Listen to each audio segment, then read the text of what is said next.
Good morning, good afternoon, good evening, everybody, and welcome to this second IAHR Young Professionals Congress. We have, after the first really successful Congress, an exciting program over 3 days. So as chair of the Education and Professional Development Committee of IAHR, I'm really happy to see that this Congress is promising to be just as exciting and wonderful. And we have 3 days with a diverse program in front of us. Technical sessions each day. We have 3 exciting keynote lectures. And we also have a round table for all of you to learn about activities of Young Professionals Networks in IAHR on Thursday. So far, we have over 740 registrations for the live webinar, but I'm really sure that we also have lots of people watching us on YouTube. So this is already a very high number of participants. We had more than 300 authors submitting abstracts, and we have more than 100 presentations over the 3 days. As I already said, 3 keynote lectures from experienced researchers. And we also have mentoring in the coffee breaks for our young professionals. So I think this is a really exciting program showing the variety of all the different IAHR themes and our important contribution to the worldwide water sector. So I would like to thank my fellow members of we don't have a local organizing committee, actually we have an international organizing committee, as this is an online Congress. Especially also our younger members who really put an effort in. And I also would like the International Scientific Committee who really supported by reviewing articles. And we also have the mentors for the different sessions. So we have lots of support. And all of this wouldn't be possible without the support of IAHR Secretariat. So I would like to thank everyone who supported the preparation for this Congress, and I'm hoping that we have a really exciting 3 days in front of us. And now I would like to invite IAHR President Joseph Lee to open this IAHR Young Professionals Congress. Joseph, over to you. Okay, thank you, Eva. If you allow me to share my screen, I'd like to share a few words today in terms of the recent developments of IAHR and the role of young professionals. So, dear colleagues, ladies and gentlemen, on behalf of IAHR, I would like to extend a very warm welcome to this second Young Professionals Congress.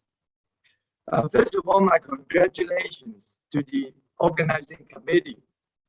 I'm very impressed by the technical program, the scientific program, as practically all the technical committees are involved in the presentations, in the efforts, and it is a truly international event with a characteristic IAHR flavor.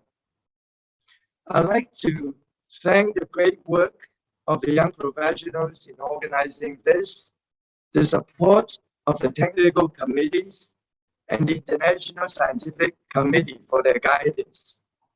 Last but not least, I would like to thank the IAHR Madrid office, who did an excellent job in providing the framework for this event. We are celebrating our 86th anniversary this year, and with the upcoming World Congress in Grenada to be held in June 2022. IHR has made great contributions to the development of water engineering and the protection of the environment. And we are a truly international organization that produces knowledge products that lead the profession. Our IHR monographs have been defining the frontiers of research and practice in diverse fields. Many of our institute members have provided the scientific and engineering know-how to support the sustainable development of many countries. And I'm sure many of the young professionals present here today will carry on this torch of fine tradition in the coming years. The future is in your hands. Today, I would like to share a few words on recent developments in IHR in relation to our strategic themes: eco-hydraulics and nature-based solutions, AI and water, and Africa. And we have made steady progress on these fronts. Ecohydraulics is a strategic theme of development, as we believe it touches on many important interdisciplinary issues at the interface between fluid mechanics and ecology, including nutrient cycles, vegetation, and the like. It is also related to the study of nature-based solutions to combat climate change-induced impacts on water. The editor, Takashi Asida, has recently organized a webinar on flow sediments, vegetation interactions in fluvial systems. We have plans to develop the Journal of Ecohydraulics to a new level, working with the Technical Committee on Ecohydraulics under the leadership of Greg Pasternak. We have also received additional funding to organize high-level workshops for this purpose. And IHR, under the leadership of Vice President Rob Etema, has recently completed a thorough review of our publications, of our journals. And we have decided to invite open tender for publication of the IHR journals in a year from now. So if you have any comments, you're very welcome to write to us. Second, AI and water. AI has become a national strategy in many countries and has increasingly become pervasive in all sectors of society since the 2 years we have spelled out this strategic direction. AI in health, AI in robotics, AI in digital economy, everything. Last December, we are fortunate to obtain a gift from Dr. K.K. Wong, who has a very noble spirit to encourage developments in AI, to provide more opportunities for the younger generation interested in water, interested in hydraulics. This year, we have invited Professor Steve Brunton of the University of Washington to give a keynote lecture on AI and fluid mechanics at the forthcoming Grenada World Congress, plus a high-level panel discussion on this subject. So we can look forward to very stimulating events in Grenada, and I hope to see all of you there.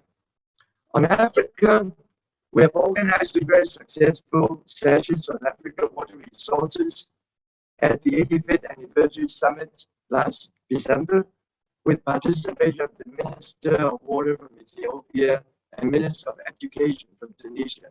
And some of our YPs have very good ideas to develop this activity further. So, ladies and gentlemen, in the future decade, we will need many innovations in water. Innovations for an ecological civilization is a very general term. Adapt to extreme climate change-induced impacts, water conservation, protection of the environment, and contributions to carbon neutrality.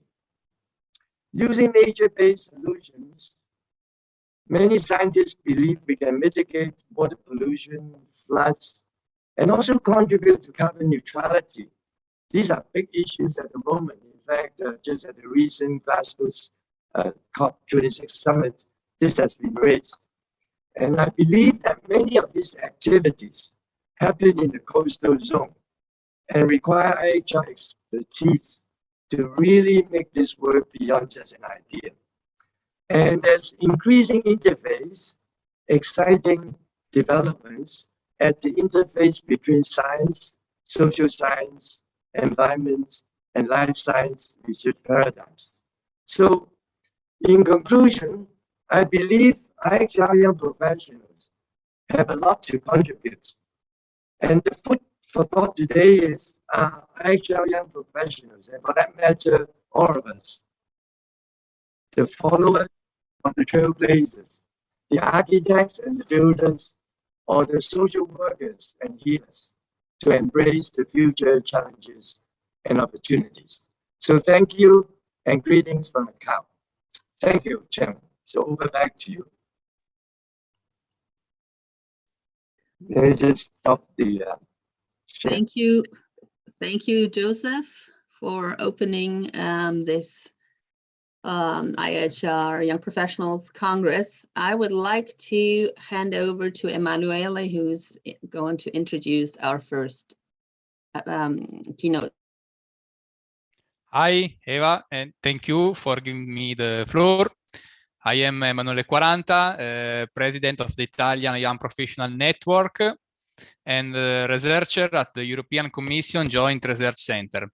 It is my pleasure to present the next speaker, who is Ellis Penning, who is an expert in the field of nature-based solution and ecohydraulics. Ellis is specifically focusing on the role of vegetation in aquatic systems, both from a food risk and environmental quality point of view. Ellis is a Deltares project leader for various projects, and she's involved in different EU projects. And also, she has a strong cooperation with the European project and Asian project. At present, she is co-chair of the International Steering Committee of the River Experiment Center of the Korean Institute of Civil Engineering and Building Technology, and she leads the Deltares contribution to the joint project on vegetative flow.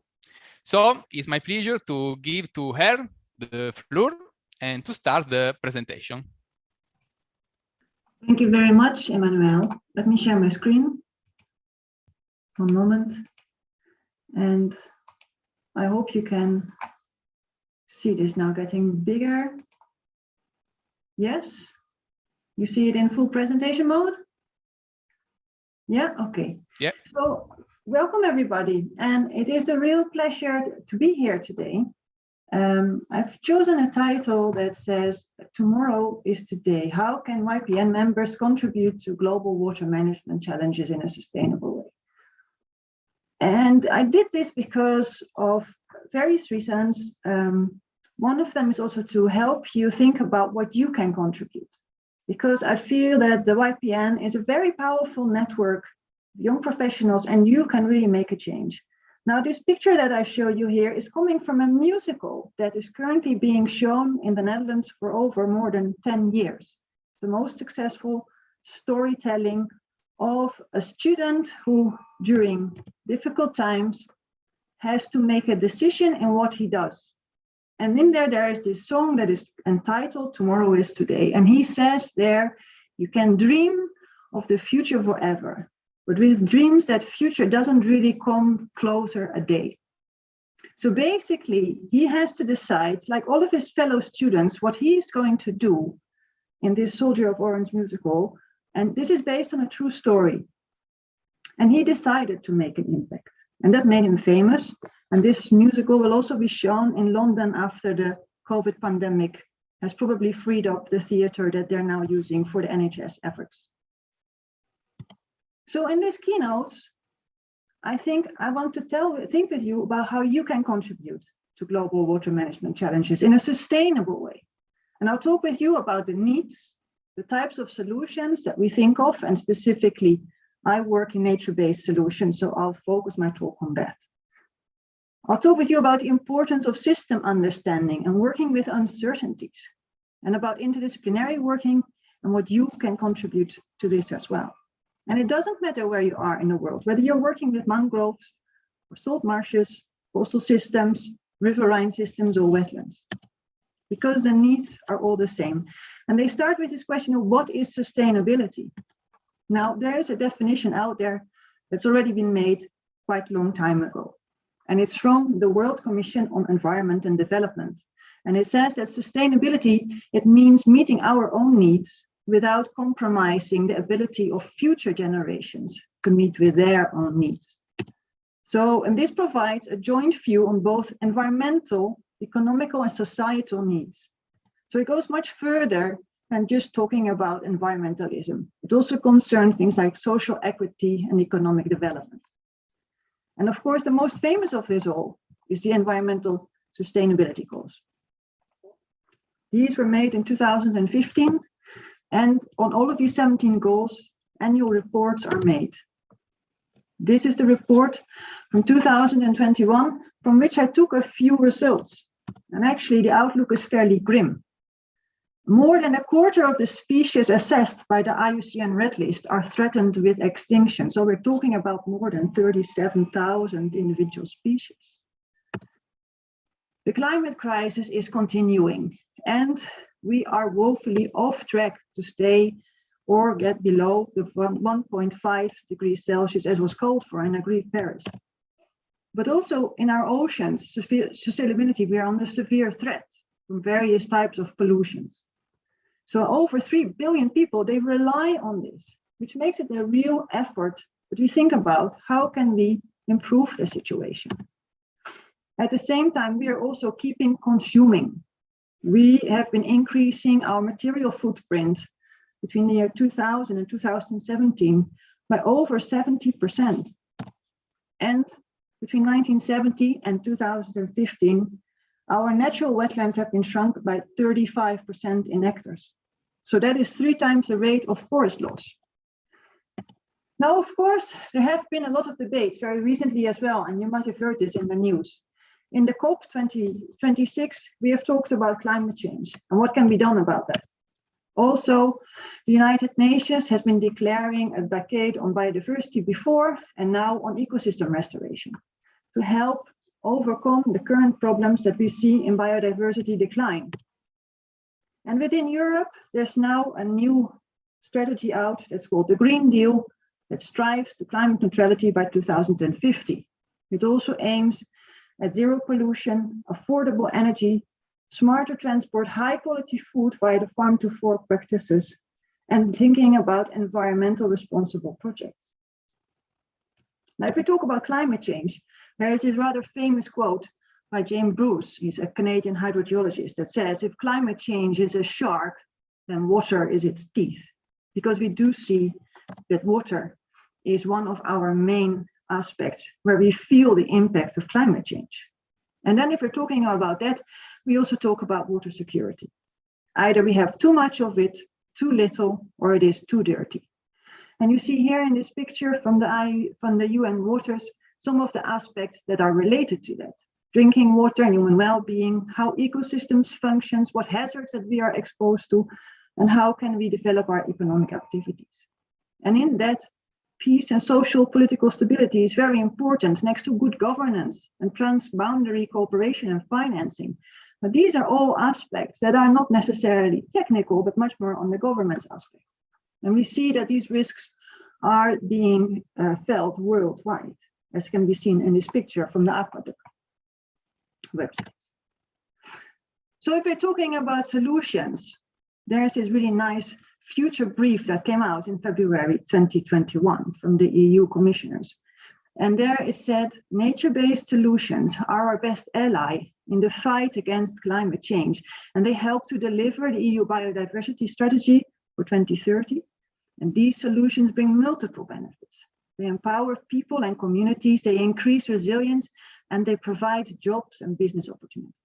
So scaling up our investments in nature-based solutions and stepping up their implementation is the best insurance policy of all.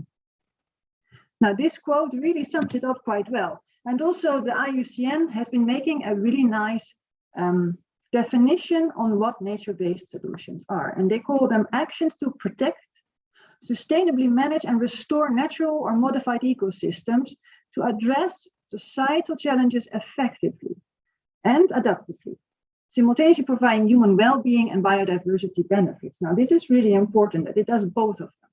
And it does this for the various types of risks that we've been talking about. So basically, if you want to make this a bit more tangible, you can say, well, actually, in nature-based solutions, we are proactively making use of natural processes. And they contribute to having a net positive contribution to biodiversity. And sometimes people also call this building with nature or eco-engineering. In urban situations, this is also called blue-green infrastructures very often. But basically what you want to say is, if we are evaluating a solution, can a building with nature, nature-based solution project be an alternative to a traditional one? And these are there to tackle these water security challenges, either being flood defense, flood or drought mitigation, adaptation, environmental pollution, urban heat stress, or climate adaptation. So in all of these, we want to reduce risks. We want to be adaptive over time, not only now, but also in the future, and provide cheaper, better, or quicker alternatives, because that makes the people will choose for them. Also, we see that they normally serve multiple goals, not only a single goal, but also create more benefits for more different types of stakeholders. And they can help us to avoid lock-ins, in which once a solution has been taken, it's there, it's fixed, and you cannot change it, because they are flexible and adaptive by nature. Now, in these nature-based solutions, they cover all stages of the policy cycles and the implementation of them. So if you look at this, this is a way of explaining how you implement them. And that always starts with system understanding and assessing the issues that are at hand. And we're thinking also about how then to design and assess and make a decision on what is the best possibility, and how to construct or implement them in the field, and how to monitor and maintain them now and in the longer future. And that will result in better system understanding. So this is a cycle, because once you have better system understanding, you might want to adapt it a bit. And in all of these four factors, we have to acknowledge that it is not only the physical system that we have to think about, but it's also these social sciences and the ecological functioning of the ecosystem that you are working in. So, and why is it then so important? Because if you're talking, especially from the ecosystem point of view, if you know what is happening, you can better design and assess what is the right solution in the right location. Now, this is a fairly famous little picture on the right upper side, which is about alternative stable states. And this is a concept from ecology that says it might be that the system is fairly resilient in the way it currently is, but it might shift after a certain threshold has passed. And we don't really know often what that threshold might be. So for example, this one was first thought about for lakes being either turbid or being clear water. If it's a turbid lake, you have blue algae bloom problems, and that is really difficult to manage. In order to reduce that to a clear state, you might need to reduce the amount of nutrients, but to how much? These are things you need to know. But also, what can we expect? Do we expect certain types of plants in a certain types of ecosystem, or is that just not feasible? And also, how do we influence it when we're implementing it? Can we improve or speed up the development of such nature-based solutions? And after a while, how is it developing? Can we compare this with monitoring, for example? Now, all of these nature-based solutions, normally we have to think of them within a catchment, because our catchments are a larger scale. And what you do in the upper area will affect what happens in the lower areas. And also what you do in the rural area might affect the urban area and vice versa. Now, and currently our catchments face many different types of challenges, being a groundwater depletion, soil erosion, heat stress in urban areas, flash floods, or chemical and hydromorphological pressures. And so there is this need for integrated catchment management, and this is the framework within what solutions we are wanting to take, so that we can go to sustainable agriculture, to a better natural functioning, improved water quantity and quality, and urban resilience. So if we're talking about system understanding, I think most of you here in the audience, you are coming from a scientific background and you're doing research. And this is super important, because Only when we can quantify that system understanding, we can propose the right solution in the right place. Now, that quantifying can obviously be done in different ways. Some people might decide that it's good to monitor in the field. For example, here on the left corner, you see that we have been taking samples in the field for a pilot on a sandy foreshore with vegetation on it that is protecting a dike system. At the same time, in the field, you will not experience extreme situations. So an extreme event should also be tested. And this is best done in experiments. On the right top side, you see the large-scale experiment for woods versus waves, where we've been putting in a large wave flume willow plants of the proper size, what they are. So we are using unscaled data and unscaled extreme events to see if they can survive that. Because when we know that they can survive an extreme event, we are also more certain about their functioning. And at the same time, with climate change and different scenarios of what the future might look like, modeling is also super important. So in all of these things, you might either choose for the one or the other to help this system understanding a step further. But system understanding was only one, right? Because in the end, what we want to do is to provide solutions that we can actually implement. Now, that implementation is a bumpy road. It is not so straightforward.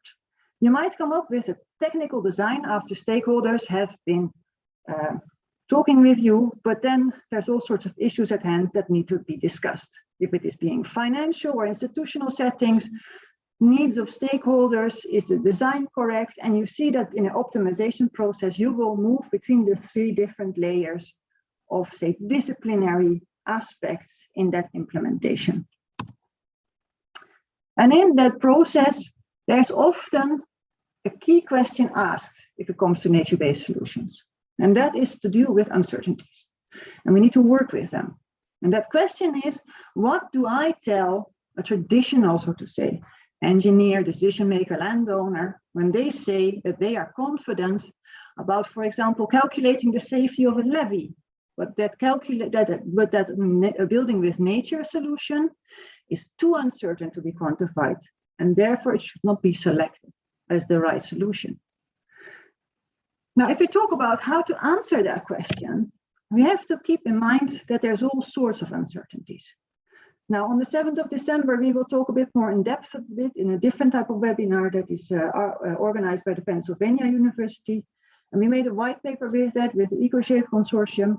And basically in there, we show that there's different types and different levels, and different sources of uncertainties. And you have to acknowledge that, and you have to peel that onion of different uncertainties. And also acknowledge that there's uncertainties related to the problem. Like, for example, how severe will sea level rise be? And at the same time, we also know that there's uncertainties in the types of solutions. Can we really predict what a natural system looks like in 30 years? What's the effect of such an extreme event? But there's a lot of different types of solutions, and you see them in the foreground, that we say that actually the nature-based solutions are often much more adaptive. And there's 6 enablers, and I'll talk about them later on, that can help you also define the best way of implementing them. Now, this is one example that you already saw the photo with the field guys taking the ADV samples with. And this was about these new sandy foreshores to help limit wave impact on the dike system that was behind it. That's a gray little zone that you see in the center. Because such a sandy foreshore may reduce wave impacts. Now, when we started this project in the Netherlands in 2014, we had stakeholder meetings, and there were a lot of challenges. For example, just a simple principle that this sandy foreshores principle, it was new. People didn't really know what to expect. And we asked them, what do you think about them? Is a hybrid solution, because here we're having still the dike in place and the sandy foreshore in front, is that what we need? And you see that they were asked to put little stickers along the thermometer, and some were agreeing, some were not agreeing that this is what we needed. So you see, and that is just because people didn't really understand how this would be working. For example, the daily manager of the dike, he just wasn't convinced. It was his gut feeling that having a levee or a dike system that he was familiar with was easier to manage. And yeah, so there's a gap between that daily management and then a completely new way of proposing a system. But also there's nature protection laws, such as Natura 2000. How do you deal with that? Another legal aspect that we didn't know about, like permits and conditions. But also, what are the boundary conditions regarding costs or the size of, for example, just even a little pilot? And thereby, this had to be a multidisciplinary team with a monitoring plan and an execution plan, and everyone had their own desires of what needed to be assessed. But we do see that this was a very successful project. And it was a multidisciplinary dialogue that we started from the beginning that made it successful. So we were really much aware, and we had to learn each other's language. You see here different people from different disciplines now all starting to talk to each other. And we had field visits with them, because being in the field, it teaches you much more than just sitting at the table. And we made this pilot of 500 meters of new sandy foreshore just to show in practice what it would look like, because it's really difficult to imagine that if it's only a little drawing like the one I showed you the slide before. So we created guidelines to tackle all those initial hesitations and uncertainties regarding design criteria, how to maintain it, how to finance it, safety protocols, etc. And we communicated it actively to also get all the stakeholders and the local communities involved and aware of what was happening. And this resulted also after that successful small pilot that you see here, this little triangle of white sand. And now it has been upscaled to a 12-kilometer solution to reinforce a dike system.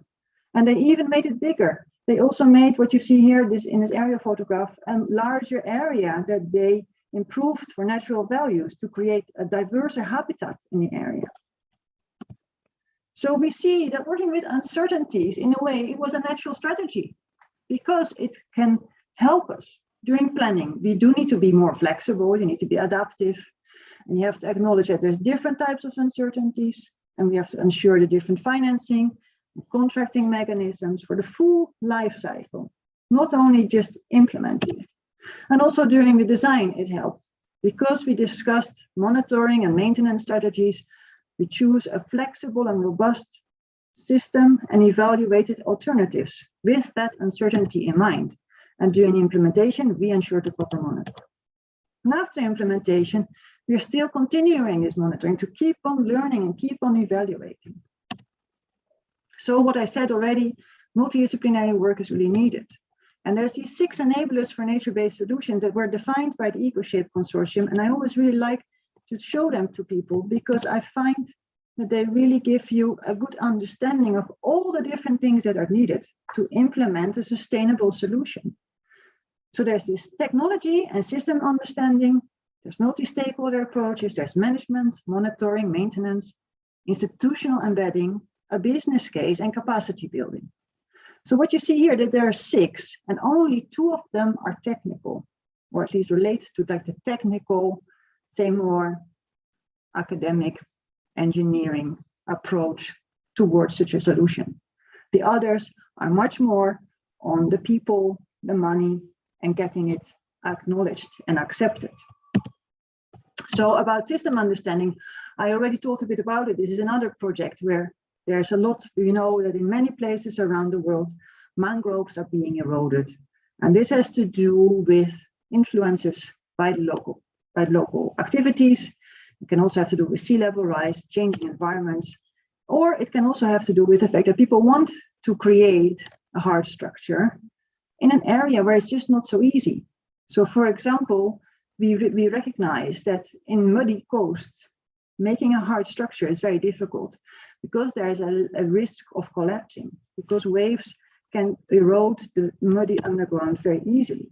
And we do see that mangroves are actually really adapted to work in such a muddy environment. And we can stimulate their growth by providing the right abiotic conditions. So not by planting new mangroves, but by including permeable structures that will allow sediments to settle in a more quiet zone. And that settled sediment then provides new habitat for the mangroves to keep on growing and developing and creating a more robust coastal defense against sea flood risks. So this was implemented. This is in Demak in Indonesia. And we see that the local community really adapted this. It's also a fairly cheap solution, right? They're using local materials and they can repair it with those local materials if needed. And then we tested it for extreme conditions as well. This multi-stakeholder approach is something that for many people is still quite new. It is something that we were not so used to because we're not trained to do that. But by working together with people that are trained in this, there's now these talks about creating, for example, learning and action alliances, where you get people together, or words like co-creation and co-production to together define what is the best solution. And scalability plans to upscale from a single solution in a small location to a larger set of solutions within that catchment approach. And also cross-sectoral cooperation, because it's not longer only about water management. It is about farming, it is about energy production. The whole water, energy, food nexus has to be evaluated. And we do see that if you have to choose between, for example, hard flood defense or a nature-based flood defense, these different stakeholders might have different ideas of what is the best solution.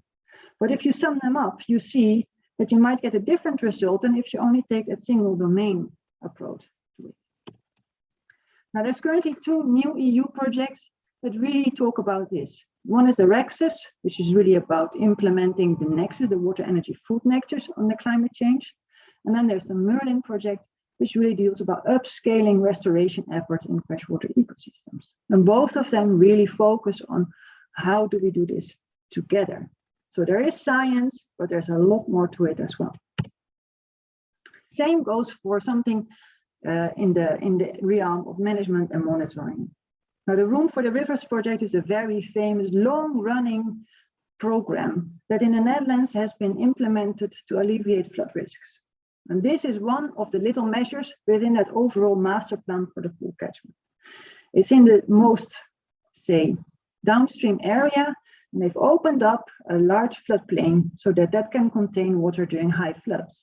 It is allowed to be flooded, and it's there. And we also see that in that area, the dike had to be protected against new wave situations. And there they have been choosing to implement what you can see here in the bottom right, a set of trees that is really designed with a designing landscaping perspective in mind, but also with a good management strategy behind it. How do we maintain it so that over time it will keep providing the functions that we require? Now, the National Water Board also monitors how this area is developing using satellite imagery. So the use of satellite imagery can really give us this large-scale landscape information that we need to evaluate the development of nature-based solutions over time. But as we already said, it's not all about technical aspects to implement a sustainable solution. Because of all these different laws that surround it, from flora and fauna to water laws to property laws, here, for example, also surface mining laws, just a few to give you some example, we say this institutional embedding is necessary. And this screenshot is from Boris Johnson, who during the G20, just before the COP26, says it's a matter of will and leadership to get it institutionally embedded. And that's what he was pleading for the whole time. And also in this REXUS project, our colleague from IRSA, Rafael Jordan, he said, you often first need these soft measures in order to really implement the hard measures. With that, he means measures in the field. So the nature-based solutions in this case. Right? And the soft measures, they are this institutional embedding, making sure that all people support and provide the right setting to actually do it. But sometimes people only want to do it when the business case is also right. So we talk about money. It's nothing to do with science anymore from the physical, technical management perspective, but really about what benefits are in there. Is that if we're talking about, it's called now the current net productive value, for example, here, if you want to restore it, there's costs involved, and then there will be benefits. And these benefits, they might only come after what we see in the top graph here, after a few years. So you first have to invest before you can get money out of it again. But what we also see that there's often many co-benefits for the wider community. So if we're talking about mangroves as a replacement or as an addition to a seawall, then we see that it's not only coastal protection that it serves. It also provides income from tourism or water purification, from fisheries, for timber and fuel and carbon storage. So there's a lot more to it than just that one single goal in mind. Now, we also say that nature-based solutions infrastructure, this is from a report that was also coming out very recently.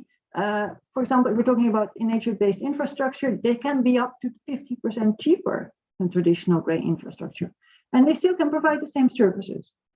Now, this is perhaps true for some, perhaps for others it's not. And every time you'd have to make that evaluation. And then the sixth enabler that we were talking about is this capacity building, right? And that's what I'm doing now here with you, but there's many platforms out there. If it's being from the World Bank or other donors, it's from international organizations that really promote thinking about nature, like OPLA or PEDR. It's really interesting to see how much material is currently being produced all over, also in EU projects or in different NGO reports around the world. Also, the US Army Corps of Engineers, for example, they just created the second version of their atlas on engineering, natural engineering, and also the EcoShed Consortium made this guideline for building with nature that I gave you a few examples from just before. So, coming back to the start of this talk, tomorrow is today. My question to you is also, what can you do? So how can you support sustainable development? How can you do that? So first of all, getting informed just by listening now might inspire you, but also there's so much more out there. Go and have a look at it and think, what does sustainability mean to you? So also, and then after that, how do you contribute in your work, but perhaps also in your daily life? And is that already today your action? Because dreaming of the future tomorrow is not going to get us there. We need urgent action. Now I want to give you an opportunity to join us at the new IAHR working group on nature-based solutions. We have just started this, and in Granada in June 2022, we are organizing both a technical working group meeting, but also a high-level panel, a special session, and a workshop to further discuss these issues. And next to that, outside of the IAHR, I'm very happy to see that there's other platforms, for example, this one from the Youth for Nature and related organizations that have made a global youth positioning statement about nature-based solutions. And it's really nice what they are writing here, because they say here, after connecting with more than 1,000 young people around the world, what we are hearing the loudest is concern.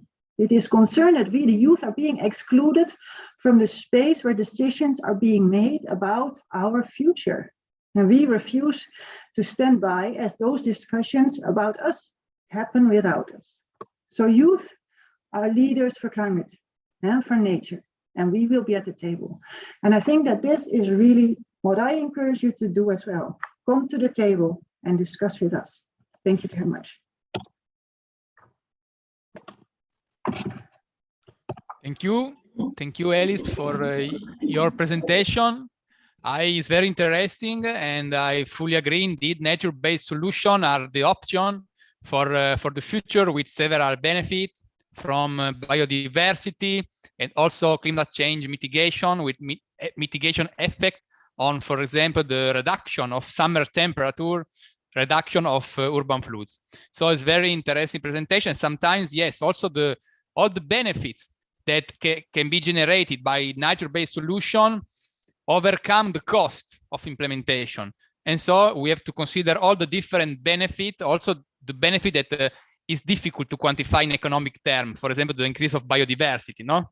So I fully agree and very interesting. I have for you a question from Akemi Ali that asks if you know if there is any nature-based solution or suggestion for flood mitigation in the arid area wadi system. Yes, well, actually, the wadis themselves are nature-based solutions, right? They are the way that nature has already kind of provided us with a manner to manage the water that is falling in a sudden flash flood. And what often happens is that we not manage these wadis in the right way. We either build things in it, we block them, we often inadvertently make that they don't function very much anymore. So there's a lot of different ways that we can think about how do we restore these systems?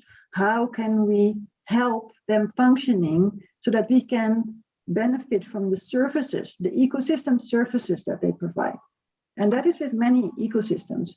We are benefiting from different types of ecosystem services as long as we also protect and conserve that ecosystem in the proper way. I hope that helps answering your question. Yes, thank you. I think that there are no, maybe there is another question. Okay, another question is from Jadavarra.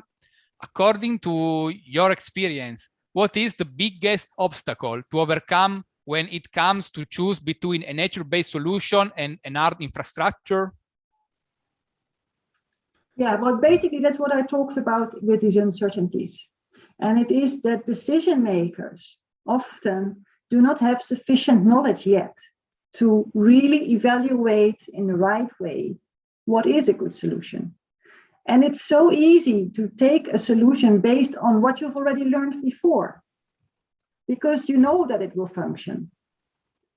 So it is our duty as scientists to provide these people, these decision makers, with the full amount of information so that they can make the right decision, so that they provide the different alternatives, and that we understand and explain to them, to the decision makers, how they function and what they can expect, not only from the solution, but also from the problems and how these problems will be developing over time due to demographic change and due to climate change, but also due to innovations in the positive way, for example.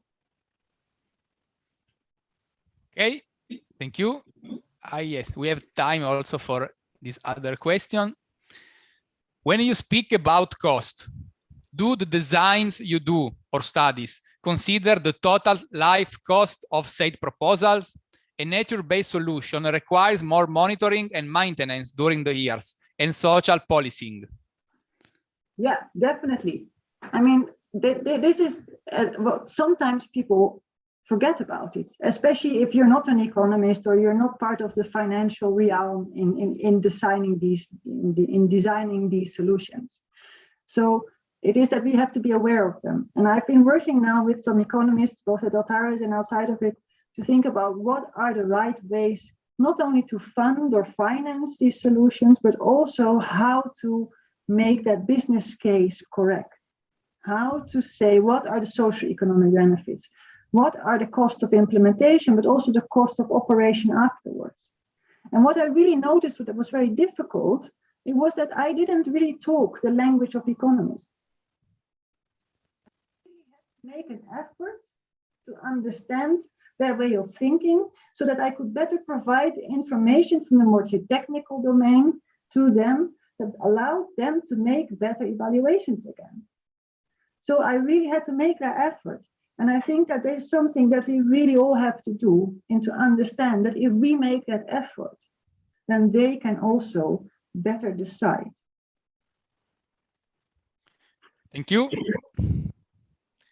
So if the component of the scientific committee want to add something or have other questions, otherwise I think that there are not any other questions from the public. Okay. So thank you very much for the presentation. Thank you very much also for all the people who asked some questions and some clarification.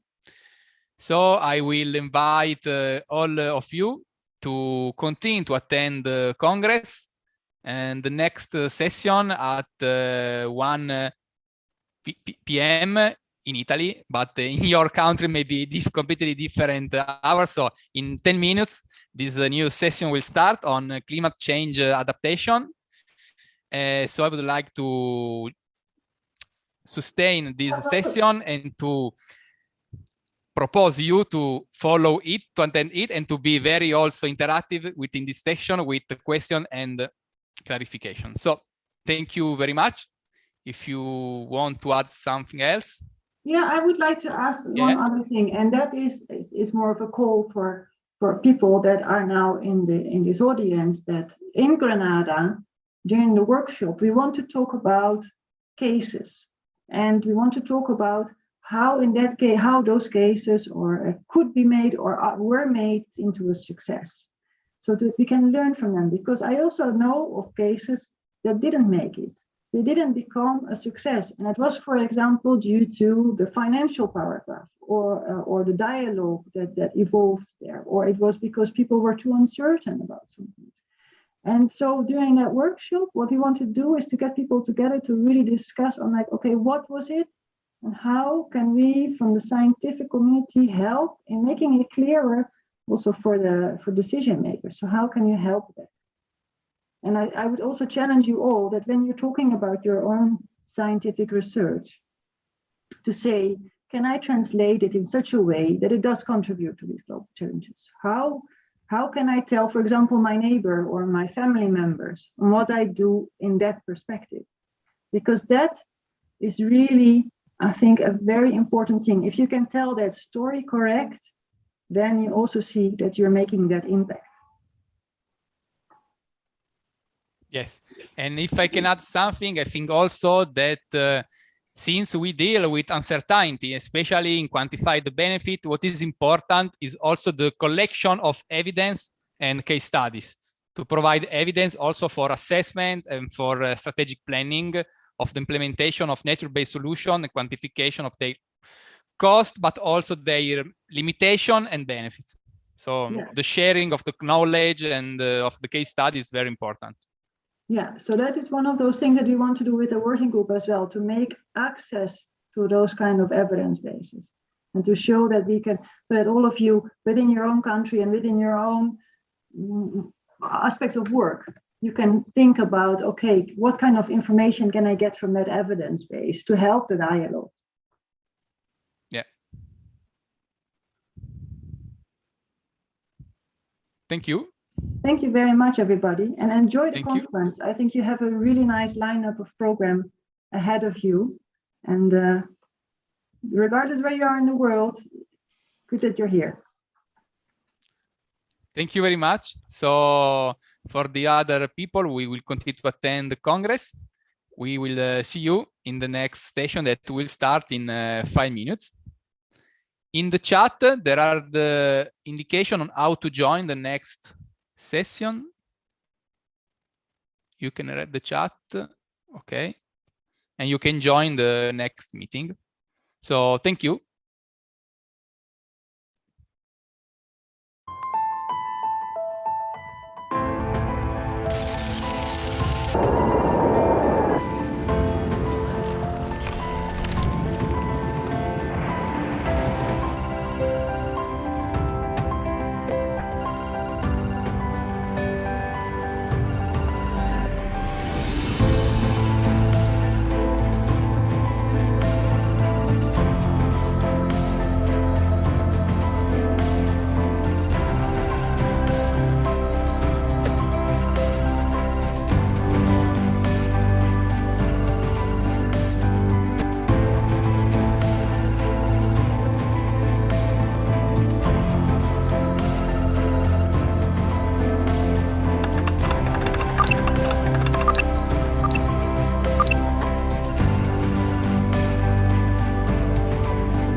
So, good morning, good afternoon, and good evening to everyone. My name is Gaetano Crispino. I am a research associate at the Department of Engineering of Università della Campania in Italy. And I'm a component of the organizing committee of this second IAHR Young Professionals Congress. We are starting the session Climate Change Adaptation, and this session will be chaired by Professor Stefan Haun and Professor Angus McNabola. Obviously, I would warmly thank Professor Haun and Professor McNabola for accepting our invitation to add this session. It will be definitely helpful and interesting for all of us listening their precious contribution to the activities of this session. And obviously, many thanks to all the authors of this session who will present their poster. Me and Eva, that I see, we will sharing the posters during the session. We will load the poster speaker by speaker at the beginning of each presentation. So each author will only need to switch on the camera when he or her will get started their presentation. So now I spread the word to the chairs of this session. So please, Professor Haun and Professor McNabola, the microphone is yours. Thank you. After you, Stefan. Yes, thank you very much. Thank you very much, Gaetano and Eva, also for inviting us to host this very interesting session, or the first session of the Congress. First of all, good morning, good afternoon, good evening from our side. My name is Stefan Haun. I'm sitting here in Stuttgart. Today I would call it more winter wonderland. We have heavy snowfall, which I think fits very well to the climate what we expect for end of November. However, we are talking today about climate change adaptation. Climate change adaptation is a very broad field. We have a technical committee about climate change at IAHR. I'm, for instance, member of the Flood Risk Management Committee, but of course, we think that climate change adaptation is really on our agenda because it happens everywhere, and climate change is a fact which we have to deal with. Especially like here in Germany in 2021, we had a severe flood event or severe floodings, which was very harmful to the society. And very interesting was that many people asked me, did you expect that something like that can happen even here in Germany? And to be honest, my answer was yes. And I think also IAHR commented on that with a Global Flood 2021 newsletter or press release, where they wrote like IAHR experts call for science-informed action. And I think this is a very good point or very good starting point for today's presentations, where we will see a lot of different ongoing science worldwide, which is dealing with climate change adaptation and to get rid of not of the problem for the future, but at least that we can cope with the challenges what we have. In this case, I will give to the second chair the word, maybe also some introduction words. Great, thank you very much, Stefan. So hello to everybody. I'm also very excited to be here. Very interesting session for myself. I am Angus McNabola. I'm in the Civil Engineering Department, Trinity College in Dublin. Also a kind of a cold climate, not maybe as cold as in Germany at the minute. I won't try and keep the session to time. I won't add too much more to what Stefan has already said, but clearly climate change is intricately linked to the hydrological cycle, which we're all working on. And if you look down through the list of posters that we're going to see in the next hour, there's quite a interesting, broad, diverse set of problems that we're all tackling a grand challenge in different ways. So I think I will not take up much more of the session's time for the minute, and we will move swiftly on to the first speaker. Shall I introduce? Well, let's do the introductions one after the other, Stefan. How does that sound? That would be great. Well, easy for me to introduce the first one, as I happen to know the person who's also located very close to me. So the first speaker is Madhu Murali, who is also based at Trinity College in Dublin, Ireland, and he will be talking to us about wastewater heat recovery. So this is a climate change adaptation for our use of water. So over to you, Madhu. Thank you, Angus. Thank you, Stefan. I'll just wait for my poster to come up. Yeah, can you give me the number of your poster, Madhu? 24 is the number. Okay.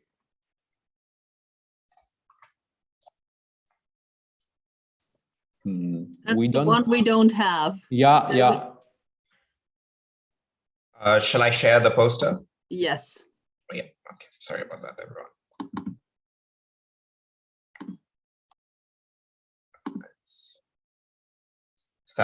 Is that all right?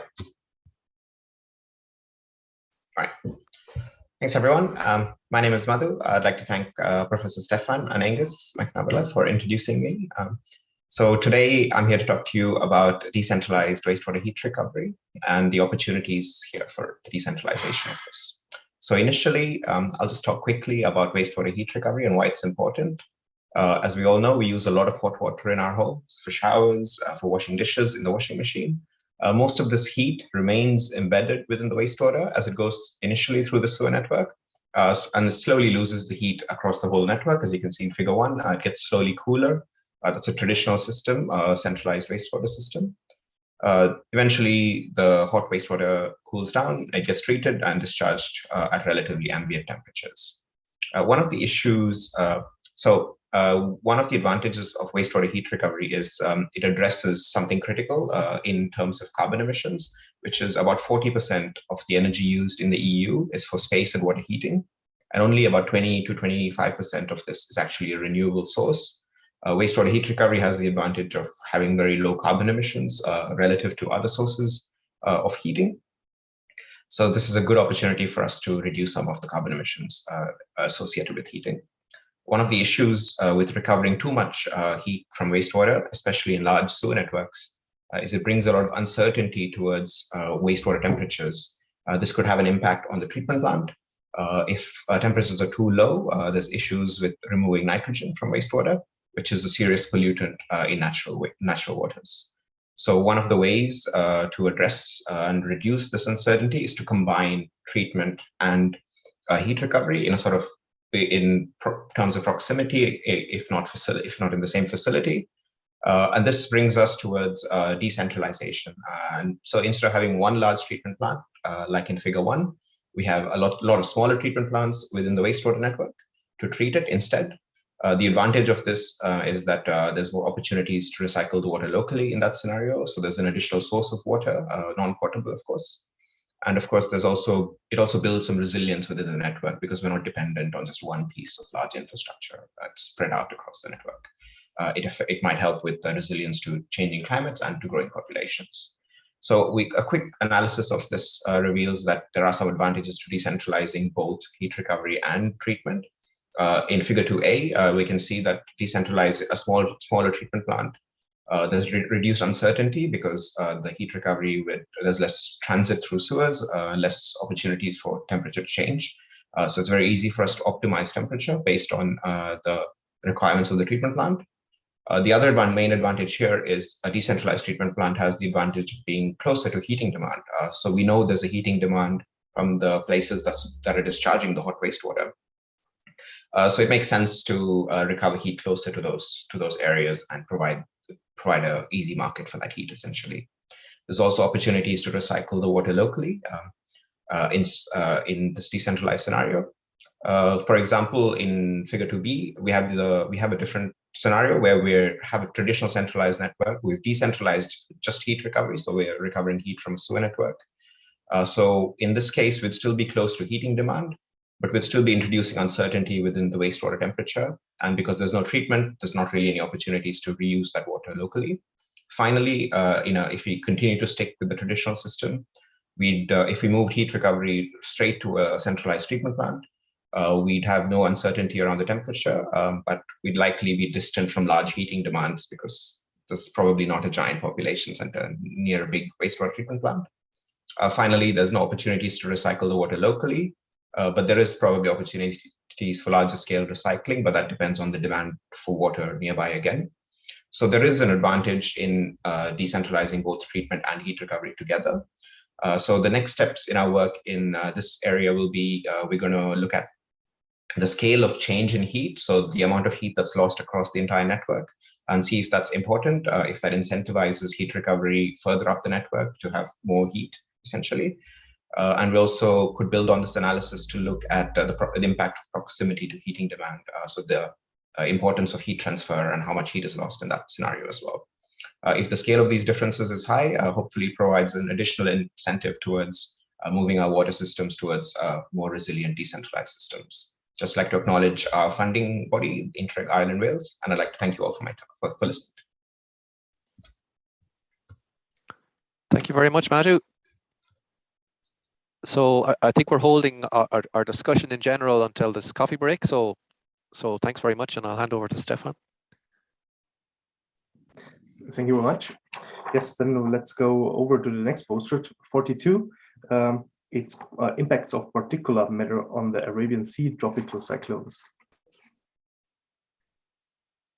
Kupchinakar, I think the floor is yours.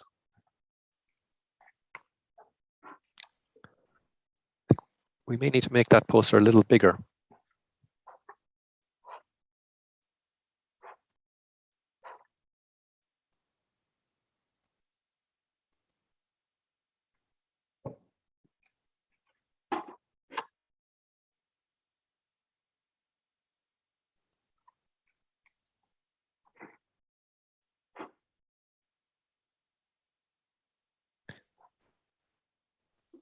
The full screen button down at the bottom right-hand corner next to the zoom in and out should give it to us.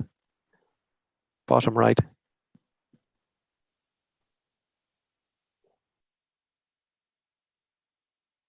Excellent. Okay.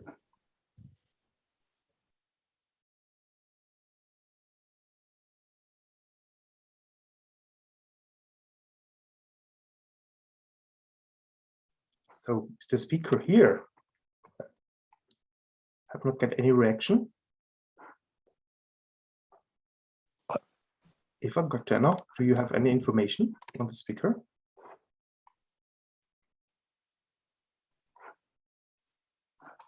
I think that he is not in the session currently. So maybe we can skip to the next poster and hopefully. Yes. Hello, everyone. Ah, okay. Here Am I audible? Yes, yep.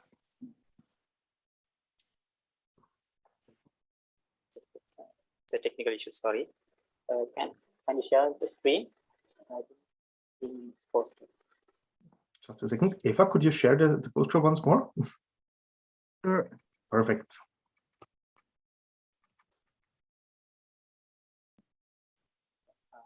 Could you please enlarge it?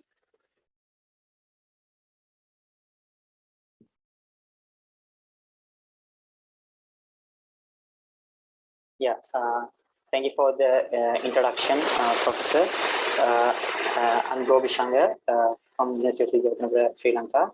Today I'm going to talk about impact of particulate matter on air agency, tropical cyclones and pollutants from India are a major concern. As we know that tropical cyclones are extreme weather events. They form as a result of several environmental conditions such as wind shear, warm sea surface temperature, humidity, and atmospheric instability. This is particularly true in northern Indian Ocean, where the Bay of Bengal and Arabian Sea are becoming hotspots for frequent tropical storms. So, sudden weather changes such as severe thunderstorms, heavy rainfall, and strong winds have negative impact on life and economy in the countries in the Indian Ocean, especially India, Bangladesh, Myanmar, and Sri Lanka and Pakistan. The figure 1 indicates the cyclone storms in the northern Indian Ocean in the last decade. The trend also is shown here.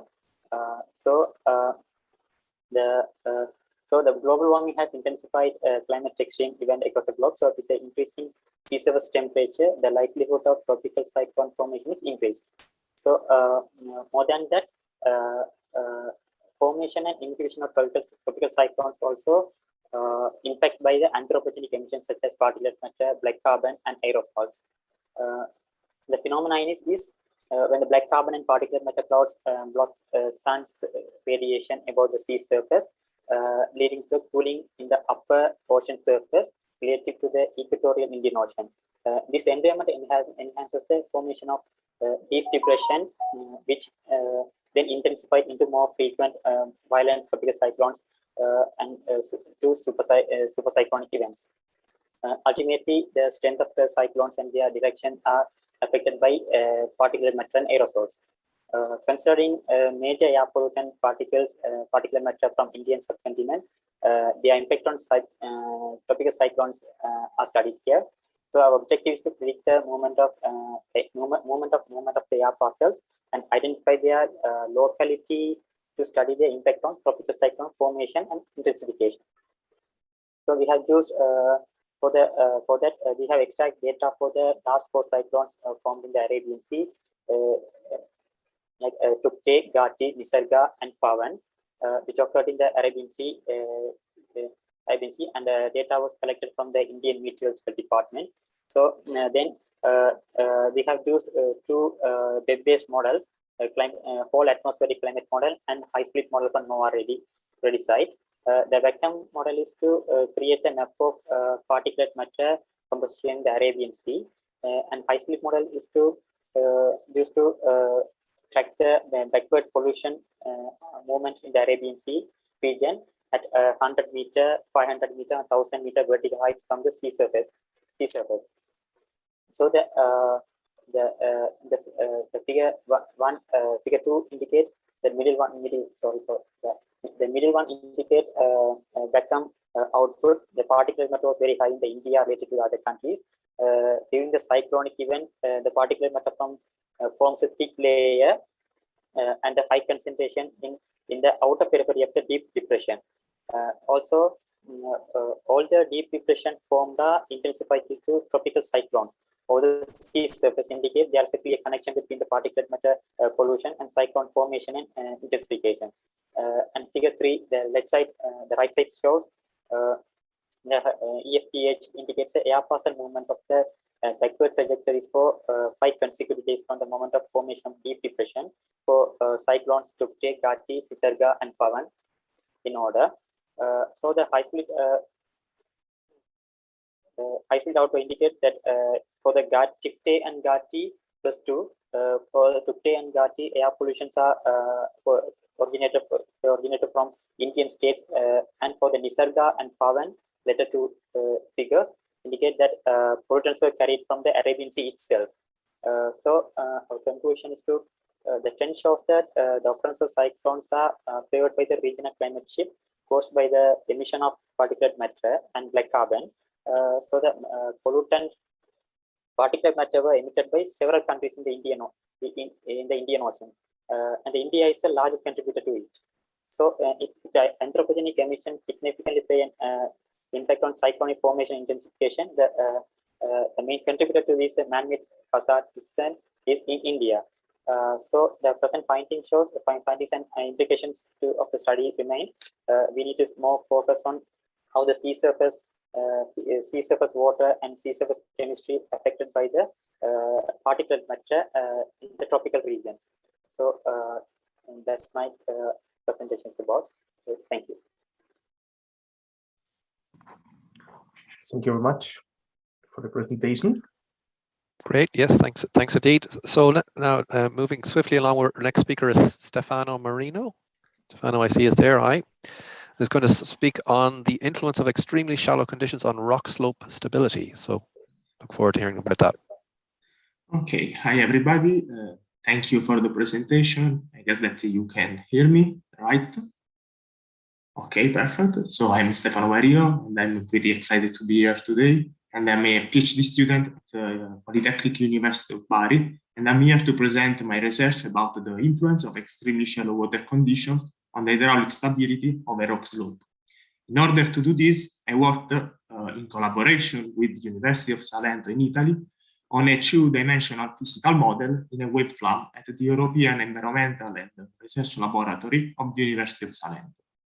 In the figure 1 here below, it's possible to see a sketch of the physical model realized where a 1-to-2 slope has been tested with a mild foreshore with a slope of 1-to-30 placed in front of it.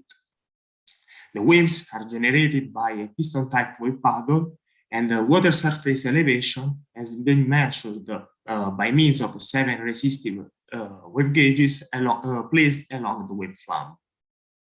Totally, 42 tests have been carried out to investigate hydraulic stability on the slope in different water conditions, from intermediate till extremely shallow, under irregular wave attacks. Generally, in coastal engineering, when we talk about slope stability, we refer to a coastal defense structure such as a rubble breakwater or a revetment. So, for this reason, to produce in a wave flam shallow water conditions, 4 water depths have been tested, and to create a significant damage over the slope, rocks with 4 different nominal diameter have been used, and the rocks have been scaled down accordingly for each water depth. The shallowness conditions is based on the classification reported in some papers like Van Gendten 1999 or recently in Auckland 2017, and it depends on a parameter that is called relative depth, that is the ratio between the tip spectral wave height and the water depth at the top of the structure. As shown in figure 2, the relative depth is plotted against the wave steepness, and the new data acquired covers a larger range of shallowness conditions than previous studied. The existing data set is reported in the gray area. Furthermore, the experimental data available in literature in terms of Breaker parameter refer to values between 0.7 or 7.6. For instance, in Van Gendten 2004 or in a recent work of Eldrup and Andersen 2019. values greater than 10 are not found in literature. But why it is important at this moment to talk about the breaker parameter, or if we prefer to call it as a Iribarren number, because it is one of the most important parameters that needs to be evaluated in order to take into account for the hydraulic of the phenomenon. In the table below, the main results of the test are reported, and mainly the stability number that has been calculated as a function of the spectral wave height at the toe of the structure, the reduced relative density, and the nominal diameter. And the damage S of the slope calculated as the ratio between the erosion area and the nominal diameter, where the erosion area of the slope has been measured after each test by means of a laser bed profiling system. The results show that the stability trend during the test in shallow water conditions is quite constant and in line with the previous studies. Anyway, it is noticed that when the breaker parameter reaches values major than 10, that is a typical situation in shallow and extremely shallow water conditions, the stability number seems to slightly increase. And this is quite interesting because it means that the existing formulas that predict the slope stability in such as conditions, so in extremely shallow water conditions or shallow water conditions, need to be revisited. But the research at this point is still ongoing. In fact, we are performing some repetition tests in laboratory just to confirm this trend. So that's all, and thank you everybody for your attention. Thank you, Stefano. Thank you very much. Then we will switch to the next presenter. It's Roberta Badolino. Today it's hard. Badulano. The floor is yours. Thank you, Professor. Thank you. Hello, everyone. I am Roberta Padulano from the Eurocortex Euro-Mediterranean Center on Climate Change, CMCC. As you can see from my screen, the title of my poster is Estimating Urban Flood Resilience Under Climate Change. Indeed, this is one step of the research I have undertaken with my colleagues at CMCC, University of Naples and University of Calabria, Italy, focusing on the identification of methodologies and metrics to objectively quantify the response of urban areas to climate change in terms of flood features. This can be considered a possible definition of resilience because it is one step needed to understand how people and assets are affected by climate change and their ability to recover from possible damages. This piece of research I am presenting today is made up of 3 consecutive steps. The first step is represented by the blue box in the poster, relates to the way climate change is treated. In short, a large number of climate projections are used to estimate extreme rainfall in future scenarios. In particular, projections for the last 30 years of the century are used, coming from 19 Eurocortex regional climate models for the concentration scenarios RCP 4.5 and 8.5. The quantile delta mapping is used as bias correction technique with the support of local intensity duration frequency curves in order to obtain a future expected extreme rainfall regime over the pilot site, which is a drainage catchment in the city of Naples, Italy. Finally, from each future scenario, the extreme rainfall intensity referring to 1 hour duration is extracted for 2 return periods of 10 and 200 years, for a total of 78 scenarios, including the 2 extreme rainfall scenarios under current climate conditions. The green box in the poster summarizes the flood modeling tool used for urban flood simulations. This is a numerical code developed by the University of Calabria, which is able to solve the bidimensional shallow water equations. The code has the potentiality to be a dual drainage model. However, it was intentionally decided to use a pilot site where no information about the sewer network is available, and also there are no flood observations for past flood events. This was decided to simulate a typical real case application.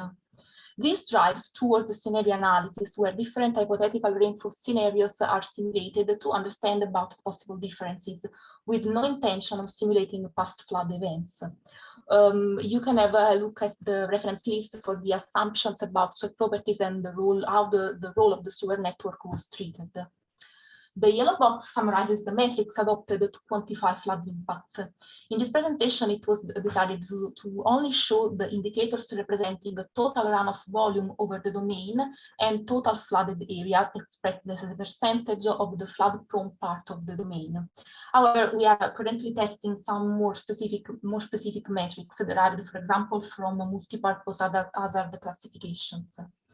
In particular, the figure shows normalized indicators, namely normalized with respect to a reference value, which is the value assumed by the indicator under current climate conditions for each of the two tested return periods. And in the figure, those normalized indicators are represented as a function of normalized rainfall intensity. This relation was found to be linear, at least in the range of the investigated rainfall scenarios and under the simplifying assumptions for flood modeling. However, the slope of these lines is not unitary, implying that for a unitary increase in rainfall intensity, there is a non-unitary increase in flood features. Fortunately, especially for the higher return period, which causes, of course, the most severe flooding, the slope is less than unitary, implying that a severe increase in rainfall causes, we can say, a not so severe increase in flooding. This behavior can be considered one aspect of the resilience of this site to climate change in a flooding perspective. Another important consequence is that if we consider that all the data points for each line represent possible future rainfall scenarios, we understand that the very high variability in future rainfall is somewhat reduced passing to flooding. This reduced increase in severity can be mostly observed for the higher return period and for the indicator of total flooded area. And of course, for further results on the observations, you can have a look at the reference list. And this is all from me now. Thank you so very much. Thank you very much, Roberta. Yes, thanks, Roberta. So, okay, next speaker is Song Mingming, who's going to talk about non-stationary frequency analysis of rainfall events in urbanized catchments. Basin, sorry. So over to you, Song.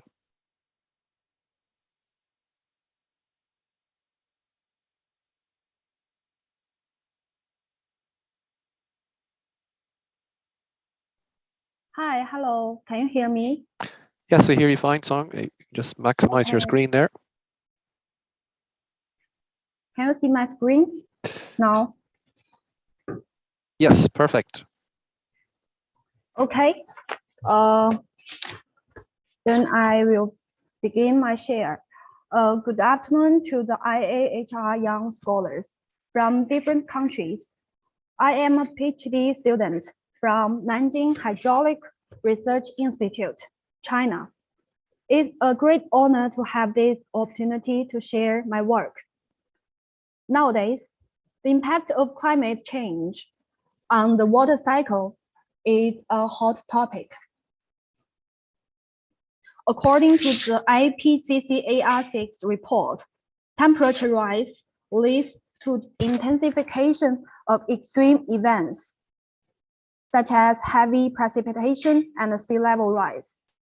While land use and water conservancy facilities, under the influence of human activities, change the water cycle process, destroy the consistency of runoff sequence, aggravate the flood risk of the basin, and make the water security system of the basin face more severe challenges.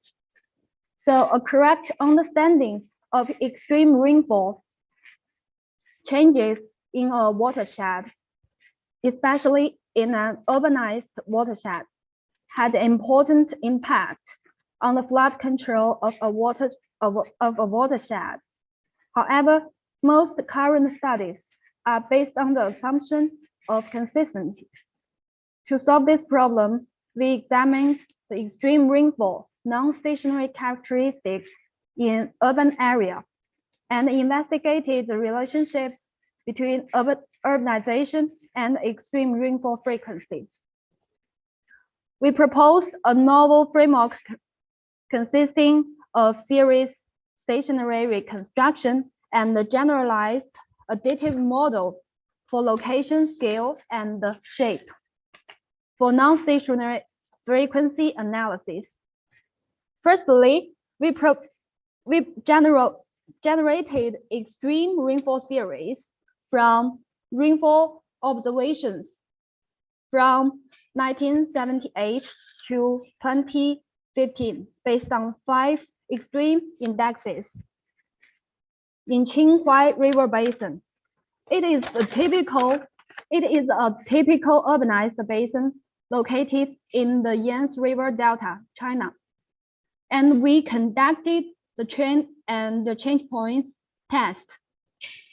Then the comparison analysis was based on both stationary and non-stationary assumptions.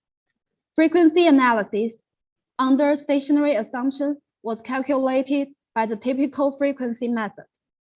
And we used reconstruction method to generate a new stationary series and use the typical method to calculate the frequency. Then we use the generalized additive model for location, scale, and shape method with both impervious ratio and the time as covariates to analyze the characteristics of non-stationary extreme rainfall frequency. Based on this analysis, we have these results. All the extreme rainfall series in Qinghai River Basin show the significant increasing trend. And the inverse Gumbel distribution were identified as the best fitting model through the AIC and worm plots.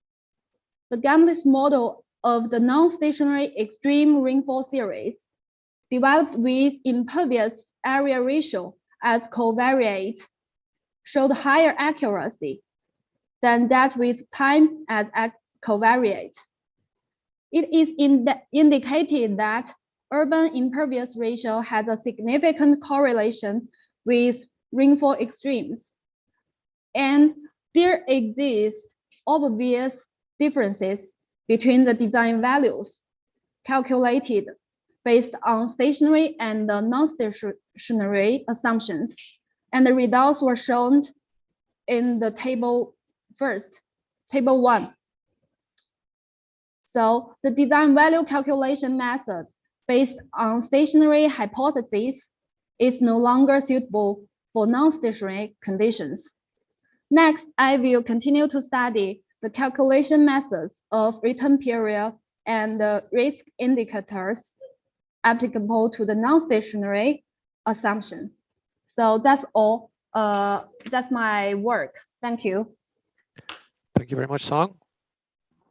Thank you very much also from my side. The next speaker will be Jacopo Busato. Thank you.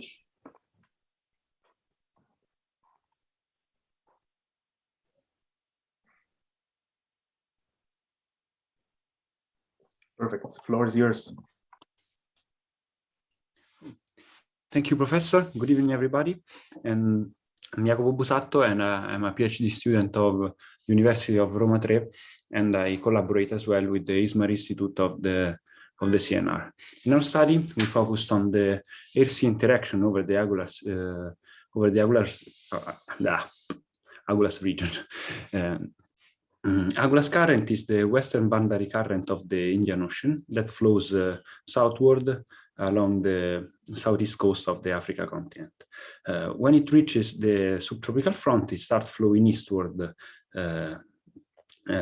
following the Antarctic circumpolar current. And during this turn, that is called the retroflexion, due to nonlinearity and turbulence effects, it starts shedding eddies into the Atlantic, contributing to the salt and heat budget of the Atlantic circulation. We focused on the interaction between the sea surface temperature and the turbulent heat fluxes, that namely are the latent heat fluxes and the sensible heat flux. What happens is that we we distinguish the two kinds of regimes that are called atmosphere-driven regime and ocean-driven regime. The first one occurs when the ocean is steady and high-frequency varying variables of the atmosphere, such as the turbulent heat fluxes, influences the low-frequency varying quantities of the ocean, such as the temperature. In the opposite, the other regime is the ocean-driven regime that occurs when the activity of the subscale and mesoscale vortices, eddies, and turbulence in general causes intrinsic variation on the ocean quantities. And in this way, the ocean quantities affects directly the atmospherical one. So we can distinguish these two regimes by understanding who drives who. So if the ocean drives the atmosphere or it's the opposite. To do so, we study the covariance of the lead-lag covariance patterns of the temperature and the heat fluxes. As you see in figure 1 and 2, we have -1, 0, and 1 that represent the time lag between so the time shift between the data set. To distinguish these two kind of signals, we have to look at the symmetry of the patterns. So in the atmospheric regime, what happens is that variation on the heat fluxes side causes variation into the rate of increasing or decreasing of the temperature. So we expect asymmetric behavior in the covariance of sea surface temperature, time derivative, and turbulent heat flux. Instead, in the ocean-driven regime, the temperature affects the heat fluxes, and so we expect a symmetric pattern for the direct sea surface temperature and turbulent heat fluxes covariance pattern. We focused on the impact of the resolution on numerical model and observational data on the capability to reproduce and reconstruct this kind of signals. So what we get is that in the high resolution configuration of all the numerical model and the observational data, we retrieve, as we expect, the ocean-driven regime signal. Namely, the resolution we're talking about is the highest resolution possible is 10 kilometers, that we used is 10 kilometers, and the coarse high resolution configuration is 50 kilometers. In the low resolution side of the configuration of all the numerical model, two numerical models failed to reproduce this kind of signal, showing that since we lose the possibility to reproduce the small scale dynamics, we lose the effect on reproduce this interaction between air and sea. And so in this low resolution configuration, there are over 100 kilometers and 250 kilometers of resolution, so very coarse resolution for a oceanic model. We lose the possibility to reproduce the mesoscale effects on the interaction between air and sea.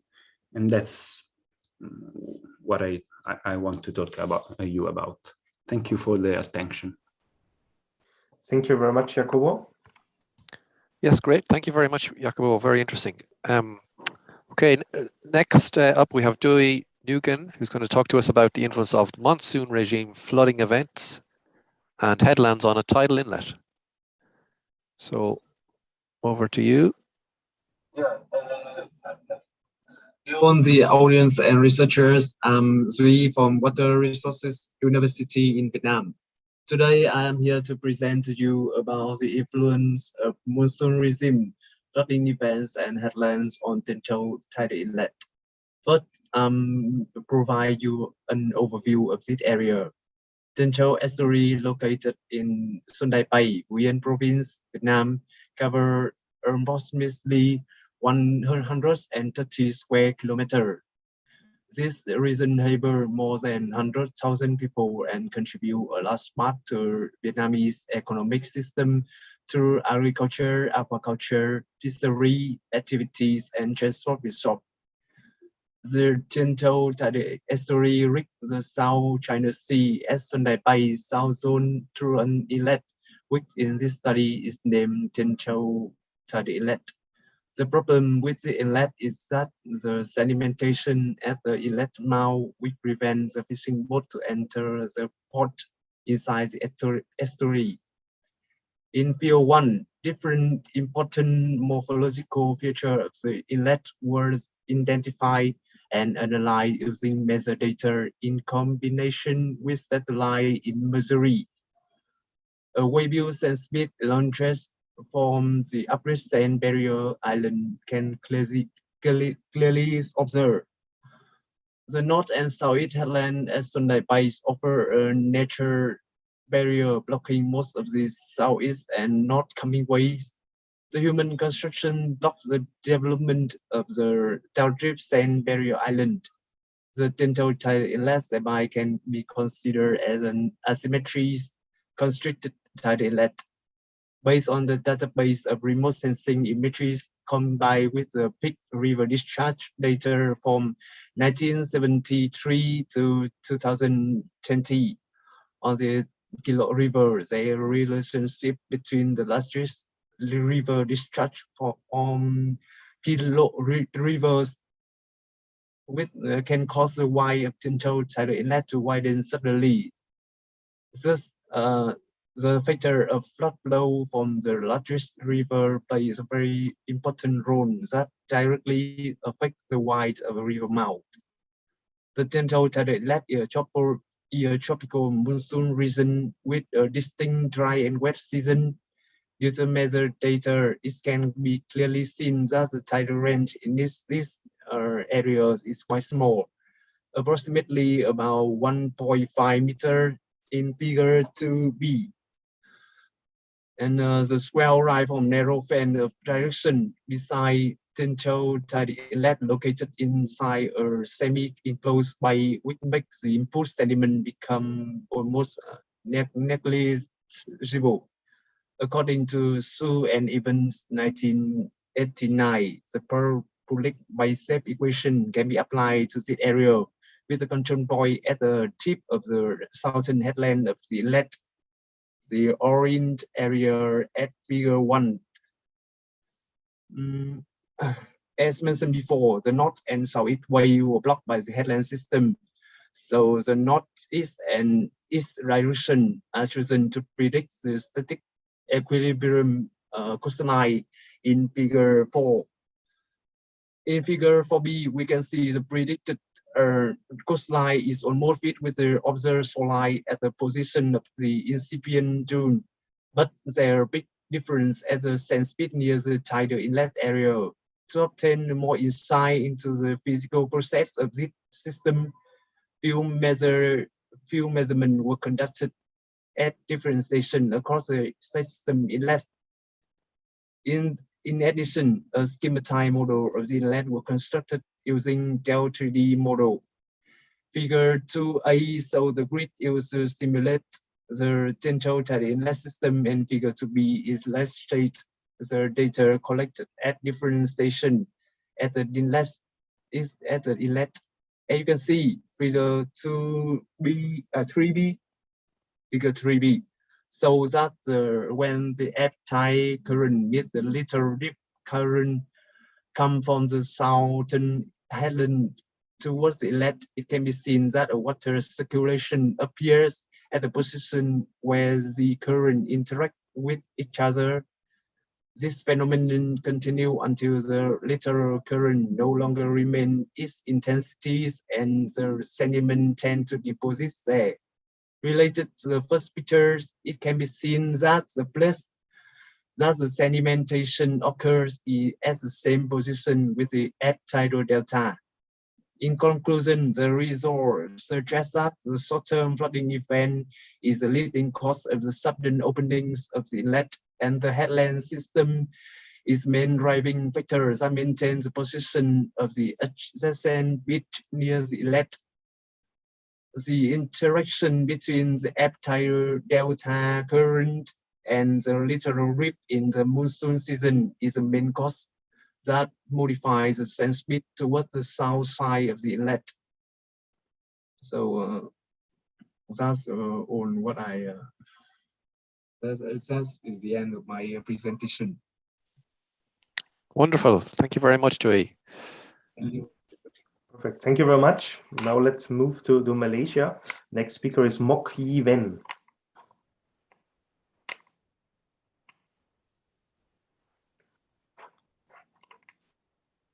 Okay. Hi, everyone. Good afternoon. Thank you, Prof, for the introduction. My name is Ewan from University Putra, Malaysia. Today, I will present my research finding on the adaptation strategy for rice cultivation under climate change in northern Malaysia. So, as we know, rice support half of the world population, but we know that climate change actually could alter the water resources and reduce the rice production. A few studies conducted in Southeast Asia has revealed a depletion in rice yield up to 50% by 2100 if no adaptation taken. So in my study, this study will assess the potential impacts of climate change from the baseline period to the future period in a Muda irrigation scheme area, Malaysia.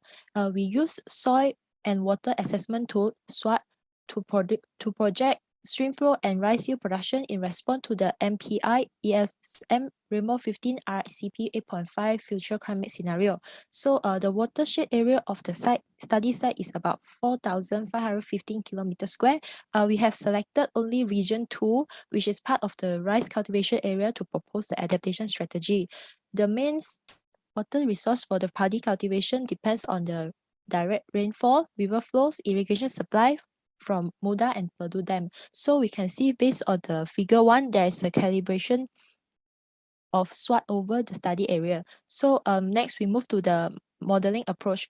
When we start the modeling, we will get the data which is bias corrected climate projection data from MPI ESM Remo 15 RCP 8.5, and then we plug in to the calibrated SWOT and we project the future yield with and without adaptation. In this study, we have selected 2 adaptation strategy. One is the shifting transplanting date. Another one is providing irrigations, supplementary irrigation.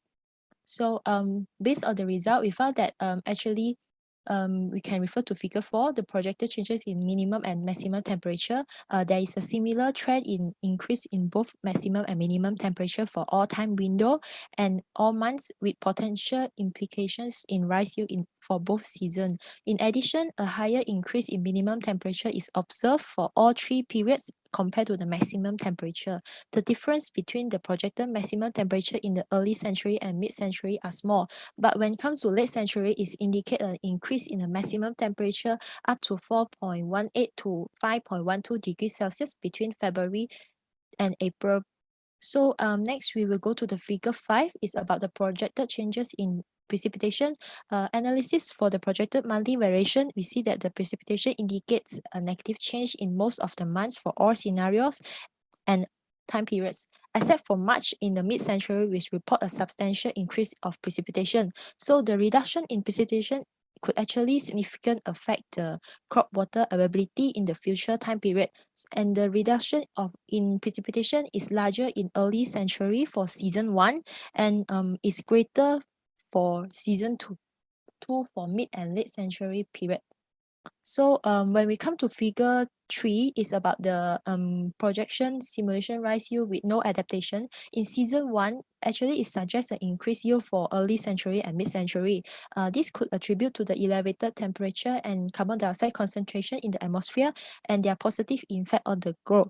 A decline, we can see there is a decline in the late century. This is because the decline yield could possibly expand a very high maximum and minimum temperature during the flowering stage, especially in July and August month. This could lead to the sterility of spillet and reduced grain filling duration, which cause harm to the crop. And then when we come to simulation for rice yield in season 2, generally there's a significant yield reduction over all time period, especially in mid and late century. The yield is expected to reduce by 2.35% and 10.23% in the early and late century respectively. Projected reduction in the precipitation in the future period could affect the transplanting and flowering stage of the rice plant and lower the yield production, especially season 2 is mainly depend on the direct rainfall as a source of irrigation. So we have proposed 2 mitigate adaptation strategy to mitigate the climate change impact. So the first one, we shifting the transplanting dates. 3 different planting dates we have proposed. The first one, we use the actual planting dates for season 1 and season 2. We act as a baseline, and then the second and third one we have used advancing planting by 2 weeks and delayed planting by 2 weeks. So with delayed planting, there is benefit slightly lower temperature increase compared to no adaptation. For early planting dates, it improved yields, especially in the season 2 rain-fed season in the early century and mid-century. So more generally, the increase is due to the shifting entire planting season to the earlier months that do not experience the severe decrease in precipitation such as October and November. However, in the late century, even August and September are projected to experience severe decrease in precipitation. Hence, the adaptation strategy does not improve the yield much. So when planting is delayed, the late stage of planting experience elevated temperature and irrigation water requirement increases. The net effect on the yield is slightly lower than the early planting, although both strategy mitigates reduction in the yield. So the last one, we talk about the supplemental irrigation. So as I said, we propose 3 scenarios to adjust the supplementary irrigation. We use the baseline, which is the current practice, and we use adjust by 20% and increase by 40%. So with the supplementary irrigation, actually the potential yield for both seasons in all periods can be improved. However, the effect is relatively small, which all fall below 5%. So in the conclusion, delayed planting in season 1 improved yield due to lower temperature compared to no adaptation scenario. On the other hand, early planting in season 2 improved yield due to more water availability. We can refer to figure 6. We can see there's more water availability for irrigation demand, and the effect of increasing irrigation supply independently of shifting planting dates on improving yield is limited. So in future works, we can investigate the effect of maximizing irrigation supply while maintaining the environmental flow in the river. That's all for my part. Thank you very much. Thank you very much for giving us insight in planting rice and climate change adaptation. Yes, great. Thank you very much. So our last presentation then is from Giuseppe, who's going to talk about design strategies and life cycle assessment for improvement of environmental sustainability. Good morning to everyone. Morning. I am Giuseppina Colaleo and I am a PhD student at the University of Campania Luigi Vanvitelli. This work aims to identify design, construction and maintenance strategies for improving the sustainability characteristics of the OBREC device, acronym for Overtopping Breakwater for Energy Conversion, installed in the port of Naples in Italy in 2015 at the industrial production stage with a view to sustainable design or eco-design and life cycle assessment. OBREC consists of a dam in the cliff provided with a tank, which placed in a higher position with respect to the sea level, collects the water from a hydrofrontal ramp to convert it into potential energy. The difference in hydraulic load between the tank and the average sea level generates a flow that activates low-load turbines located behind the tank and coupled to generator, transforming the energy of the water flow into electricity. The design and manufacture of sustainable goods and services requires a focus on the product life cycle in all its 4 phases of pre-manufacturing, manufacturing, use, and post-use. In this regard, eco-design seeks to bridge the current gap between human design and ecologically sustainable systems and associates the need for continuous economic development with the proper management and the proper use of the resources available to us. Wave energy converters have significant advantages in this regard, as they can be integrated into existing coastal structures, minimizing costs and simplifying maintenance by forming an extractable system that provides the necessary protection to coastal regions along with the power generation. To apply the principles of eco-design to production processes, therefore, it is necessary to adopt the LCA methodology, a circular economy approach that evaluates the environmental impact of its products or services throughout their life cycle. In this regard, it was decided to compare 5 different types of concrete to assess their environmental sustainability. To operate objectively, software provided by the National Institute of Standards and Technology was used. The software is called BEES and measures the environmental performance of building products using the LCA approach. They were considered generic concrete with the classic pozzolanic cement, Portland type concrete, concrete with a percentage of recycled aggregates in the measure of 20, 35, and 15% respectively. The distance was set at 20 miles based on the actual distance from a probable cement plant to the site. The results show that the best product is made up of Portland concrete. In fact, for concrete with aggregates partly deriving from recycling, gradually increasing phenomena of edification occur. The results can be explained by the fact that the concrete is nothing more than the mixture in suitable parts of water, cement, aggregates, and additives, if any. From an environmental point of view, the factors that affect the most in the construction of concrete are essentially the consumption of water. Well, to produce concrete with recycled aggregates, water consumption increases and fluidifying additives are to be considered indispensable. Thank you for your attention.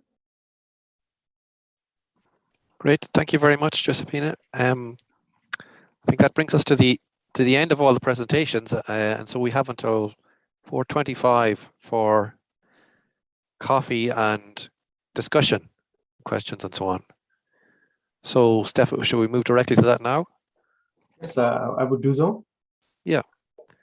So we had a great set of presentations there. I thought at the start there's quite a diverse range of things dealing, like the last one, ways of reducing our impact on climate.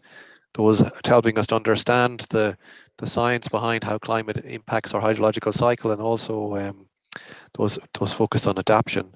So I have several questions myself for the speakers. I'm sure probably Stefan has as well. But I also want to throw it out to the audience for anything they wish to ask. Stefan had been writing in the chat. Please use the Q&A function if you've got, or if you wish to ask directly, just raise your hand and we'll invite you to turn on your microphone and so on. There is one question in the Q&A at the minute for Song. A question regarding your work comes from Hao Chen Yan. We might deal with that first. So this is for Song. Small question regarding how to classify or define what stationary and non-stationary frequency refers to. Song, are you there to take that question?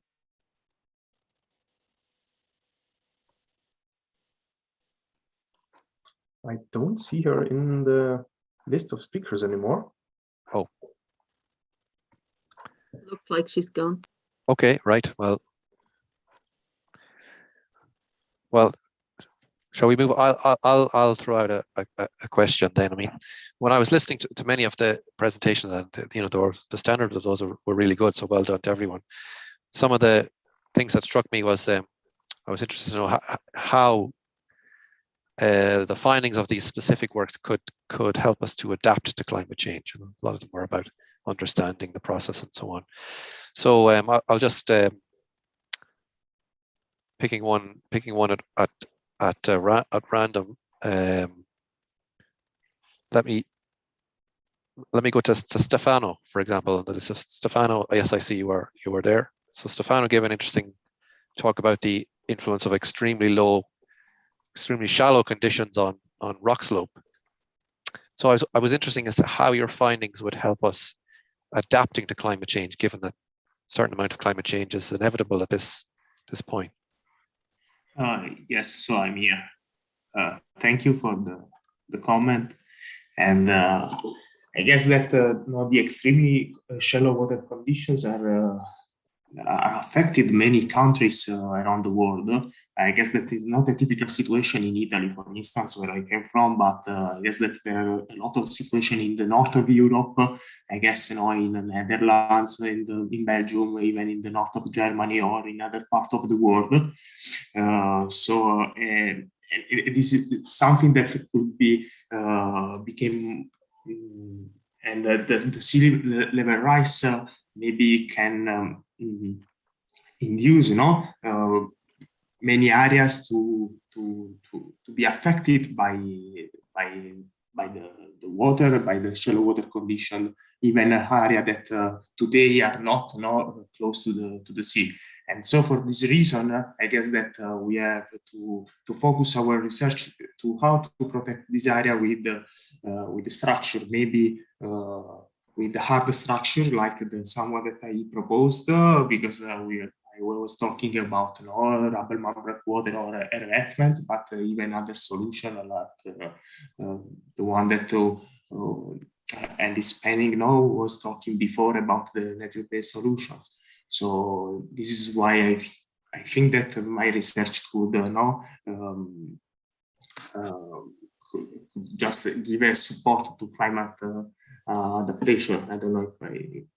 Yeah, no, that makes it very clear. Yes, you're right. And okay. Probably a lot of the research in your area, and I'm not an expert in it, comes down to the classification of the oceans. And you're now that you mentioned it, you're right. Of course, unfortunately, more of the ocean will be very shallow or extremely shallow, as you put it. So that's very clear.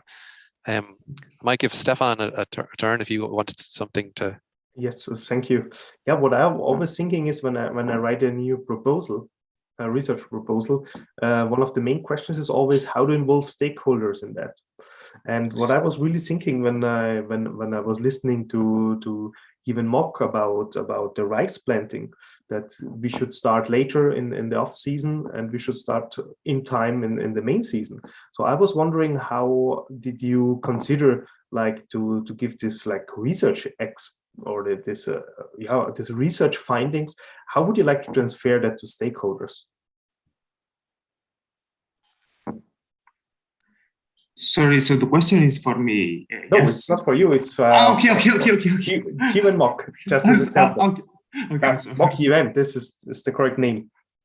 About the adaptation strategies for rice cultivation under climate change in northern Malaysia. Thank you for the question, Prof. I think that because actually the study is before that there's a research conducted by my colleague. The study actually is funded by the stakeholder. So actually they do put effort in helping in coping the in help to mitigate the climate change impact, especially in rice production. As in Malaysia, the area which I'm studying now is one of the largest rice cultivation area in Malaysia. So in such way, they are very interested to improve the rice production. As we can see, the rice production actually reduced when it comes to climate change. So I think they will be in, because the area is under their jurisdiction. So I think they have the way to manage to improve the yield in that way. I hope I answer your question. Is it clear? Yes, more or less completely. Just one more question, one more thought. Is it then, are these local farmers, very small ones, or is it like one big company who produces rice there, which listens then to your recommendations? I think it's more feasible for because as the place is actually managed by the authority, so it's better that the big company and the authority will make more they will be more higher responsible compared to the smaller farmers, and basically they are working for the authority. So I think the authority play a very important role in managing the dealing with the adaptation part. Yeah. Okay, thank you very much. That was a little bit more my question, if like the authority is there and supports that or even forces that, or if it is really done like by the local farmers by themselves. But thank you very much for giving the answer. Okay, thank you, Prof. Thank you. I was similarly had just a short question for Mark about the prediction of rice yield. How is that done? Is that within SWOT or not within SWOT? Yeah, it's within SWOT. I use SWOT to predict the rice yield. Okay. It's an annual average yield. Yeah. Okay, great. I didn't realize it had that function. Maybe one more small question. Just was here written in the chat. A small question for Ms. Mock. I would like to know if you have in mind to consider projections from other models to address this kind of uncertainty.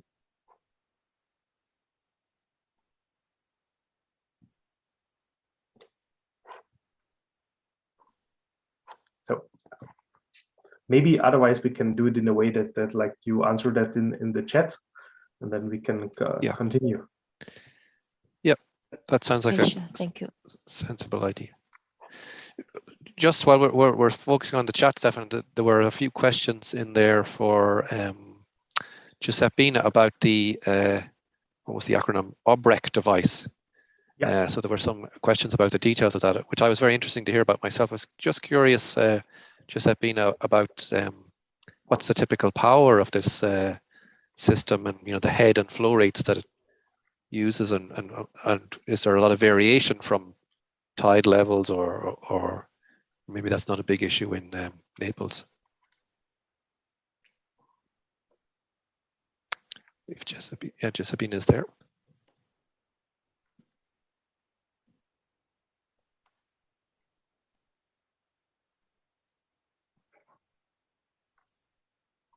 Giuseppina. Maybe not. Maybe we'll come back to that then. I have lots more questions. Stefan, do you want to try one or? Yeah, I'll go for one more. Yeah, if it's possible for Stefano. Let me just have a look if he's still here. Yes, he's here. Stefano, just a very short question, because we're also doing physical modeling, but we don't model waves at all. So my quick question would be, are you also considering like this extremely shallow water, how the interaction is then afterwards with a really heavy wave on your armor layer? So I have to stop you, Stefan, because I'm sorry, but I lost my connection. When I come back again, I heard your question. So if you can repeat the question. Yes, sure. Thanks. Okay, thank you. It's just a very quick question from my side. You're investigating extremely shallow water, like on your armor layer. Did you also consider to come up afterwards with, when you have a long-term extremely shallow water conditions, to come then with a huge flood event on your huge impact on your armor layer?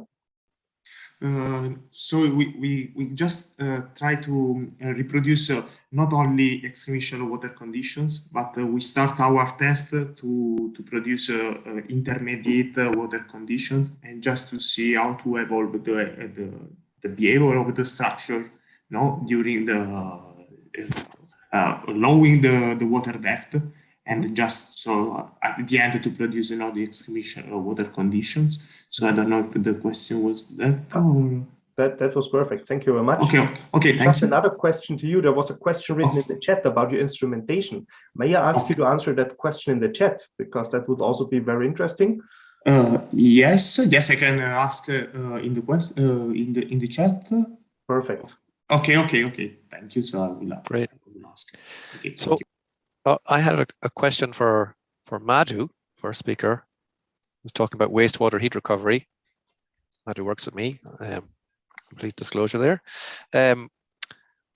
But before I get to my question with Madhu, it's just mentioned in the chat for all the participants from, if you could turn on your cameras for a group photo. Well, that will just be involving someone doing print screen, I presume. We don't have to say cheese or smile, but just we can smile while we're talking. I don't mind if my mouth is open during the picture. So my question for Madhu was, so many of the other presentations were about understanding climate science and and so on. And your one is an example of something that we're trying to reduce our contribution from the water cycle to climate change. So I was curious, had you thought about the opposite interaction of how does extreme weather events, for example, affect recovering heat from wastewater, or does it make it less or more viable, or those kinds of aspects? Angus, thanks for your question. I think that's a great question. I think in terms of our existing infrastructure, extreme events are going to have significant impact, mainly because a lot of sewers, especially in Europe, they combined. A lot of rainfall infiltrating into sewers would have quite a big impact on wastewater temperature, reducing it quite a bit. But I think if we move towards decentralization and more nature-based solutions, especially similar to what we had the discussion this morning from Ellis, which was a great presentation. So yeah, if we move towards that sort of thing where we're maybe using nature-based solutions or other blue-green infrastructure to divert stormwater and deal with flood events, moving towards more blue-green as opposed to gray infrastructure, I think we could reduce the impact significantly on heat recovery and, well, you know, also on our cities, I think. So yeah, going forward, I think it sort of depends what path we choose to go down. I think, like as Ellis said, we have the choice of staying with our gray infrastructure, using our traditional means to deal with all this stuff, or we have the opportunity to be a bit more blue, a bit more green, and yeah, hopefully have less of an impact. Very good. I have a question for Jacopo. I saw you stretching there. You're getting ready for for answering some work. But so my question, Jacopo, I was just curious about. It's a similar kind of philosophical thing. So you were helping us to understand the interaction of the sea with the air temperature and climate change. So how do you think that can help us to adapt, or what will that information be used for in climate change adaptation if we accept that we can't stop it? Okay, well, in my presentation, I try to explain at the best of my possibilities what are the phenomena behind the interaction between air and sea. But our work was mainly focused on understanding how we can, let's say, which model and which resolution we need to reconstruct the phenomena we are trying to describe. So in our work, we retrieved that some models, even if they can describe some large scale and global properties of the environment they describe in very local and in some specific region where the turbulence and small scale dynamics are strong, it's not possible to use I don't know, low resolution, such as I don't know, a quarter of degree, or no, quarter is enough, but half degree, 1 degree models fail to reproduce that. So some kind of interaction between ocean that is a key contribution on the climate, and not the anthropogenic climate, but the Earth climate. So if we want to understand how we can not control but reduce and affect the climate change, we have also to understand how and focus on how we can study the nature between the connection between nature and anthropogenic sources of changes in the climate. And so we have to use the right model, and in my case the right resolutions to focus on some kind of statistics or analysis. So that was my contribution, I think, contributed. Great. You're right. Yeah, that's an excellent answer. So, Stefan, do you want to? Yes, I would go and have one more question for Roberta. I think she's still here. When I saw your 2D model caddies, I was thinking about what was like your case study, what you used. Was it like a real city, or was it something what you developed like artificially? Yeah, no, as I think I just saw shortly mentioned in the presentation, this is a real case. It is a urban drainage catchment in the city of Naples. It is quite big. It just it covers one neighborhood in the city of Naples. It is basically a residential neighbor with a lot of strategic assets because it has the stadium, a couple of important metro stations, and so we felt like it was particularly interesting to understand about flood hazards and flood risks. But we intentionally decided to make up a typical situation where you don't know exactly about the sewer network, size and location, and we knew about this information in this case study because it is the city center, but we simulated that we had no information. But it is real that we have no information about past flood events and observations. That is why we choose to provide a scenario analysis. And so we used a somewhat simplified flood model with some simplifying assumptions about infiltration properties, porosity, and the effect of the sewer network that we mimicked by a couple of techniques we found in the literature, especially with this CADIS model. Okay, very interesting because we have a very similar case at the moment in the city of Munich. But what we try is to avoid to flood the subway there because we don't know how to implement that in our numerical model. Yeah. So the good thing is if we are able to not flood it, we don't need to implement it. Yeah, we are trying to develop this in an incremental way. Let's just see what happens on the surface, and then we see we had increasing level of complexity to understand what changes. Yeah. Okay. Good. Thank you very much. Thank Maybe you. I will come back later to you with some more questions. Of course.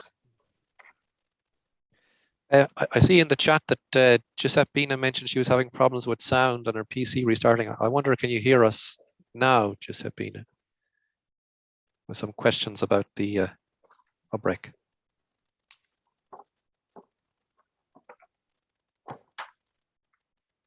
Seems not. Oh, well.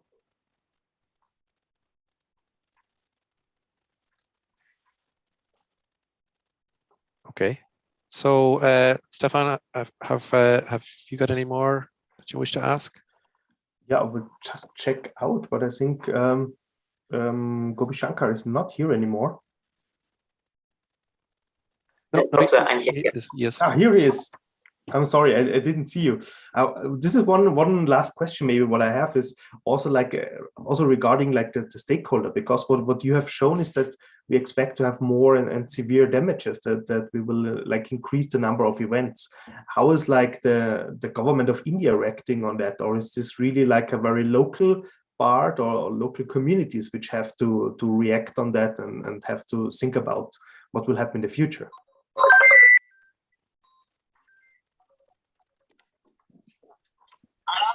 Yeah, sir, that's about. Oh, you've muted yourself. Yeah, go ahead. So this is about that tropical cyclones form in the Indian Ocean, and before landfall and after landfall, there are two separate things. So when in particular matter were presented in sea level, there's a when it affects the sea surface chemistry and sea surface water and marine, how it affects the marine environment is one thing, and how it affects when it come to landfall, when it's some cities and regions covered with the mountain ranges, when in that case the particulate matter concentration is high in that area. So we need to make that we need to identify the differences, and we need to we need to have some new insights about predicting the tropical cyclones, how acting in the sea level sea, and how it transform into transform after into the transform when after the landfall. So when it's in the coastal region, the main people affected were locality near the coastal region. So in India and Sri Lanka, like countries, mainly the coastal region is affected and is caused billions of damages. So it mainly caused. It's very important to predict this. It can give some new insight for to predict the landfall before and how it's like trajectory, cyclone trajectory is moving towards from sea to into the land region. So it depends on the locality.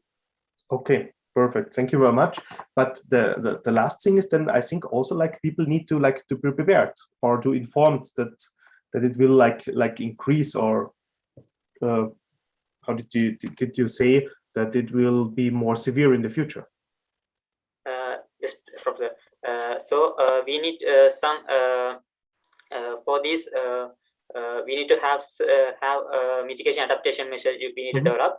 From that sense, we need to develop a proper smart sensor technology might be helpful to predict the particulate matter of black carbon, whichever cause black carbon aerosols and whichever could impact on how that impact on the tropical cyclone formation and intensification. So maybe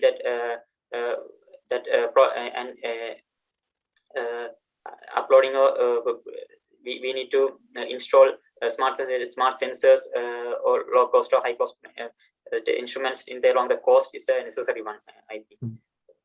So it may be helpful. Yeah, perfect. Thank you very much for the information. Are there more questions from your side? No, I think I had asked all that I had, and I think that in terms of timing, we are at 25 past. So I think we should probably stop now so we don't upset the schedule. Just want to thank all of the speakers. It was some excellent presentations and some passionate answers and some insightful comments there. So it's great to see, and we can be at least optimistic that the young water professionals are going to help us adapt to climate change in the future.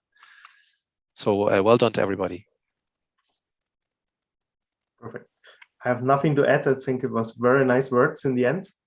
Also looking forward to the research in the future, and maybe to at least next year meet some of you in Granada at the World Congress in person. That would be a great possibility. And last but not least, thank you very much from our side to the organizers for organizing this event for the second time. We knew that this is a lot of work, each Congress, if it is online or in live, so to say. Thank you very much from our side for that. Thank you. Well done. Thank you, everybody. Thank you, all people. Thank you, everyone, and thanks for the mentors in this session. And in 4 minutes time, we'll start with the next session, which will be on ecohydraulics. So I hope many of you stay here and many more come. So thank you all. See you in a few minutes.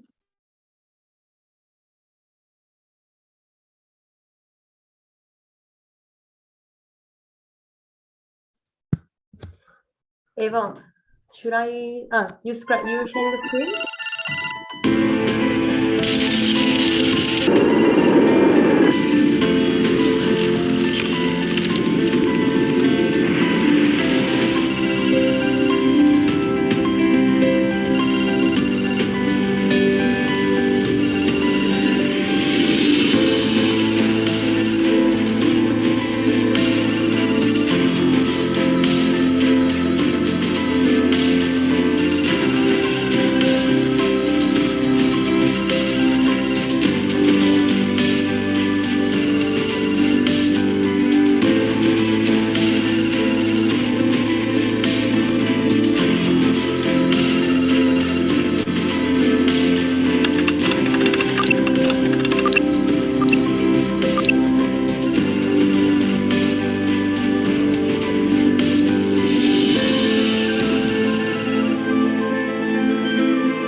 Hi all.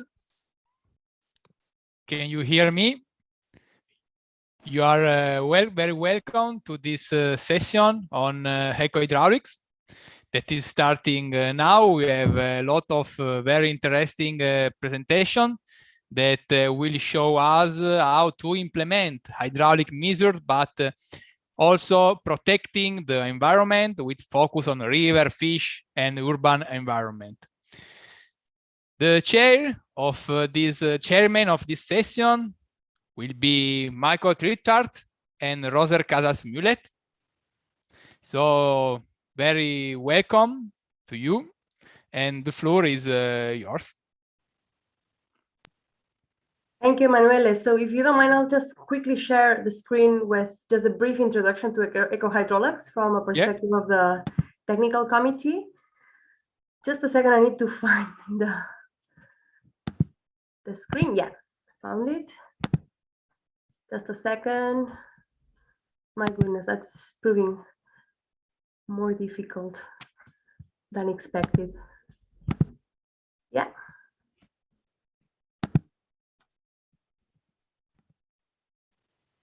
Are you seeing this? Yeah? Yes. Okay. Cool. Well, just welcome everyone, and thanks IAHR and the Young Professional Network to organize this. In Ecohydraulics, we are a technical committee represented in IAHR, and I think it was also important to tell a bit about the community behind it. And basically, as Emmanuel has introduced, there's several areas of research within Ecohydraulics, and it's basically very interdisciplinary, and I think we can see it from the talks we're going to have now. And I just want to point you out to the community. There's a web page where we have all the information of events happening. And obviously we have the upcoming Granada IAHR Congress where there's going to be a Ecohydraulics session, but there's also this international symposium on Ecohydraulics, which is happening every 2 years. And the next one is going to be in China.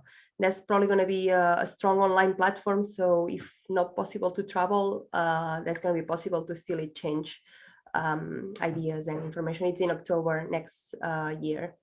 And I also want to point out there's the Journal of Ecohydraulics, which is very new, very young, but it's coming up strong.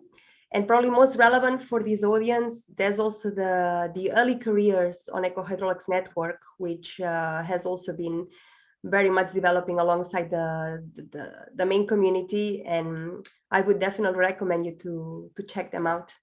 So that's it from me. I think I'm gonna leave now Mike to introduce the first speakers, Michael. So thank you all, and looking forward to hear all your presentations. Thank you very much. Well, my name is Michael Trittart. I happen to be the past chair of the Education and Professional Development Committee of IAHR. So that's the group of people who came up with the idea to create such a young professional congress. I happen to also be quite active in ecohydraulics research, and we decided that half of the group will be moderated by me and half of the group by Rosa. So without further ado, I'd like to ask our first presenter, who is Rachel Johnson from the University of Colorado in the United States. And she will be presenting her talk on integrated hydrology simulations to understand runoff generation mechanism in the presence of microtopography at the hill slope scale. The stage is yours. Okay. Well, thank you, Michael, for the introduction, and greetings everyone from Colorado. My name is Rachel Johnson, and I'm going to share a little bit today about my research from last summer at Lawrence Berkeley Laboratory, which I'm continuing at the University of Colorado in Colorado Springs. So to get right into it, my work investigated the influence of microtopography on runoff at the hill slope scale. And to define microtopography a little bit more, we just consider that to be local variations in the Earth's surface at like the roughness scale. And to investigate the microtopography, we conducted simulations using ATS, which is a modeling code developed at Los Alamos National Laboratory, which serves to solve integrated hydrology situations, as well as some other simulations. So for the actual experiments themselves, the way we set it up, so we impose microtopography as a sine wave, so sinusoidal microtopography imposed on a two-dimensional hill slope by generating a mesh. So first we generate the sine wave, which represents the microtopography, and then impose that on top of the mesh and generate the rest of the layers.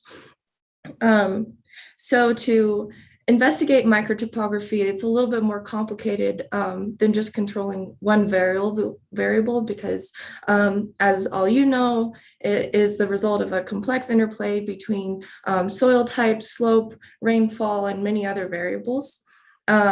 So in order to investigate microtopography, we also varied soil type, slope, and rainfall intensity along with the microtopography to understand the complex interplay between the many factors in the catchment system.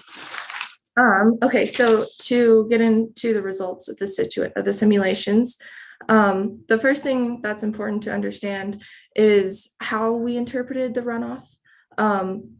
So we did this by using a classification mechanism in which we classified each cell based off of saturation and flow characteristics to determine if the cell was within the mesh was classified as done overland flow, which is also known as saturation excess. So essentially, if the cell was saturated but flow was occurring on the surface, we classified that as done overland flow. Hortonian overland flow, which is infiltration excess. Basically, if the cell was not saturated but flow was occurring, we assumed that that was Hortonian flow. And if there was no overland flow but subsurface flow was occurring, that was considered to be subsurface flow. Okay, so after we classified the many simulations and cells for each simulation, we compiled all the results together to find a couple of conclusions. So first, we found that soil acts as the primary control on runoff partitioning, meaning that microtopography had some influence, but soil was the dominant mechanism. So together, soil and microtopography are more influential than just microtopography alone. And that was essentially the biggest conclusion that we found. We also concluded that infiltration excess typically does not occur, at least for our rainfall simulations, which were considered to be unceasing. So they weren't representative of like a really fast rainfall event, but a consistent slow rainfall event. We observed that Hortonian overland flow or infiltration excess did not occur at the steady state.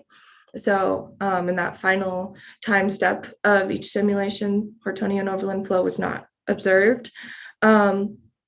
Yeah, so some of the future applications of these results and the simulations are that one, more complex simulations are needed to understand the influence of microtopography.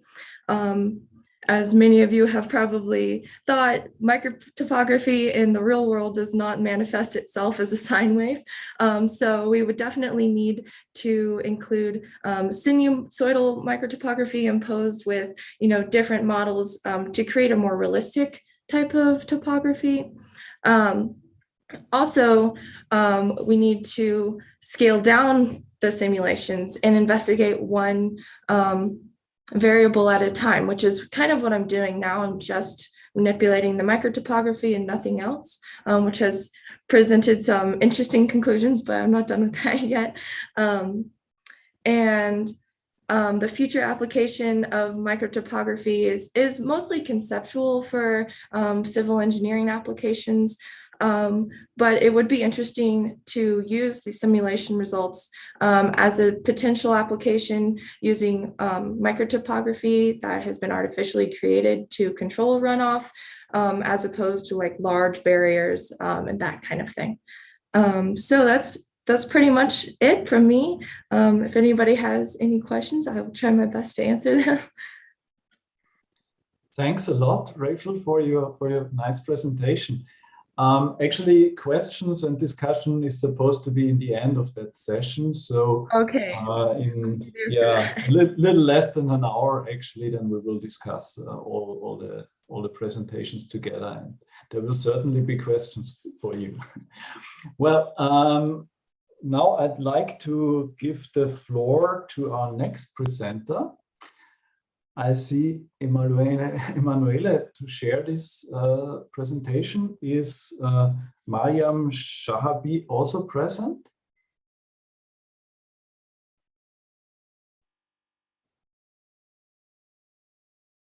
Right now, I don't see them. So actually, our next presentation should be presented by Mariam Shahabi from University of Aras, Iran, and it's about interaction of V-baffle-rear on turbulence kinetic energy on fish passage with a CFD model. Now, actually, if she, I think, is not here, is there any instruction from the host? Trying to come into the session.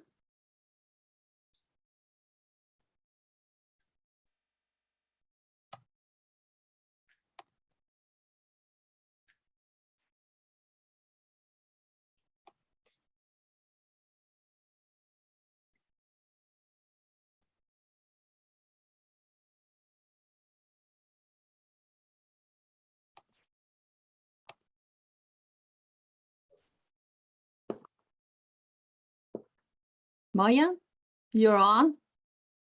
You can unmute yourself. Hello. Great, the floor is yours.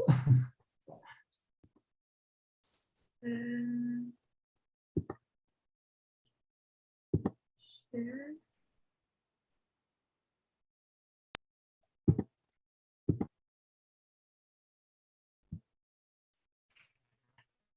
Do you see my share screen? Yes, and maybe you could switch to full screen presentation so we can see it a bit larger. Hello, I'm Marjan Musa. I'm a student of Masters of Civil Engineering at Shahid Charman University of Iran, Ahvaz. I'm glad to be at your service. On behalf of Dr. Shahabi, Dr. Qomshi, Dr. Ahadian, and Engineer Azizi from Shahid Charman University of Ahvaz, I present this article entitled Interaction of the Baffle-Weir on Turbulent Kinetic Energy on Fish Passage with CFD Model. Today, with the construction of dams and diversion dams in the rivers and the migration route of fish upstream to meet their needs, including spawning, has been disrupted. To solve this problem and fish migrate upstream and cross obstacles, the hydraulic structure called fishway is used. Studies conducted by Pozoska and his 2019 showed that the amount and distribution of turbulent kinetic energy is one of the important reasons for the decreases in the efficiency of fishway structures. Therefore, in this paper, we investigate the effect of V-shaped and V-shaped weir on turbulent kinetic energy. For doing experiments, we used the following in the hydraulic laboratory of Shahid Charman University of Ahvaz. This physical model calibrated in Flow 3D software with the RNG turbulent model. The variable parameters in this project are one flow rate, 3 different slopes, and 3 relative distance.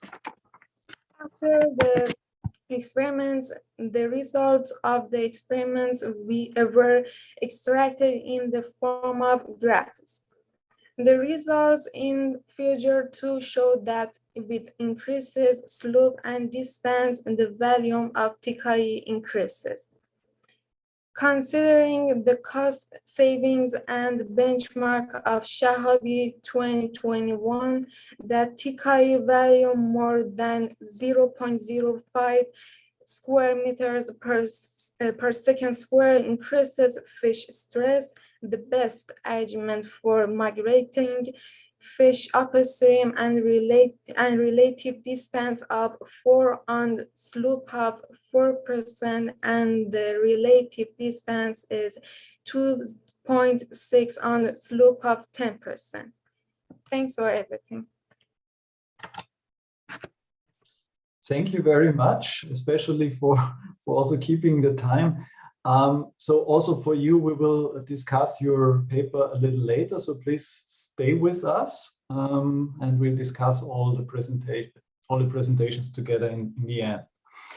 So our next presenter will be Ariana Varani from the Institute of Geophysics from the Polish Academy of Sciences, and she will present incipient motion of compact-shaped microplastics regarding experimental design and some expected results. Thank you, Michael, for the introduction. I hope the sound is okay. Nope. Great. We can see your presentation, but we cannot hear you. You're quite silent, not completely silent, but the voice is very low. Maybe you can increase. Okay. I will do one thing.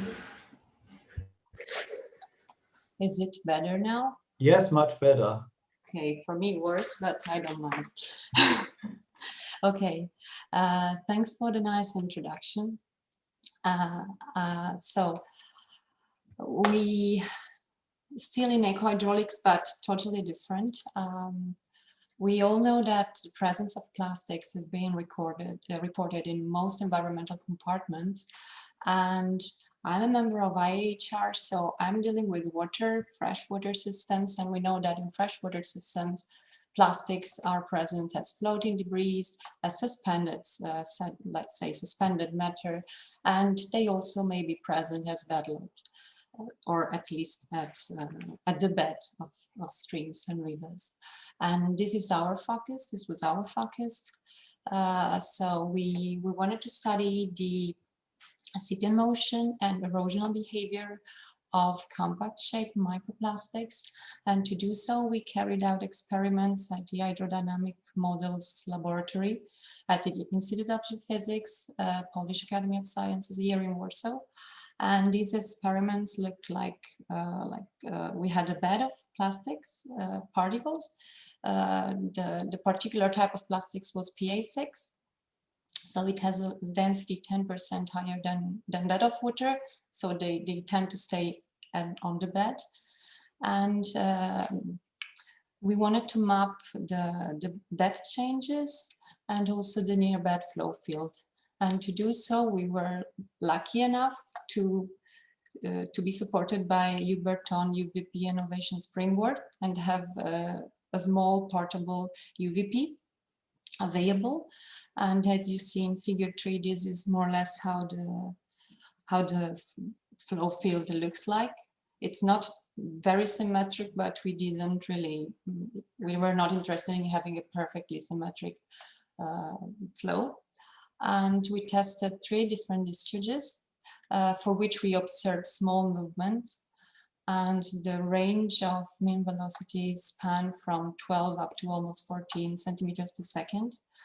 And with those discharges, we recorded videos from which we will derive the bed changes. And from the UVP measurements, we have practically the profile, the velocity profiles all over the section. And we aim at using this data set for having similar data as those available actually for sediments, because we know that in incipient motion of sand, we only study on sandy bed. So we wanted to study incipient motion of microplastics on a microplastic bed, at least first as a starting point. In the meantime, we have already done other experiments with another type of plastics and with another more natural bed. and we are working on it as well. And I think like we'll have a lot to do in the next year. So this is just the beginning. And last year I was discussing with Rosero about a project that was not, I didn't know if it was funded, and it was funded. So this is the first results from that. And I think it's more or less all of what I wanted to say. So thank you for the attention. Thank you very much for your very interesting presentation. I'm pretty sure there will be a lot of work in microplastics, measuring and monitoring. We also have some projects going in that field. Yeah, we will discuss also this presentation in the end. So our next presentation will be given by Riley Cox from the University of New South Wales in Sydney, Australia. And it will be on the preliminary assessment of quantifying fish injury in pipe flow. The floor is yours. Hello, can you hear? Yes, we can hear you well. Okay, good. Yeah, hello, I'm Riley. I'm from the University of New South Wales in Australia. And my research is looking at helping fish migrate with the tube fishway. Whenever a barrier is placed on a river or stream, such as a dam or weir, we fragment fish habitats. And fishways are what we use to relink these paths that the fish use. The tube fishway aims to improve fish passage in Australia by sending fish at high velocity through pipes using an unsteady water surge. If you look up, you can probably find some videos that show this concept quite well, if you want a better idea of what I'm talking about. So in this tube fishway, the fish would actually be subject to hydraulic effects of turbulence, shear stress and acceleration. And there's limited research in this space for closed conduit systems. So it's important for us to quantify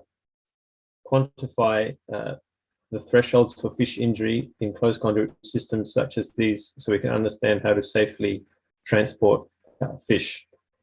So in these preliminary experiments, we investigated the effects of acceleration through a pipe contraction and shear stress through a straight section of pipe. We measured our acceleration and pressure changes using a neutrally buoyant sensor that acted as a passive tracer in the flow. And we compared these to behavioral observations and video footage of two juvenile fish species that we also used, the Australian bass and silver perch. And by comparing the sensor data and the results of the live fish, we were able to determine if the thresholds which were safe for travel in this case. So if you look at figure 2, you can see our setup. The sensors and fish were inserted at number 2, and they would travel down. There's a contraction at number 5, where an acceleration and a pressure drop would be experienced. And number 6 is the straight section of pipe where we would expect shear stress to be sustained for a little bit of a period. And then, as you can see in the next figure, we have acceleration along the bottom and the pressure data along the top. So at the contraction there, you can see there's a pressure drop that the sensors and subsequently the fish would experience, as well as an acceleration measured there, which is typical. And then between 6 and 7, we see some the results of the friction losses, and that there's a shear stress that's in the pipe. So we've captured that using the sensors, and we found that the wall shear stress for section 6 at 35 pascals and acceleration through the contraction of 16G, as well as a ratio of pressure change of 1.25.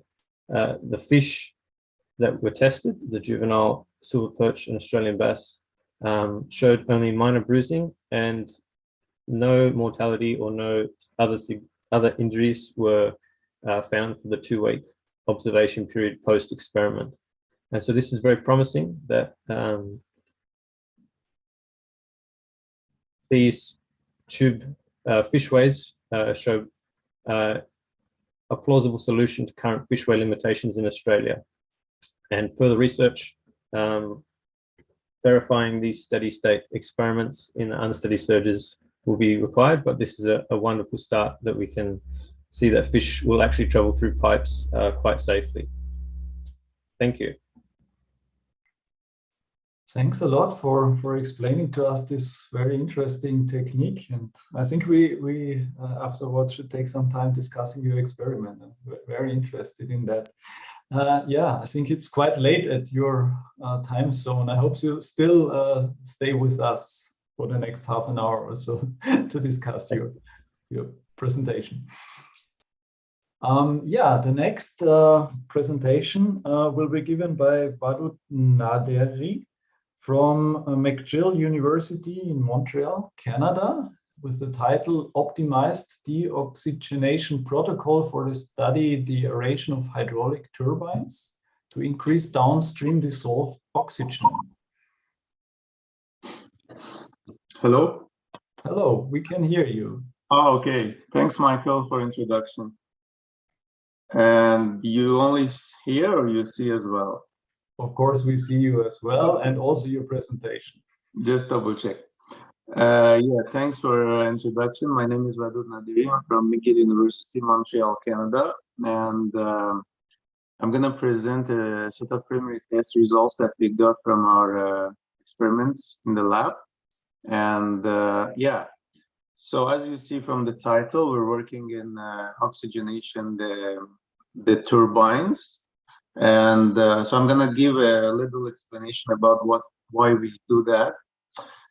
So in hydropower stations, when we extract water from hypolimnium of stratified reservoirs, we usually get a low dissolved oxygen concentration. And this can have some aquatic system function problems. And since we want to keep the river live downstream of the dam alive, due to some legislations in North America, I think the same in Europe and other countries as well. So the STO level should be a minimum number to keep those aquatic life going on. So our lab in McGill University, Fluid Mechanics Lab, in cooperation with Andritz Hydro Canada, which is one of the largest turbine manufacturers in the world, we came up with a retrofit solution. Instead of changing the whole turbine structure, we made a little innovation here, adding a couple of deflectors in draft tube of turbine. We could increase the DO. But the problem is, in all the test setups, where they do similar things, they usually use chemical methods to lower the DO first, because we want to study the DO level and increase of the DO in the system. So we need to lower the DO somehow. So our innovation that is being presented here is using an ultrasonic method instead of a chemical method that can have environmentally harmful effects in our systems. We use the probe that is being excited up to 20 kilohertz, and using different variants, we could lower down the DO. We succeed in lowering down the DO by up to 2 milligrams per liter to deoxygenate the water first, and then start our test. So what is this study about? This is just a part of our results that, as you know, this is being done in cooperation with this company, and most of the information is confidential, so I cannot present most of them.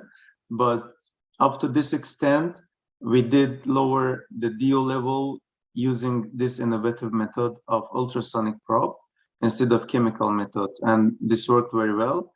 So there, in the results section, we could see by changing different parameters, we could get different timings. So the problem is we have a large amount of water, let's say 500 liters, and deoxygenating 500 liters is not easy. In the chemical methods, we just add the chemicals inside the water, like the sulfite, sodium sulfite and stuff like that, and it lowers down in 10-15 minutes. But in the probe, when we excite, create this excitement in the probe, it takes time. So we try to find out, because this is the first study in this kind, we try to find out in what variations of the frequency of the probe, as well as combination with the vacuum power and some sprayers, we can have the lowest time ever to deoxygenate, and that was our initial results. That it is shown there, but after that we got some other results that is not presented here. But the time to deoxygenate 500 liters went down to 2.5 hours. And yeah, so that was it. If there is any question, I'll be happy to answer. Thanks a lot for your interesting presentation and the important problem you're tackling here. I know also from some hydropower operator in my country who are just about to discuss that issue. Yeah, you're welcome. We will discuss also this poster in the end. And now I think it's time to hand over to Rosa to tell us about the next presenter. Thanks, Michael. I think the next speaker is Robert Dasher, and it's from ETH Switzerland. And he's going to tell us about fish tracking in lab simulated hydropeaking. Robert, I think Robert is here. The floor is yours. Yeah, thanks for the introduction.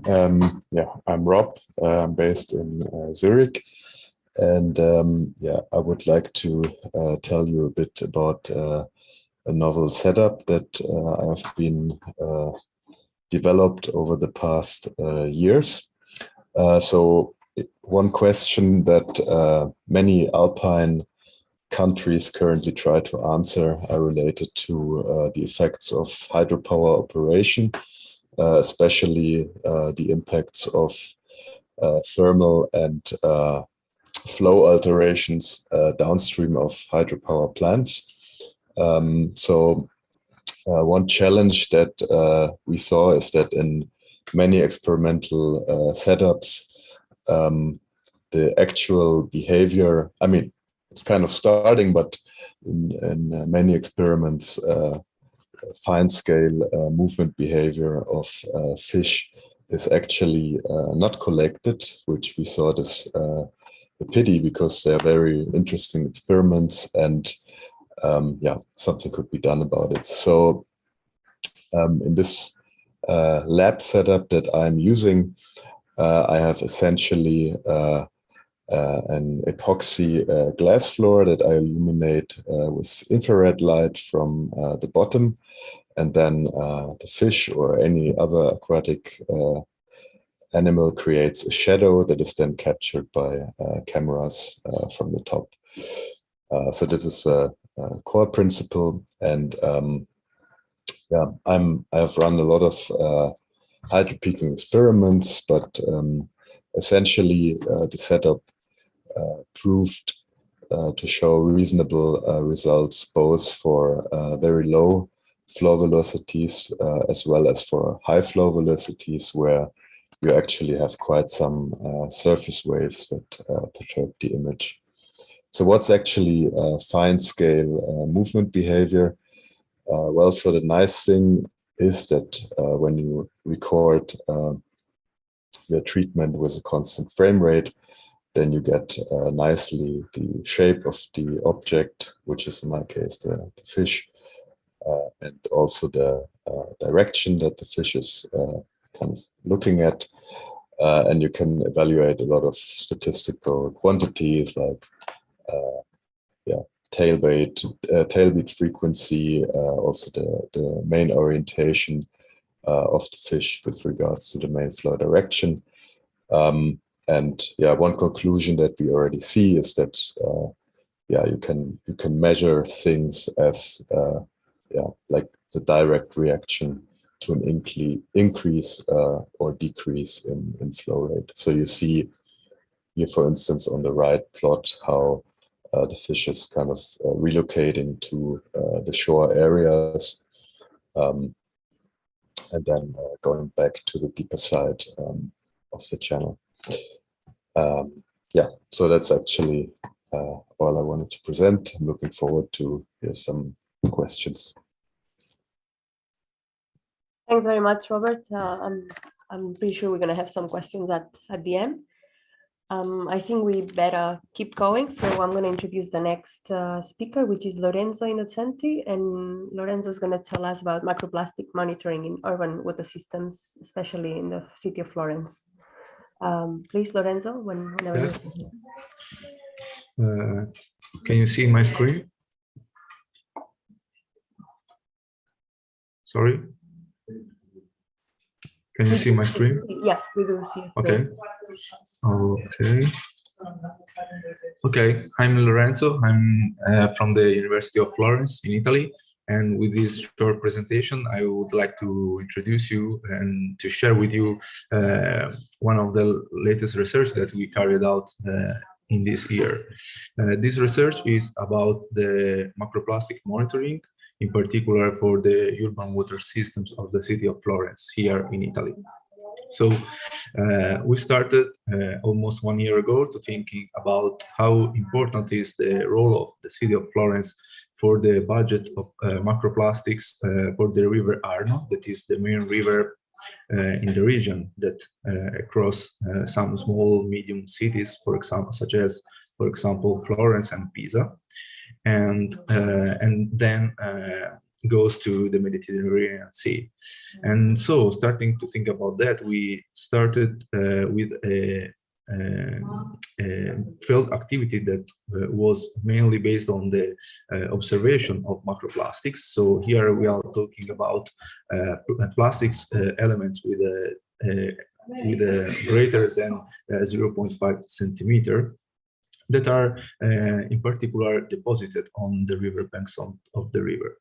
And in this case, the study area that we consider is composed by not only the river Arno, but also two main rivers that are flowing around the cities of Florence, and for a total length of the study area of about 21 kilometers. So what we did is a visual counting of the macroplastics present on the riverbanks, and in particular we did it with using the available Groundwater application for smartphone. That is an application for the citizen of science. So it's easily and also available for all the peoples. And then with this application, we went to the field and count the elements that we found. All these elements were categorized by dividing in 7 categories that are reported here in the slide on the left. And these are the categories that were available in the Groundwater. So what we observed is that that for the two main tributaries as higher densities of in particular 4 times than greater than the Arno River, than for the Arno River. So this was the first main results that we didn't expect. While for the entire study area, we observed a prevalence of PO soft, so the presence of soft polyolefins in the riverbanks. What we observed also is that the field activities also was useful for finding some hotspots around the cities. hotspot for the plastics, of course, and that are right now under monitoring in order to observe that there are some seasonal changes, in particular with the change of the flow regime, of course. And this work, of course, provided the first relationship between the urban activities and the production of plastic pollution, and also helped to understanding on, or provide the first things for calculating the residence time of plastics in our rivers. And so the study is ongoing, of course, and these are the first results that I would like to share with you. And so thank you for your time. Thank you very much, Lorenzo, for the nice presentation. And yeah, we'll leave the questions for the end. We've just noticed now that the next speaker is not present. So if you don't mind, Francisco Jose Brea, we might go for your poster. We have next. a video presentation for the next speaker. Okay, perfect. I can share the video. Okay, perfect. Of the next presentation. Okay. So yeah, the next presentation is going to be from the University of Stuttgart, Bea Negreiros. And yeah, we'll do the video then. Sorry, Francisco, we'll do it later. Okay. My name is Beatriz Negreiros. I'm a research associate in the Institute for Modeling Hydraulic and Environmental Systems in the University of Stuttgart in Germany. Today, I'll be presenting to you a novel open source, freely distributable algorithm coded in Python for detrending river ditch elevation models, DEMs. But before I begin, I would like to give a short overview on why do we need to detrend river elevation. As we know, rivers are characterized by a longitudinal valley slope, and this slope affects lateral elevation values. However, several river ecosystem functional relationships can be attributed or are related to lateral slope. Therefore, lateral analysis are truncated by river longitudinal slope, and that's where river detrending enters. River detrending involves leveling the DEM to the horizontal. And several detrending tools already exist, but to our best knowledge, all of them require paid licenses. So then we decided to develop a free algorithm that receives as input the river DEM as raster file and the Talvik points as shapefile, and fits an inclined plane along the Talvik points as illustrated here in the figure in red on the right-hand side. In our methods, we have opted to apply a least cost path algorithm in Python from the scikit-learn library to generate the Talvik points based on river DEM. The algorithm then subtracts the pixel elevations from the inclined plane, and we have tested the algorithm on a section of the Inn River in Germany, in a residual stretch between these two river kilometers in the figure in the middle. The two figures in the bottom show the longitudinal profile of the section of interest before and after the detrending process. It can be seen that the algorithm was able to reduce the valley slope of 0.19% to a neglectable slope of 0.02%.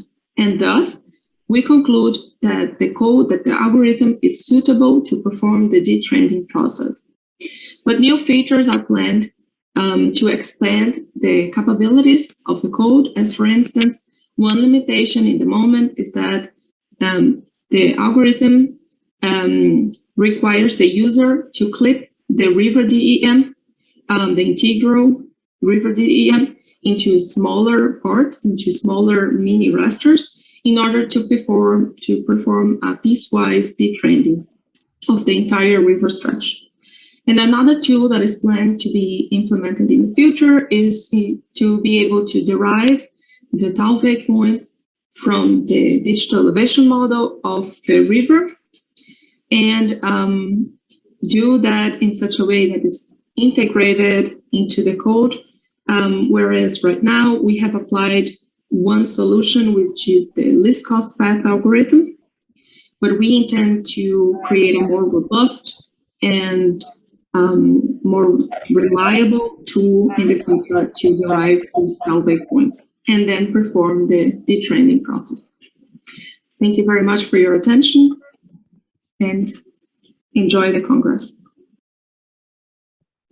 Okay, thanks for the nice video, Beatriz. She cannot hear us, but it's appreciated that she sent such a nice presentation. So I would say let's go now to Francisco Jose. Now it's your turn. He's going to tell us about the evaluation of the physical habitat suitability for 3 species of fish downstream the Arroyito Dam in Lima River in Argentina. Whenever you want. The screen, you see the screen? Yes, now perfectly. Can I start? Hi, my name is Francisco Jose Brea. I am a biologist, graduated in the National University of La Plata, and I work in the Fluvial Hydraulic Group of the National Water Institute. In this work, we studied the physical habitat suitability, also known as PHS, for 3 species of fish in the Limay River in Argentina. The importance of the study area is associated with the dam located in this river and the need to evaluate if its charges affect the biological cycle of the river species.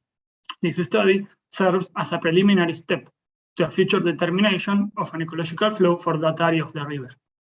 So we work with 3 species of fish, which usually are those selected for this type of studies because their habitat requirements are representative of the overall demand of the community and are generally better known. 2 of them are endemic, Galaxias maculatus, also known as Puyén Chico, and Persichis trucha, also known as Trucha criolla de Boca Chica, and the last one is invasive, who is Salmotruta or the brown trout, Trucha marron, which, although it is native to Europe, was introduced more than 100 years ago in the rivers of Argentina, so it is completely integrated into the riverine ecosystems. It is necessary to clarify that in Argentina, in spite of having a great biodiversity, there are not enough ecological studies for the construction of the preference curves necessary for this type of models. So in this study, we use habitat preference curve developed in other rivers, previously testing that the transfer information was possible and evaluating 2 parameters for each species, depth and velocity. So we use the software Telemac 2D to generate the hydraulic modeling.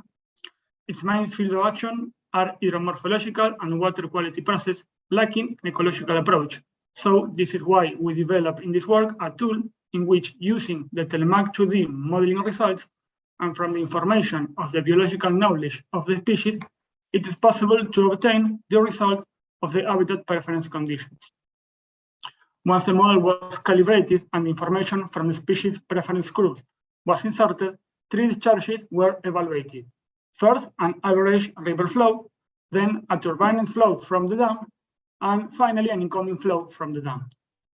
So figures 1 and 2 show the modeled area divided into colors, indicating better or worse habitat use by the study species, with red indicating very good habitat use, green representing an intermediate condition, going down to blue, indicating poor or no habitat use at all. So, as shown in these figures, the modeling results show similar responses for the 3 species, indicating a low utilization of their percentage size in the combined suitability of depth and velocity when the modeled flow rates increase.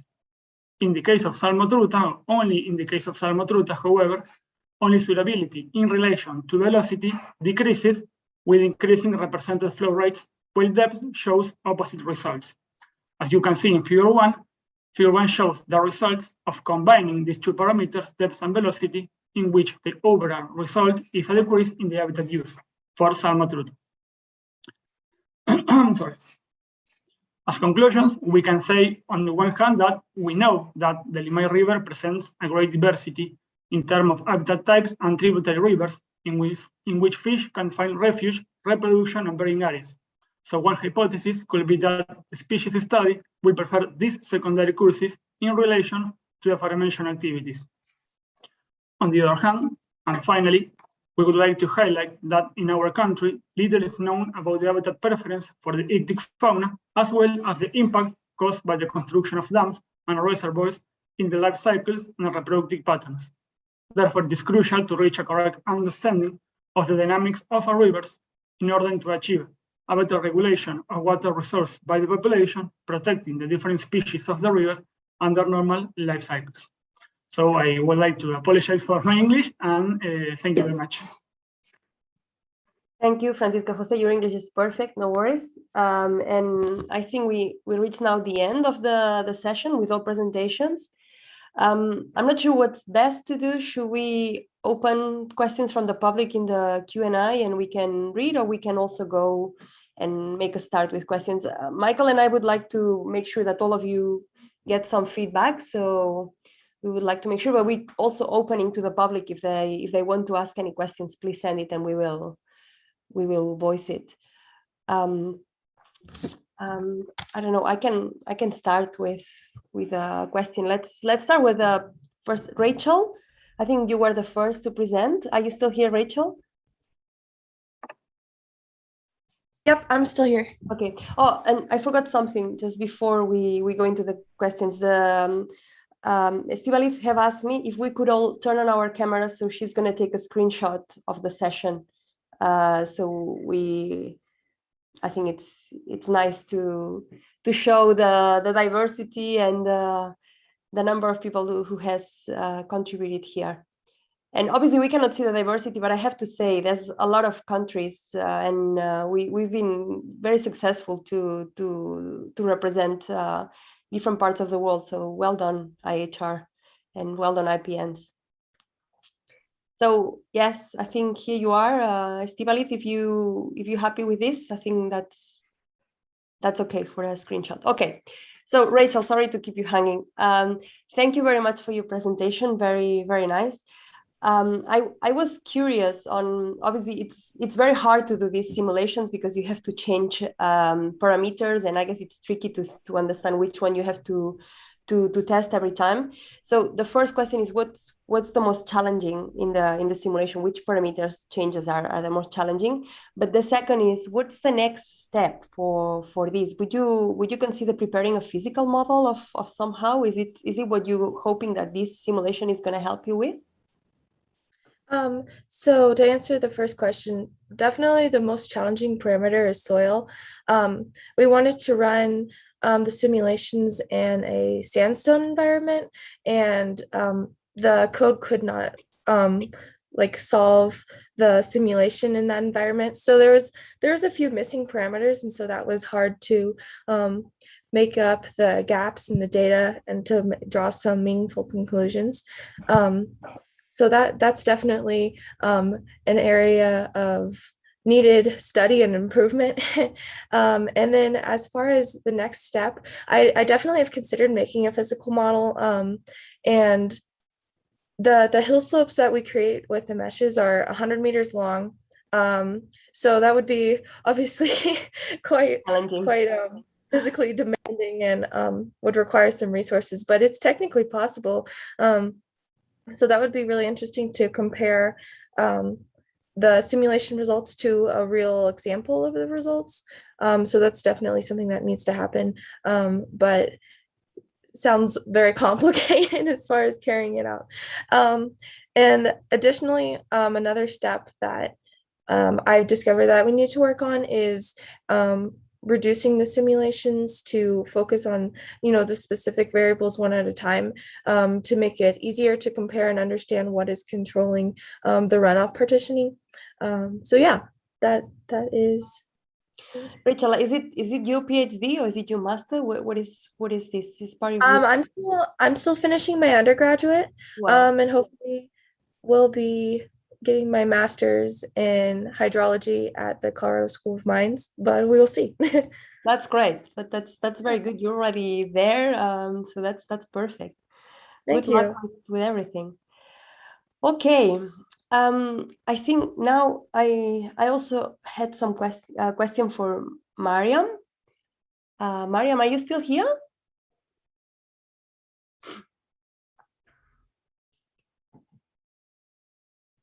Mariam, I'm not sure. I think it looked like she was connecting to audio. Otherwise, I will ask someone else and then I'll come back to you. Okay, then I'll go to Ariana. Then I'll just go in order because that's how I took the notes. But I'll go back to Marianne. So Ariana, yeah, thank you very much for the presentation. I really like the bit that you said that obviously you saw a very similar behavior to sediments in microplastics, and obviously that's what you would expect it. I also want to ask, why did you choose this size of particles? Was it obviously because you wanted them to be in the bed, so you wanted the dense particles? But is there any reasoning behind it? These are the type of particles that are more often found, the ones that can cause more issues, the ones that are more similar to sediments. What was the reasoning, and also kind of the application?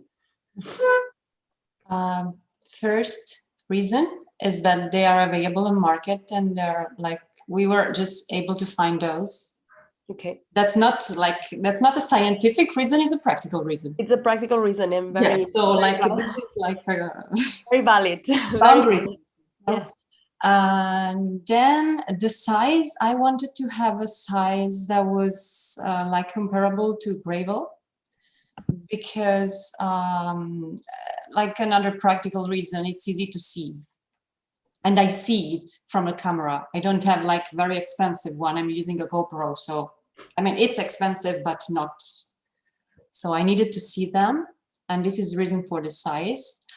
And that's more or less all. So we were trying to find like other type of plastics, but like these are master batches. These are used for like melting and producing any kind of material, other like products. So it was easy to find. You can find it in big bags, and it was just that.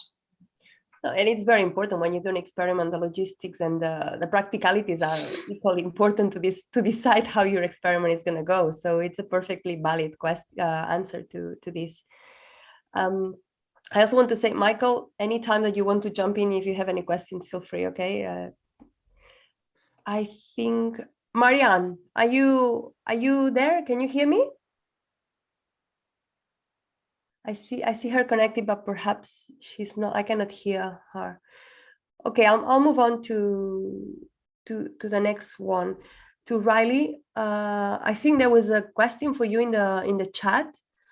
How different would you expect the fish damage for smaller, larger fish than the ones you tested? And that was actually also on the line of my question in terms of would that work for other life stages of the fish you've chosen and the species? So could you talk about a bit more about the fish species that you've chosen and the life stage that you've chosen, and how valuable it would be for these other species? Yeah, so I think we chose two native fish for Australia, the Australian bass and the silver perch. They're common in some of the rivers we want to improve fish passage for. In terms of the sizing of fish and the damage, I think it also depends on our pipe diameter. So we had a pipe diameter of 40 mil, okay. Or 50 millimeters, sorry, for the outlet. And it gets to a point where the fish become almost too big to fit through. So if they get to the larger side of things, they would definitely have friction from the pipe.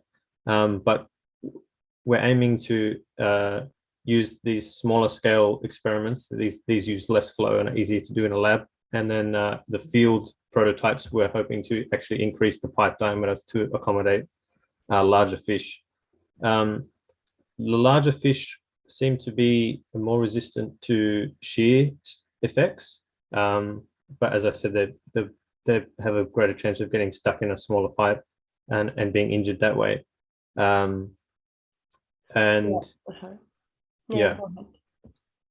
No, I didn't realize that was I didn't see the sizing of the infrastructure, but I was also going to ask you, so are these infrastructures already installed in some rivers in Australia in real size, or implemented? It's just a prototype, right?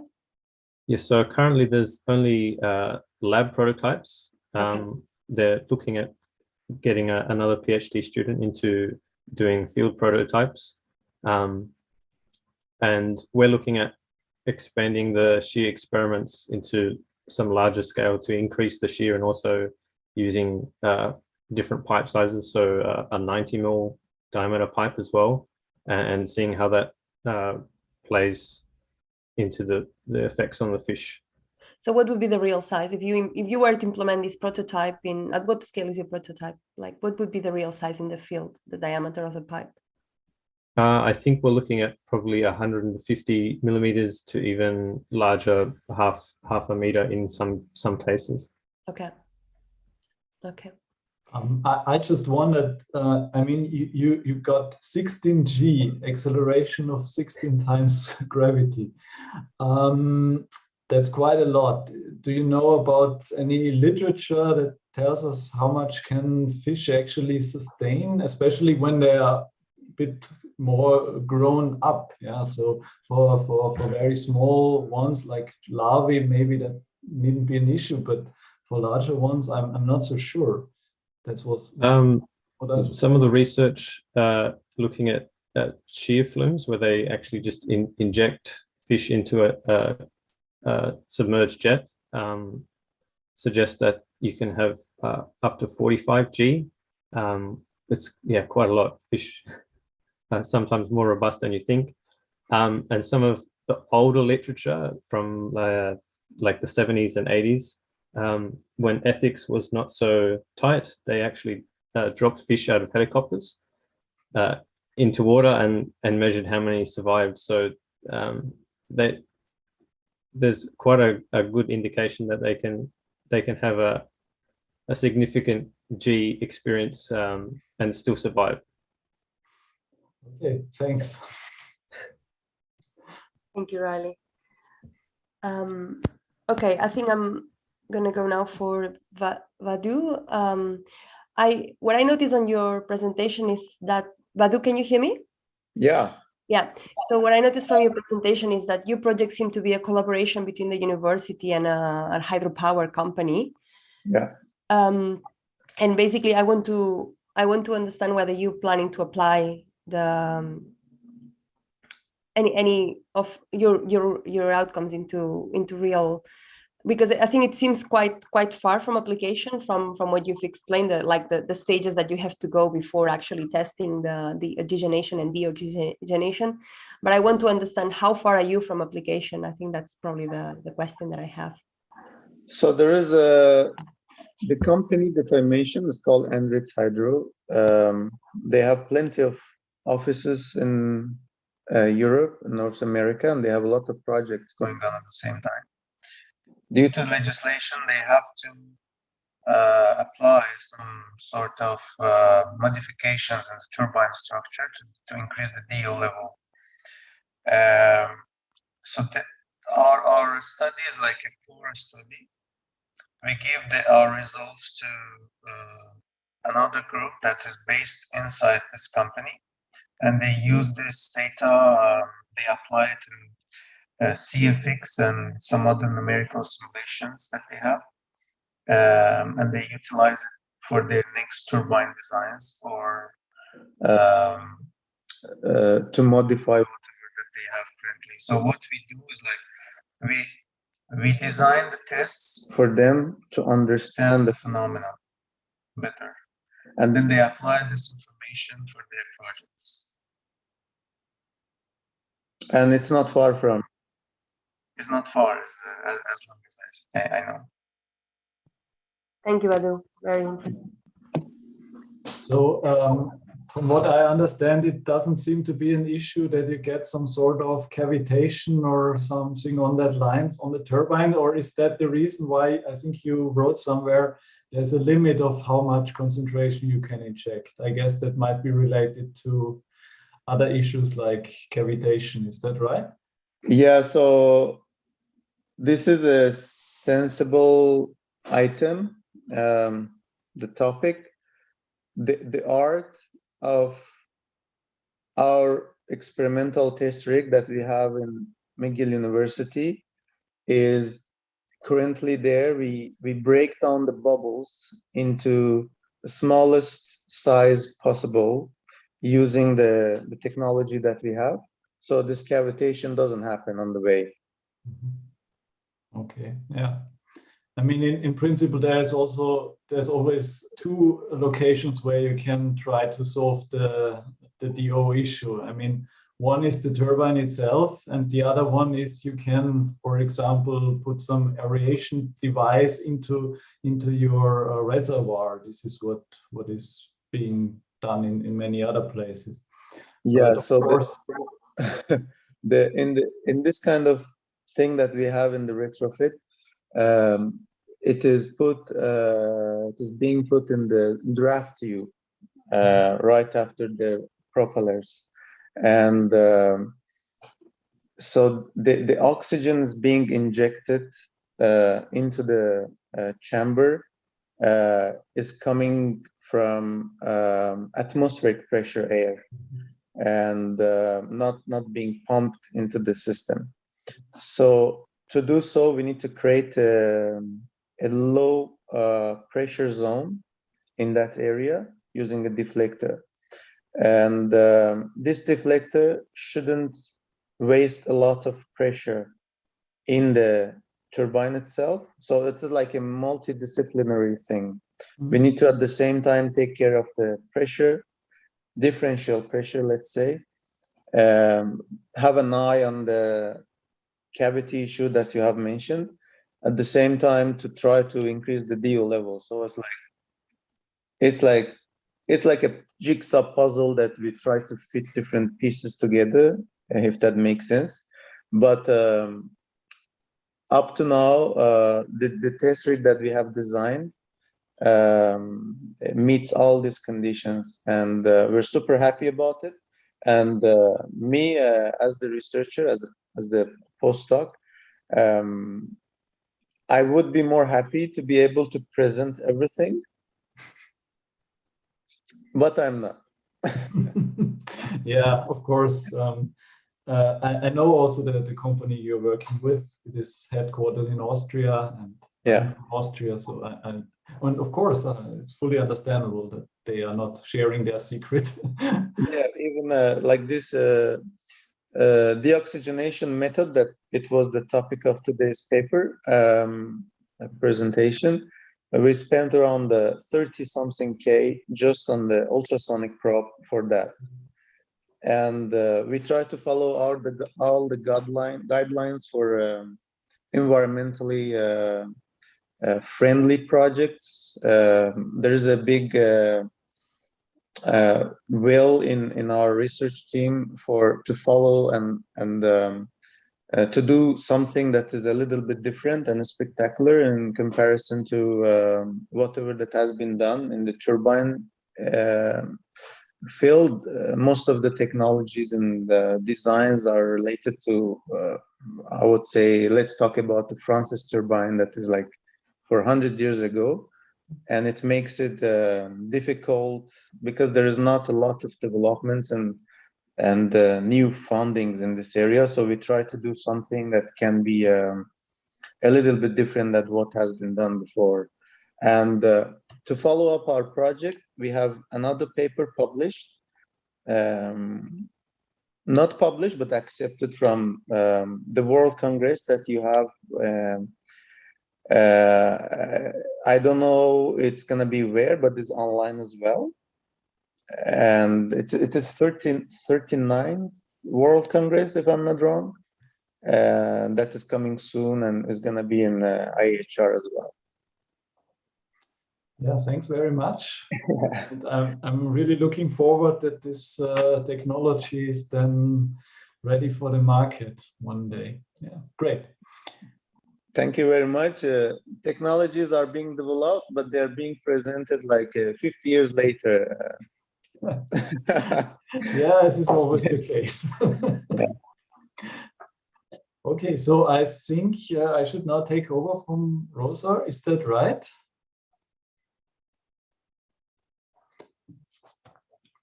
Yeah, so actually we decided that the second half of presenters should get some questions from me. So I took some note to Robert Naudascher. So the thing I noted, so to remind everyone, so this was about your fish tracking experiment, and the one thing I was really interested in is, can you tell what actually is the lowest or the smallest size of fish that you can track with your technology?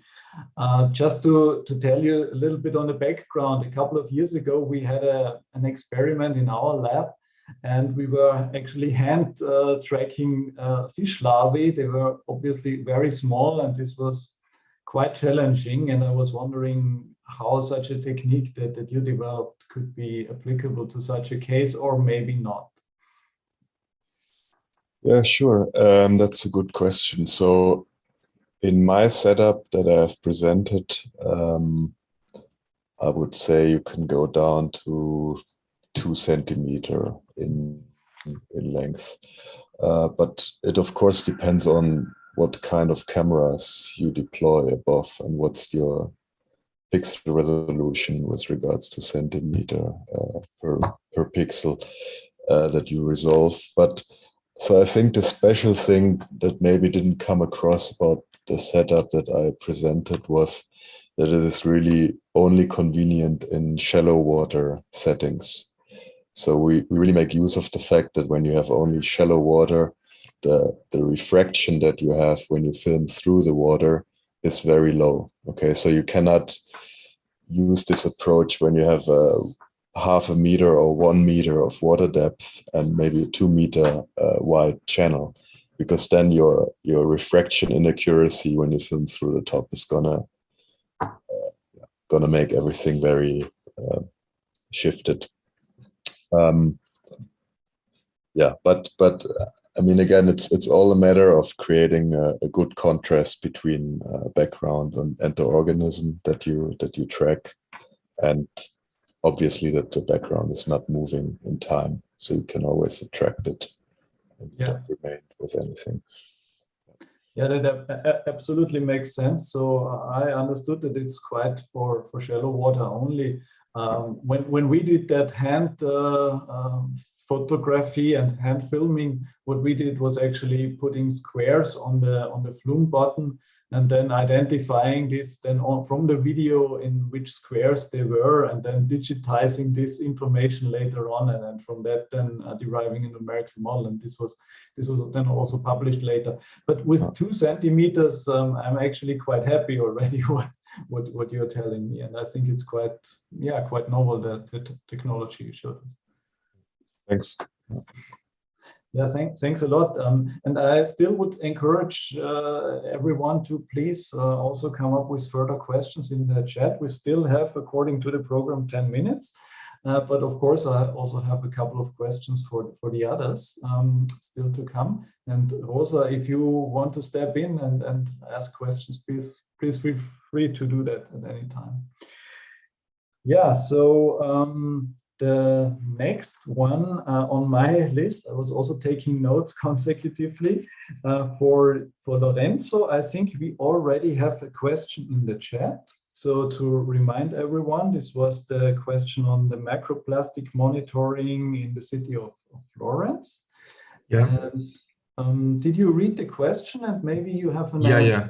Yeah. I'm reading from the chat. So what we are trying to find for the correlation with the hydrology and then for determine the residence time for these plastics is to going in on the field with of course once per month, for example, and observe how the situation is changing, and also monitoring the discharge in the rivers, and so trying to find a correlation between, of course, the discharge, the flow regime, and the presence of macroplastics. So we are trying to do this type of sort of correlation. So we are not already at the end of the study. So yeah, thanks. And also from my point of view, what I noted is did you look somehow into the sources of this macroplastic? Sorry. So is this more littering or is it industrial pollution? You especially showed us also that the largest portion you have are these soft polyolefins. So yeah.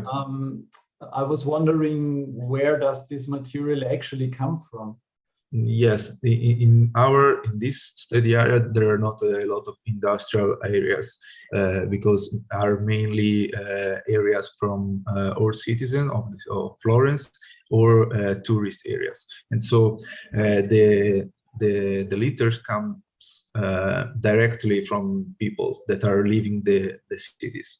So we found some correlation between some areas and for example, where there are some parks, public parks, of course, they are along the river, and so at that location we found much items. Of course, these are related directly for the input from the cities, and then some other areas that are really, for example, characterized by the presence of high vegetation, and so in that case probably the presence of plastics is also because during the flooding events the plastics comes from upstream and then be trapped at the vegetation, and then we found that of course. So this is a topic that is continuing increasing, and so we are trying to find some correlation between the activities at the cities, and so with the presence of plastics on the riverbanks. So the people should stop littering, actually. Yeah. In principle, there is also a comment. Maybe you can see it in the chat by our colleague Michael. By Michael, yeah. Yeah, and he comments that the input is still the same, which he cannot actually believe in a touristic city like Florence. But yeah, maybe you want to say something in that regard. No, it could be not true in a touristic. Yeah, I don't know. We are studying that study case, so this is not, of course, their really final results or conclusion. So we will see. Yeah. Okay. Thanks a lot. Thank you. Well, we have two more to go, but one is not present, so it's not so easy for me to ask a question to someone who is not present. So maybe we will skip this one. What do you think, Rosa? Yeah, I think so. And I was also looking. I think the last speaker also left. Francisco is not there either. Is he? Really? Okay, that's a pity. Yeah, I also. Oh, okay. I don't know. Jose Anto. Francisco, no. Hello. Hi. Are you also co-author of Francisco, Jose, from the? No, I am the chair. Okay, I'm chairing the urban drainage session. Okay, of course sorry. Of course, now the chairs for the next sessions come in. Yeah, I did the same. I bombed the previous session as well, sorry. Yeah, so we have two more, but none of them is here. So unfortunately, I cannot present my questions. Actually, I would have been interested how depth and velocity were connected in the last model, because there are several ways of you can do it. So multiplication or addition, and depending on this, the result might change. But yeah, so maybe if Francisco sees this recording later, he could answer this somewhere. Yes. How about obviously the speakers might also have questions for the other speakers, so feel free to have a bit of a chat, maybe just spontaneously. If you have any question or anything that it's like related to what you've done or non-related, just feel free to ask the questions. We can also start a conversation. We have, what did you say, Michael? We have another 5 minutes maybe now? We have a little less than 5 minutes, actually 4 minutes. Yeah. Okay. But if there are further questions, we will be happy to take it. Maybe as a general question to all the speakers that are still present, are you all doing your PhD or you are a master level? So who, well, maybe just use the raised hands. Who's doing their PhD here? One, Arianna, Robert. Yeah. And Right. master thesis, anyone is doing the master thesis here? Okay. But we also had a postdoc, as far as I remember. I think Vadut was a postdoc, right? Okay, yeah, that's true. Yeah. No, but it's been very, very good to, as I said, the range of geographical diversity. I think it's been great to see different issues in different parts of the world as well. The topics, I mean, ecohydraulics is already very, very broad and interdisciplinary. You usually combine different things, but I think we've seen here quite a good representation. So thank you very much, everyone, for this session. And yeah, thanks also from my side, and also for staying with us, even though it's very early for some of you and very late for others. It was very interesting and a pleasure to chair this session. Likewise. So I think unless there's any other questions, maybe we can just leave it to Eva and Emmanuel. And also thank you for hosting, guys. And I think that's all from us. And nice to meet you virtually, Michael, as well. Same here. Thank you very much for you as well to hosting. Thanks. So we hand over to Eva essentially and Emanuela, right? Yeah. Thank you very much. So I think that now is time for the next session. I think in a few minutes.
Hello, good day, good morning, good afternoon, everyone. My name is David Ferras, and together with my colleague from the organizing committee, Gaetano Crispino, we'll be hosting this session on urban drainage and groundwater hydraulics. Said that, I would like now to give the floor to the chairs of this session, who are Jose Anta and Patricia Piro. So please, Jose and Patricia, the floor is yours.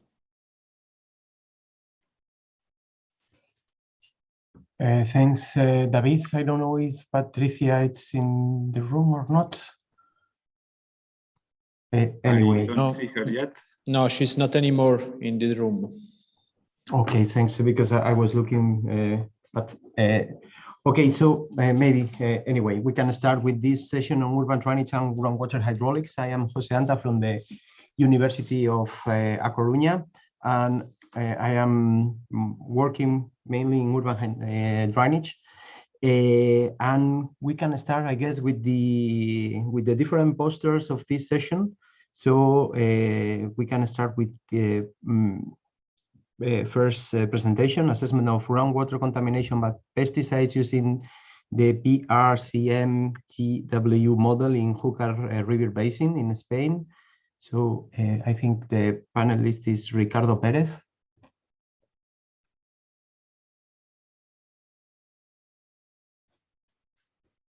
Which is the number of the poster? It's poster 64. Okay. But I found in the drive some kind of video of this poster. Yeah. So I don't know if Ricardo will present it or we just have to put the video. Yeah, I think we can share the video. Let me try to open it.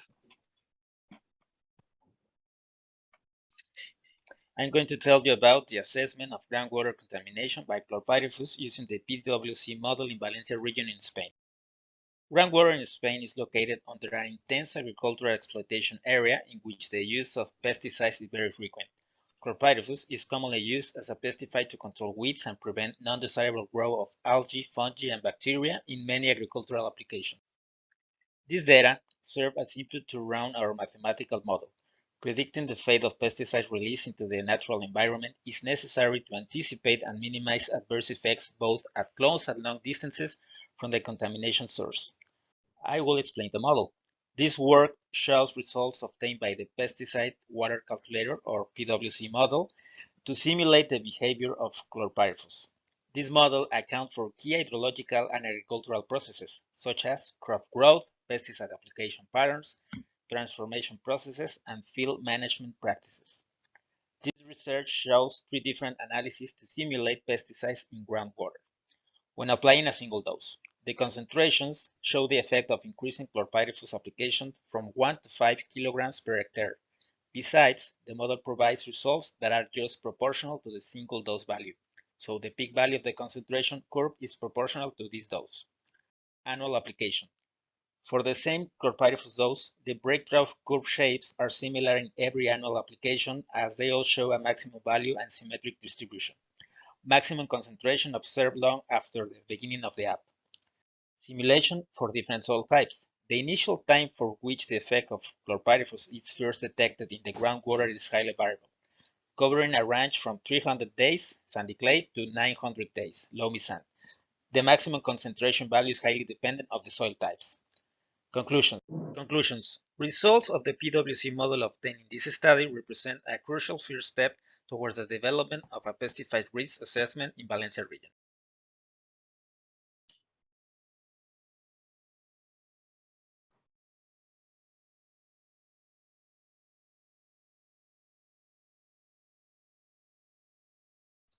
Okay, so with this, we finish the presentation of the first poster, and we can move to the next one, which is poster 119, analysis of spatiotemporal evolution of hydrogeochemical properties in the central zone of the Morro aquifer, which will be presented by, I guess, Hermes Monterroza. The floor is yours. Hello. Can you hear me? Yes, you can start. Thanks. Okay. Hello. Thank you for being here. My name is Hermes Monterroza. I'm geologist from Universidad del Norte in Colombia. And the topic of my presentation is analysis of spatiotemporal evolution of hydrogeochemical properties in the central zone of the Morro aquifer. Morro aquifer is the main source of water supply in Sucre in northwest of Colombia. It's used in domestic agricultural and industrial areas, generating overexploitation and affecting the quality of the aquifer environment.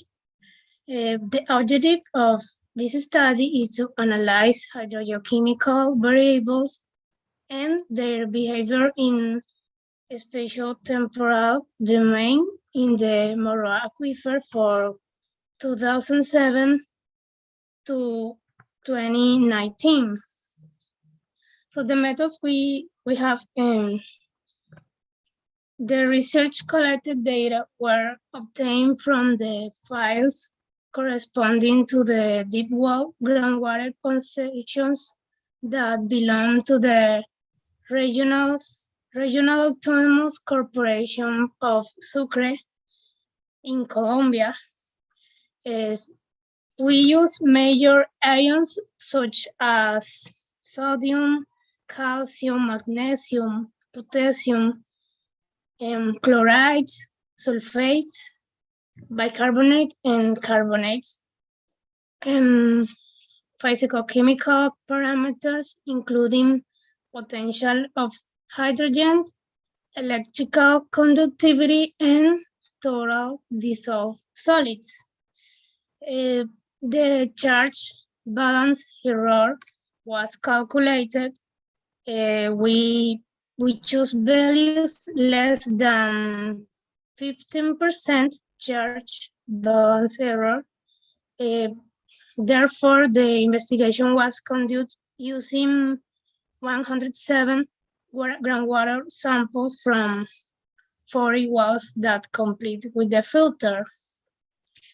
We realized descriptive statistical analysis, multivariate statistical analysis, and we generated diagrams as Piper, Steve, and bivariated, and we did isoconcentration maps for the main ions. And the results that we obtained, 50% of deep wells exceed admissible values of drinking water standards in Colombia. In multivariate statistical analysis, it was possible to identify 3 processes represented by subcompensations data that define the hydrogeochemistry of the aquifer. This is illustrated in the first figure. The Piper diagrams suggest the aquifer is dominated principally by sodium bicarbonate and calcium bicarbonate type waters. And this is illustrated in figure 2. Finally, the contamination source present in the wells were identified, such as leaching, untreated swag, and soil leaks can cause, and indeed, anthropogenic contamination has a representative influence on the hydrogeochemistry of the aquifer environment, especially in the communities that supply from this research. Well, thank you so much for your attention and for this opportunity. Thanks, Hermes. Before moving to the next presentation, I would like to remind you that you can post some questions in the poll option of Zoom, and then in the coffee break, we can go through the questions that comments that you can leave in this poll section.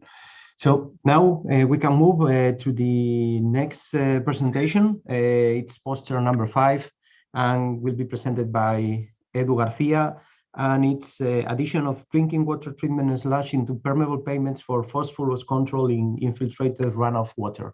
So Eduardo, the floor is yours. So can you hear me? Yes. Okay, so I don't know if the screen is completely opened. No, we can see the screen, but it's not in full screen size. Now we can see all the bars of the PowerPoints. Now yeah, it's okay. Thank you. So thank you, Jose. Well, the research that I am presenting you focuses basically on the improvement of the treatment capacity of permeable pavements for phosphorus control contained in urban stormwater runoff through the addition of a low-cost absorbent material, which is drinking water treatment sludge. So to achieve this, 2 concrete block permeable pavements infiltrometers were performed at laboratory scale. One of them was developed according to the typical configuration of a permeable pavement, while the other one contained a mixture of 80% fine gravel and 20% of sludge placed between the separation of the concrete blocks. So, well, during 6 months and every 2 weeks, Mediterranean rainfall conditions and dirt accumulation on the pavement have been simulated, and we have obtained different output hydrographs of the infiltrated runoff and various physical, chemical, water variables. After that time, from a volumetric point of view, the results show that both systems were able to retain, in average terms, around the 41% of the total water volume applied. According to water quality terms, the significant differences in concentrations of total phosphorus and phosphates in infiltrated water took place. For example, in terms of accumulated mass, total phosphorus through the original configuration of the permeable pavement was 9 versus 6 through the infiltrated infiltrated water through the infiltrometer provided with that kind of sludge. So in relation to phosphates, they were 3.8 and 1.7 respectively. So what do we have with these results is that the addition of the drinking water treatment sludge improves the treatment capacity by 33% for total phosphorus and by 55% for phosphates. So to conclude and sum up, it's been noticed that this kind of sludge enhances the capacity of treatment of this type of SADs, and also this low-cost material is able to retain a significant concentration of phosphorus, which is really beneficial for eutrophication-sensitive water bodies. And finally, the valorization of this waste promotes the integration of the circular economy principles in the urban water cycle model. So that's all from my part, and thank you very much for your attention. Thanks, Edu, for your presentation. So before moving to the next presentation, I think that Patricia Piro is in the room. So maybe Patricia, I don't know if you want to introduce the next sections or the next poster's presentation, or maybe we can introduce yourself right now or at the coffee break as chairman of this section as well.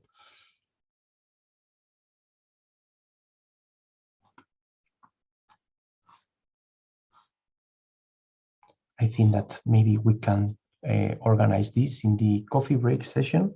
And now we can move to the next presentation, which is poster number 6, comparative analysis of radar and rain gauge-based runoff in urban drainage system of Damhusen catchment in Copenhagen. And this will be presented by Husnain Dansar.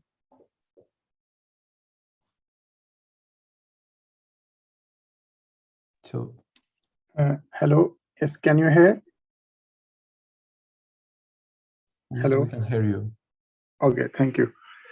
Hello, everyone, and good evening. I am Husnain Dansar. I am a PhD student at the Hong Kong Polytechnic University. Today, I will talk about comparative analysis of radar and rain gauge-based runoff in urban drainage system of Damhusen catchment, Copenhagen. So in this study, we want to evaluate the performance of radar-based rainfall for products and the rain gauge-based runoff in the urban catchment. So in order to conduct this study was conducted in a Damhusen catchment, which is located near to Copenhagen, Denmark. And this catchment is very large and which basically based on around 56 square kilometer. And the drainage system is also very big, which basically based on around 1,700 subcatchments with more than 4,000 nodes and more than 90 pumps.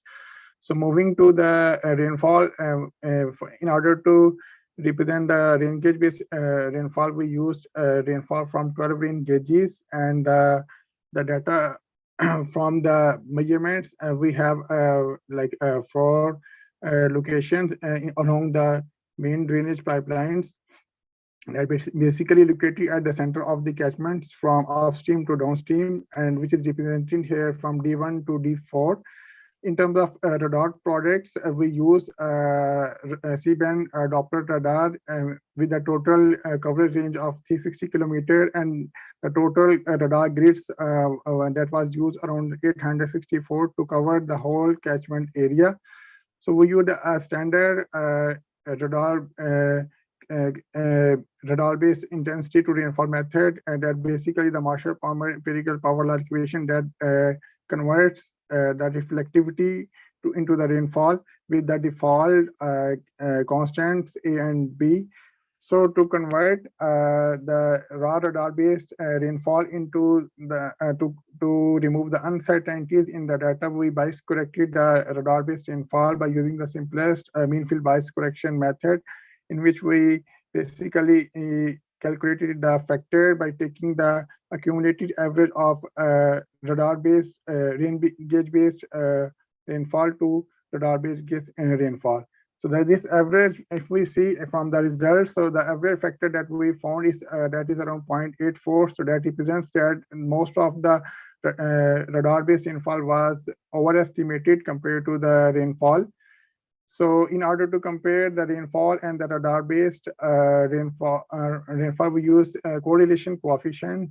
So out of 12, the 9 rain gauges represented the more than 0.4 R square. That's a very good in case of radar, and the other rain gauges represent the less than minus 0.4. So the maximum correlation coefficient was 0.61 and with the minimum 0.17. So moving to figure 2 represents the 12 plots of rain gauges out of, the 4 rain gauges plots out of 12. So here we see the plots represents the higher correlation between rain gauges and the radar-based rainfall forecast. So in figure 3, we have presented the comparison of radar, rain gauge, and the bias corrected radar-based rainfall forecast at 3 events and at 4 locations. So here A, B, C, D represents the location from D1 to D4, and the D subplot represents the outflow location that represents the runoff from the whole urban catchments. So here it is clear from the results that the rain and the radar without correction represents the higher volume error at all observation location and also at all rain gauge events. So with bias correction, we have also seen the significant reduction in the volume error. For example, if I would like to highlight the D plot, so here we see for the 3 January rainfall events, the volume error is around 9. And when it was corrected for the bias correction method, so it reduced to 6. Similarly, for other scenarios, so the major reduction can be observed. So, but in case of rain gauge, you can see the lesser volume error at all observation location and also for 3 rainfall event. So based on these results, we concluded that rain gauge based runoff or the rain gauge represents the better performance compared to the radar in the urban catchments. However, we also recommend that if we will use a better bias correction method for the radar, so there could be a possibility to present a better special representation of rain gauge based runoff within the subcatchment. Yes. So thank you very much. That's from my side.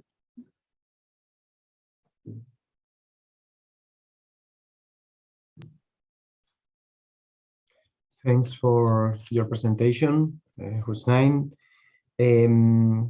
Now we can move to the next presentation, poster 14. It's a reconstruction of a digital elevation model in a lab-scale urban drainage facility, applying LiDAR and structure formation techniques from Manuel Regueiro. Manu? Hello, Jose. Hello, everybody. Can you hear me? Can you see the screen? Yes, okay. Hi, everybody. My name is Manuel Regueiro. a postdoctoral researcher at the University of A Coruña in Spain, although currently I'm developing my research activity at the ABAC Institute in Switzerland. In this study, we want to show you the application of the photogrammetric technique structure promotion and LiDAR sensor to obtain a detailed digital elevation model of a urban drainage experimental facility, which is located in our laboratory of hydraulics at the University of A Coruña. The target of this study was to compare the elevation models obtained with each methodology in order to further use these 3D reconstructions as meshes in hydraulical numerical models, and therefore improve their performance in terms of the estimation of velocities, surface area stresses, etc. For this purpose, we took a section of the experimental facility that consists in one roof and a section of the pavement, and we applied these techniques to obtain the elevation maps. On the one hand, we applied the structure promotion reconstruction by taking pictures of the module and processing these images and point clouds with the visual SFM and MeshLab softwares, respectively. And on the other hand, we use the LiDAR camera L515 from Intel RealSense company and a commercial software called RecFusion to obtain a second reconstruction model of the facility. After processing the reconstructed models from both methodologies, the resulting meshes showed a similar resolution and no significant difference comparing the root mean square error in set coordinate between both methods, which was 2 millimeters within the 20 square meters of surface area considered. The major findings of each technique are regarding the SFM, the structure from motion technique, is that this technique allows to obtain a greater detail of the roughness of the surfaces, mainly due to the higher density of points. And another important advantage is that the software is open source. And regarding the LiDAR camera, the point cloud processing is easier than the SFM, since the mesh can be obtained directly by using the sensor software combination and within a known coordinate system and scale. To conclude this presentation, we provide several references if you want to obtain further information about the application of these methodologies. That's all from my side. Thank you very much for your attention. Thanks, Manu, for your presentation on to fit to the schedule. So now another presentation from people from A Coruña. Juan Naves will present poster 18 about the laboratory assessment on long-term clogging of a porous concrete pavement system. Juan.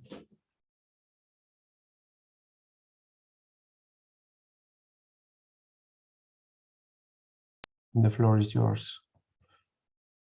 We cannot hear you. Now you can see. Now, yes. Okay, so let's go. In this study, we have used a rainfall simulator to assess clogging of a formal pavement system, which is a process within such performance that is yet associated with a high uncertainty. Starting with the methods in the first figure, in the first column, sorry, we see in the figure 1A how the rainfall simulator is with a rainfall generator on top of the facility, based on reefers and a metallic mesh to generate a realistic and uniform rain. Then in the middle of the facility, we have an area to install the permanent pavement system, which, as you can see in figure 1B and 1C, it consists of 4 porous slab made of concrete with joints placed over a geotextile and a geothermal.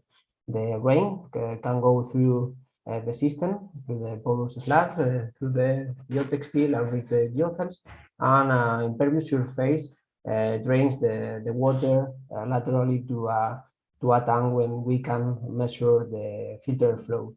We can also measure the runoff flow in a second tank when the pavement starts to clog.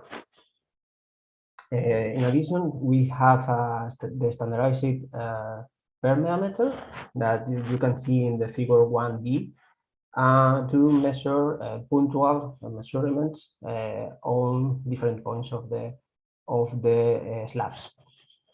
Moving to the second column, the first results are related with the flows draining by the permeable system for different ranges, duration, and compared this with those results obtained from an impervious equivalent surface. In the graph, the results for the impervious surface are plotted without the permeable pavement, are plotted by dotted lines with different colors for different rate durations. We can see how, in this case, the peak flow is reached quite fast. With the same colors, solid lines represent the flow drained with the permeable system installed, seeing an important delay and also a reduction of the peak flow reached. Looking now to the figure 3, these include results for the clogging assessment and first how the process of the experiment is. We assess first the initial condition of the pavement, measuring flows and also permeability of the slabs. Then we distribute sediments over the surface and we make rain. We have repeated this process up to a total accumulated sediment load of 1 kilo and for 3 different granulometries. The 2 first granulometries are uniform granulometries, around 100 micras in case of the orange one, the finest. In case of the purple one is around 300-400 micras, and then lastly we have a realistic granulometry that represent a real road dust that you can find in a real street. If we look at the results for accumulated sediment of 1 kilo, we see that the realistic granulometry is the one that produces the higher reduction of permeability. So using realistic granulometries is key in this kind of test. Because of this, we have continued the procedure up to 3 kilo accumulated sediment only for the realistic granulometry, seeing that the slabs become completely clogged around 2 kilos per square meter of sediment load. This is also observed in figure 4, where the filtered and runoff flows draining for different accumulated sediment are represented for the test with realistic granules, only for the last test. The clog of the slabs start influencing the flows around 2 kilos per square meter, but the system is still able to drain rain by its joints, which were kept from clogging since sediments were retained in slabs during the previous test. Finally, we have performed mass balance at the end of the test with each granulometry. This is included in figure 5, where we can see how, while almost all the sediment is retained inside the porous slab for the finer granulometry particles, in gray in the first column of the graph, coarser particles of the remaining granulometries keep on surface in green color of columns 2 and 3 of the graph. In this figure, we can also see how the system is able to retain almost all the sediment before the geotextile. Being this a good point of the system because associated pollutants such as heavy metals or microplastic will be, at least in part, also retained by the system. Thank you very much for your attention. I'm open for questions at the end of the presentation.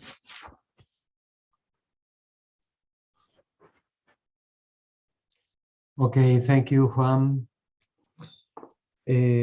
So now we can move to the next presentation. It's poster 103. and will be presented by Luma Gabriela Alves, and the title is Flooding Vulnerability and Such Suitable in an Heterogeneous Catchment in Brazil. So the floor is yours, Gabriela. Can you hear me? Yes, we can hear you. My camera is working, or? It's working, but we can't see you still. So it's not working, my camera? No, not yet. It says it's connecting to camera.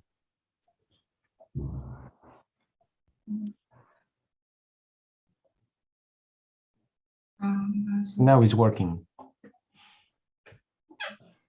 So I'm going to present our research entitled Flooding Vulnerability and Susceptibility in Heterogeneous Catchment in Brazil.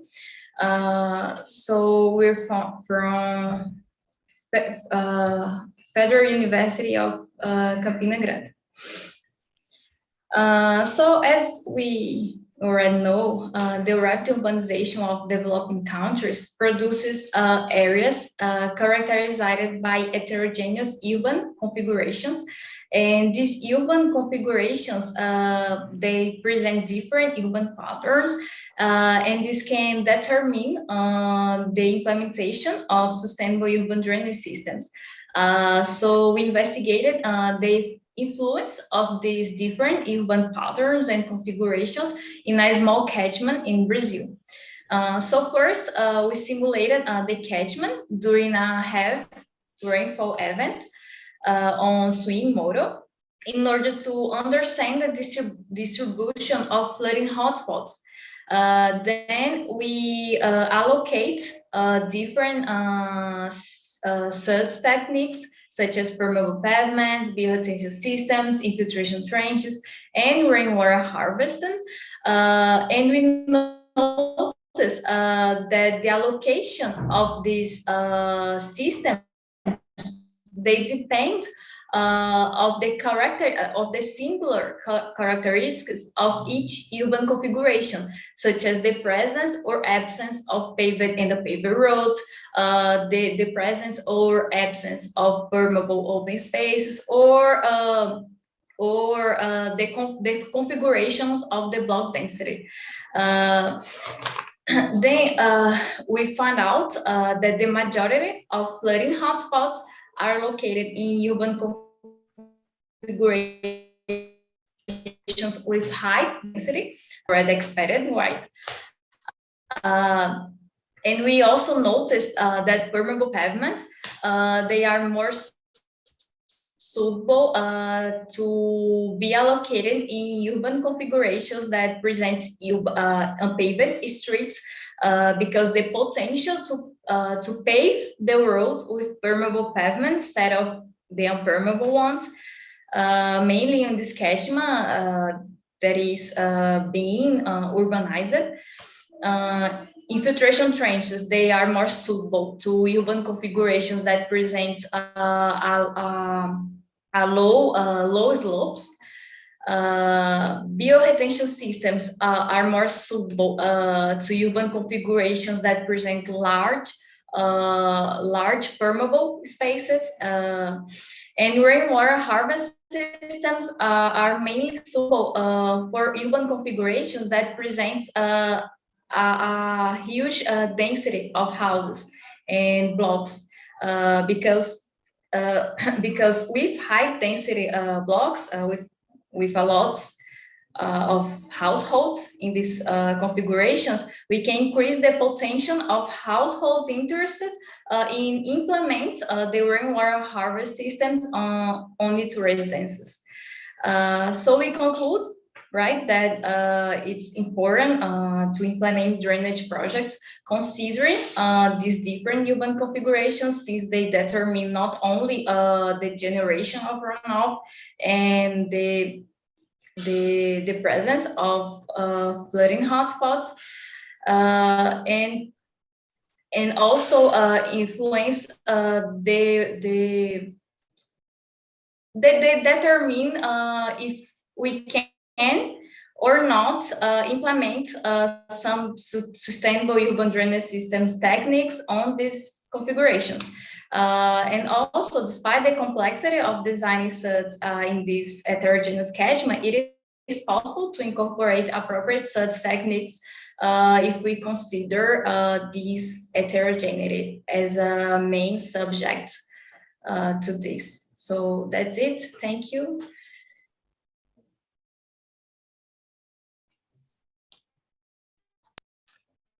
Thanks, Gabriela. So I think that we can move to the last presentation, the last poster presentation, which is entitled Physical Guide Neural Network Model for a Real-Time Prediction of Urban Flood, and will be presented by Lin Zhang.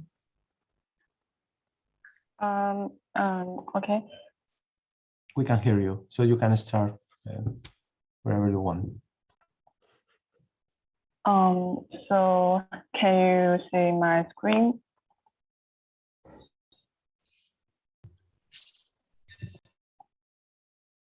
So can you see my screen now? Yes, but not in full size. Now it's in full size. No. Yeah.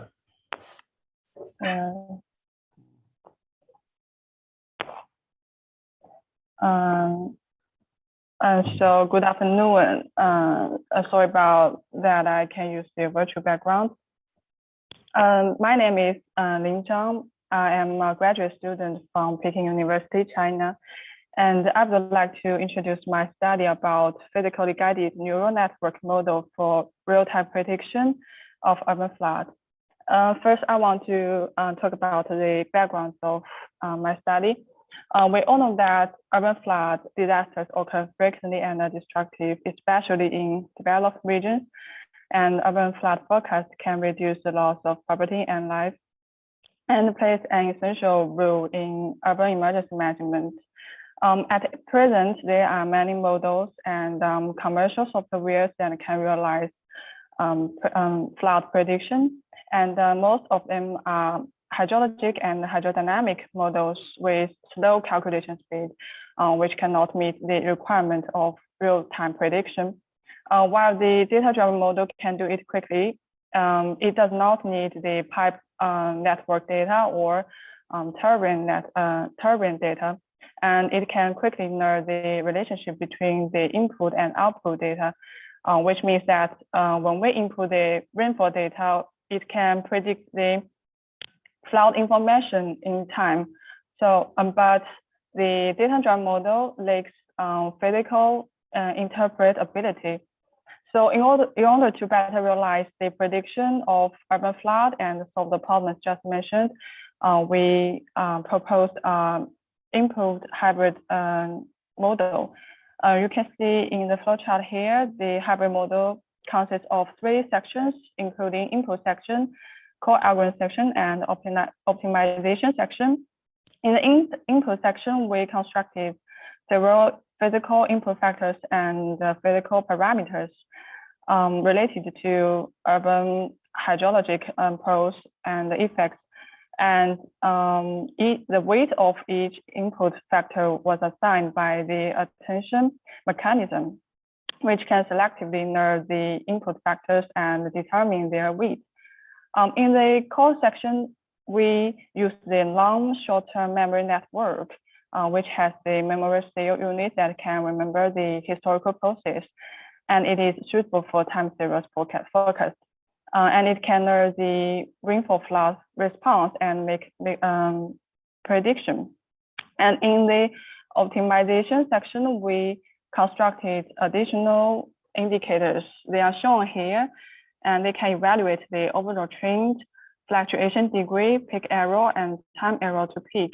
And we use the multi-objective genetic algorithm called NSGA2 to find the optimal physical parameters and hyperparameters of neural network automatically. And then we apply our model to the fast prediction of flooding points of different types in Futian district of Shenzhen, China. The intersection and the interchange are 2 common types of flooding points in cities. And we use minute level rainfall data and flooded records during 2018 to 2019 to test if our model is reliable. And you can see the training result and prediction results in the figure 2 and table 1, which shows the new hybrid model performs well in the fast prediction. The overall trend is correct and the error at the peak is small. You can see in the figure 2, there is no fluctuation in the prediction results. It performs very smoothly. So the conclusions of this study are this new hybrid model we proposed has been successfully applied to different types of flooding points, and it is capable to know the relationship between rainfall and flood response in urban regions. And it has the potential to update and optimize parameters automatically under data assimilation.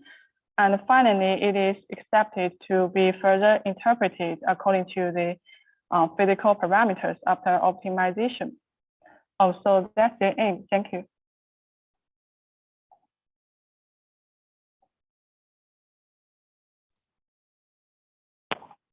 Okay, thanks for your presentation.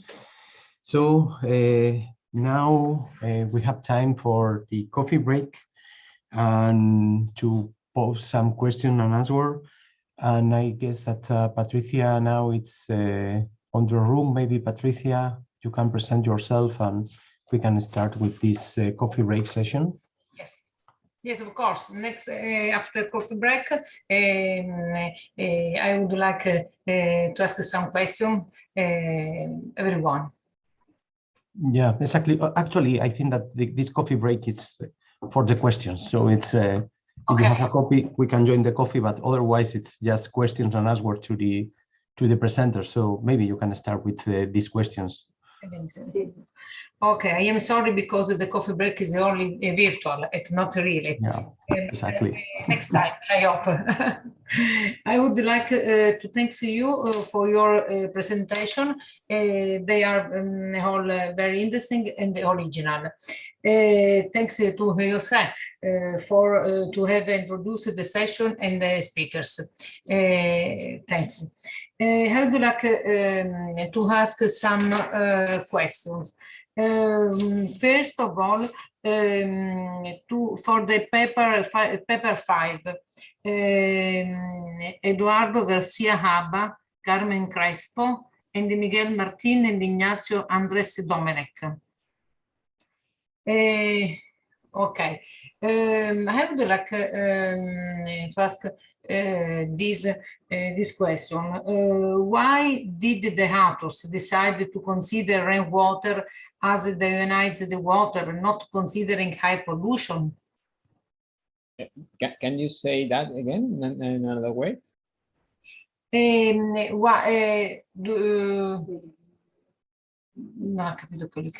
No, I repeat.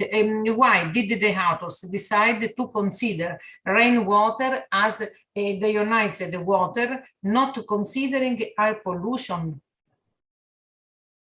During your work, have you considered air pollution?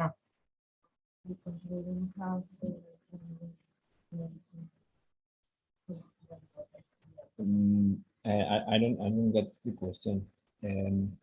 I think, sorry, I think that Patricia is asking you why you are using this deionized synthetic stormwater instead of a polluted stormwater or in something like that. I think that this is. Okay. Yes. Well, we are assuming that we are modeling stormwater runoff. So then first rainwater needs to drop to the surface and then being polluted at the same surface. So infiltrated water is a mixture of rainwater and dust, which is accumulated on the pavement. Okay, but okay. Maybe is there some question from other speakers? Yeah, I also have a question related with this presentation, and it's okay. Eduardo, you use deionized stormwater or rainfall, let's say, and how do you account the content of the phosphorus in the source? I mean, the stormwater is diluting the dust and dirt that you are depositing over the slabs, or it's containing the synthetic stormwater? Because at the end, I guess that you are talking about some kind of reduction of or efficiency in terms of phosphorus. So this is something that I didn't catch up in your presentation. Sorry. I think I need some support for this question, and we have a celebrity here. So we have Carmen. We have analyzed the sediments we use and we add over on the pavement surface. So we can estimate from the mass and the concentration of these sediments the total phosphorus that we are adding to the surface. Okay, so the rainwater is diluting the content in the sediments. Yes. Okay, thanks, Carmen. Thanks. Okay.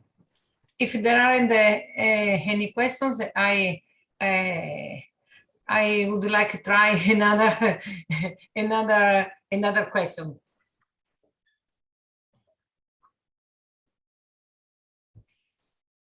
For poster 18.8, laboratory assessment of long-term clogging of a porous concrete pavement system.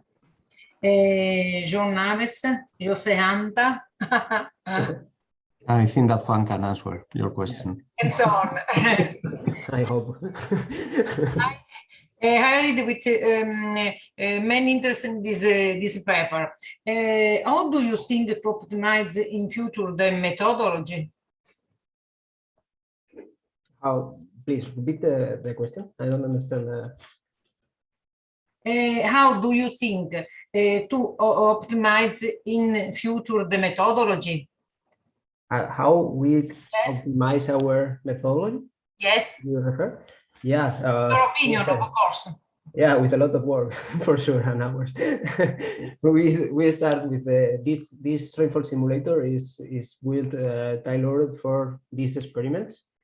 So we start with a prototype, 1 meter high and only 20 centimeters, more or less, the slabs of the size of the slabs, and we go seeing the strong points of the rainfall and develop this new rainfall simulator.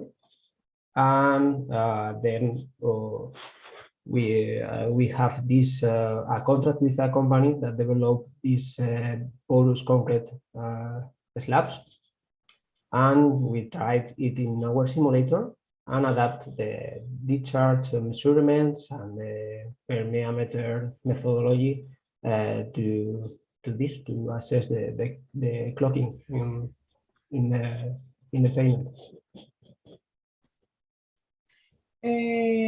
Thank you. But I have another question. Yes, sure. Yes. Have you planned to consider also other type of pervious pavement and compare the results? Yes, we have done this last month, I think, or last 2 months, with a porous asphalt.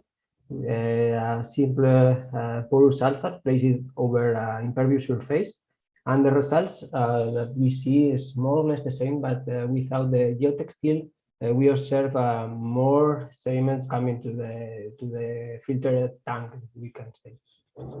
And we want also move on other system or other SATs like green roofs or things like that. Well, thank you. No worries. Are there some questions?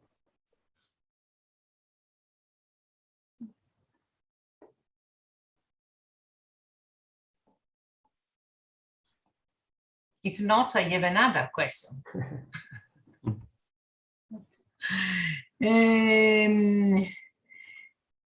The poster 14.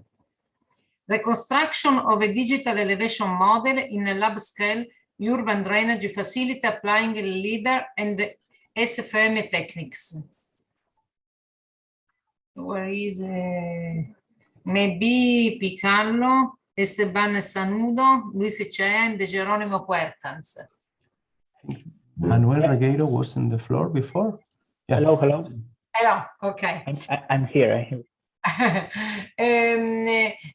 From a long time, I worked on best management practice on urban drainage and low impact development. And so, have you planned to extend this study also to other modules of the water sensitive urban drainage experimental lab structure? Yeah, we want to, the next step from this study will be to add this message that we obtain with these two techniques in a numerical model. So we can compare these two methodologies, the message that we obtain from these two methodologies, and also a third one that is like in the conventional topography. And we, as we have now like experimental data, we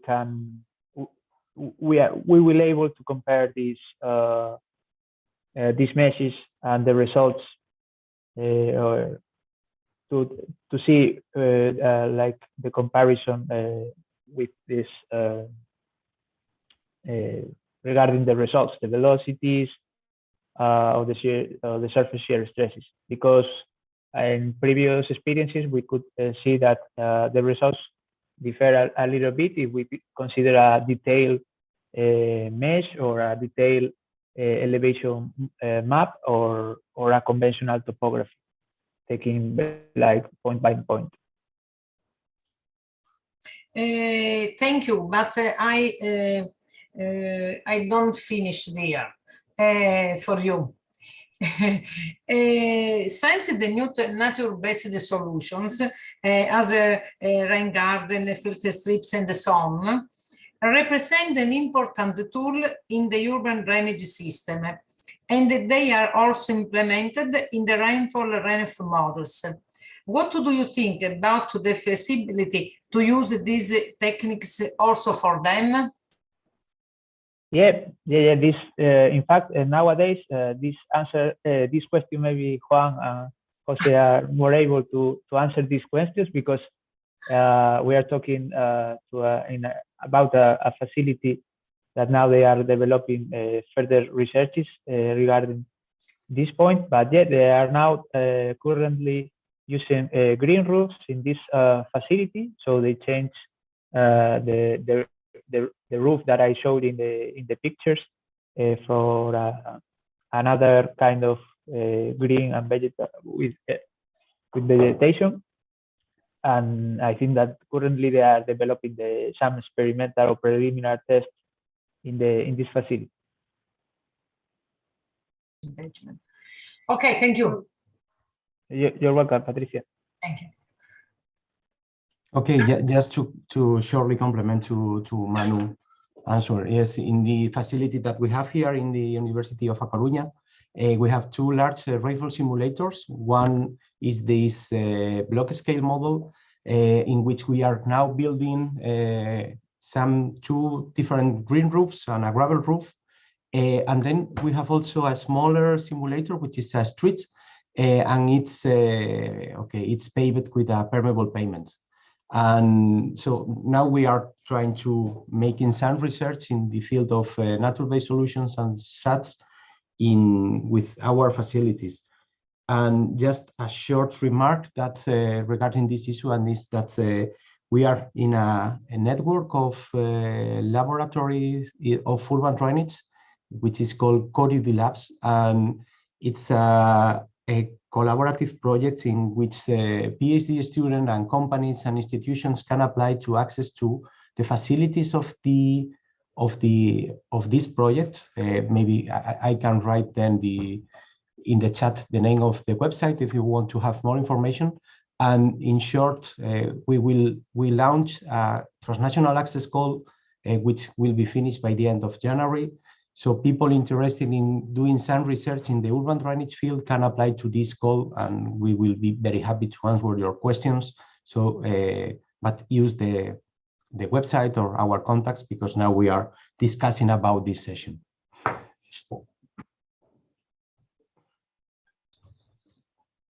Well, anybody would like to ask some question? Yes, I have a question for Luma, the poster number 103.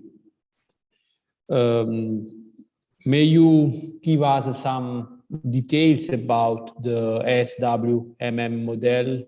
What about the input data, the input file that you use to carry out this modelization, the topographic input data, and so on? How we found out the data to Yes. perform the simulations. It was a very exhausting work. We couldn't go to the place because the pandemic and all of days, and so you were locked. So everything we basically using the QGIS model, the QGIS software. So for topography, for example, we used the digital elevation model for the catchment. For the analysis of the quantity of permeable pavements and permeable, we used Google Earth. We also contacted the catchment residents, the community, because we could get in contact with them, and like this we could calibrate the model, because they related. Actually, they told to us places where it was flooded during heavy rainfall events, and we could compare the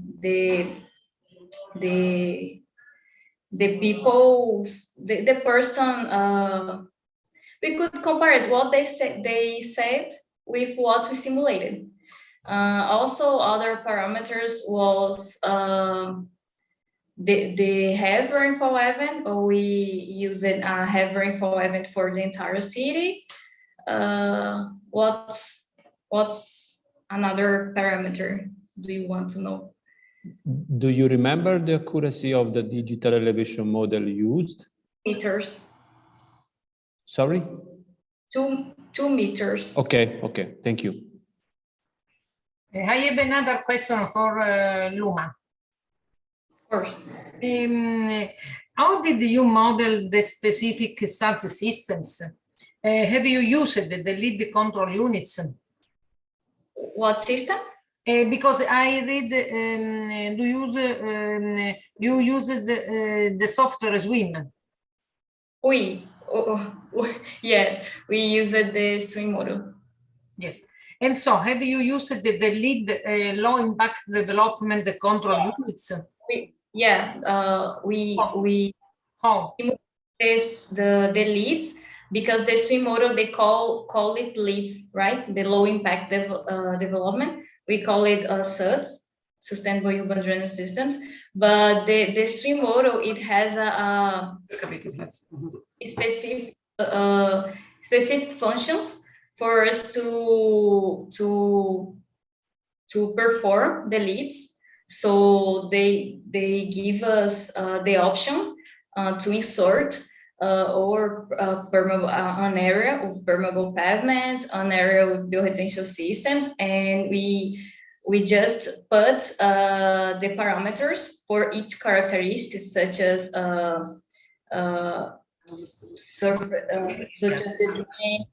the drain diameter, or the capillability,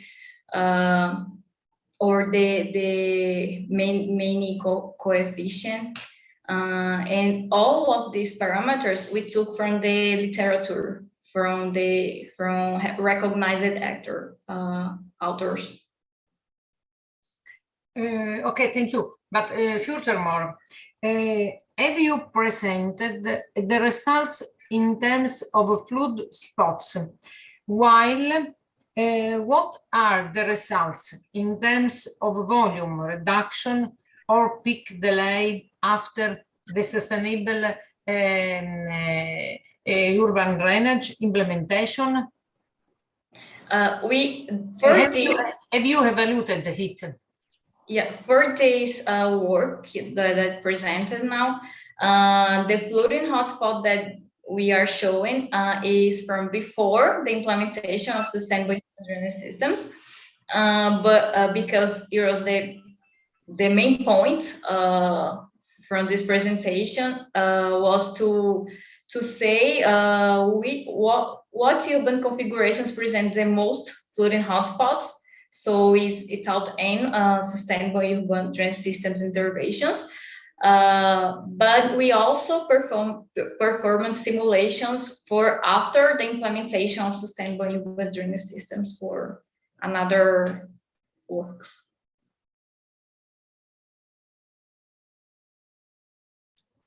Okay, I understand. I understand well. Thank you. Thank you.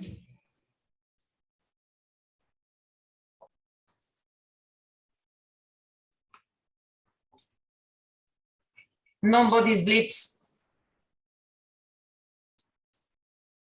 If there aren't any questions, I would like to speak a few minutes with Lin Zhang. Or okay, I'm here. Hi, Lin. I read your paper, Physically Guided Neural Network Model for Real-Time Prediction of Urban Flood. And now, how do you think this model could be further optimized? Sorry, can you say again? How do you think this model could be further optimized?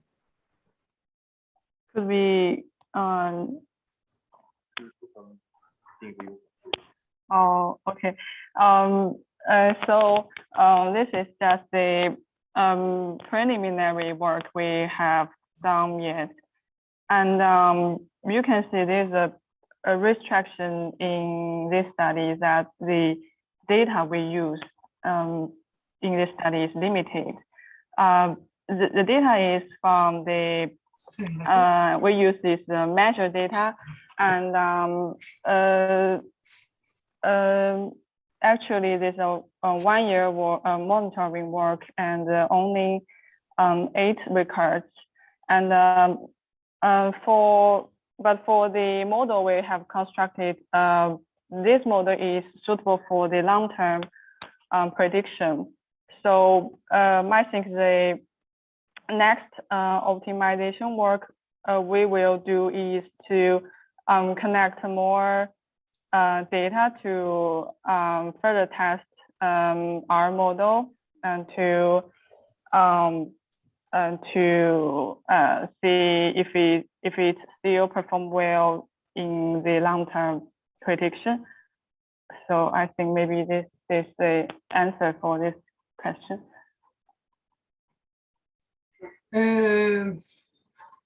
Okay, but thank you. But I have another question for you. Okay. A little question. Have you already tested this new hybrid model for other cases studies? Or so can I? Oh, okay. Don't worry. Okay. At the beginning, we have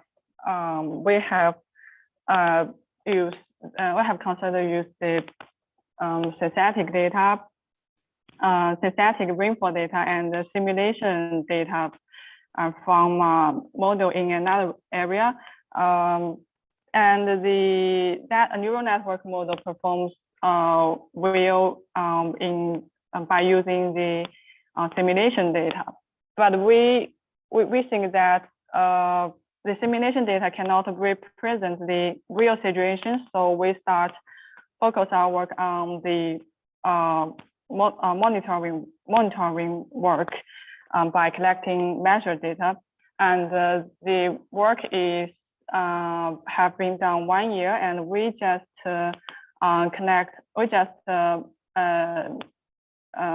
study few points in the in our study area, and we will consider more flooding points in our city, because you know in China, especially Shenzhen, many flooded places are under construction, so it's not easy to do the monitoring work. But we still consider to continue to do this, and for other scenery, we consider to collect some crowded source data from non-professionals and some big data in other areas to further test our model. So that's the answer of this question.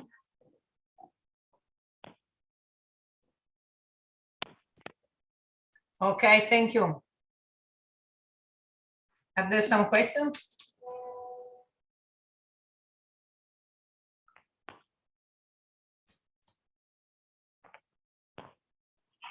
Maybe Gaetano has other questions.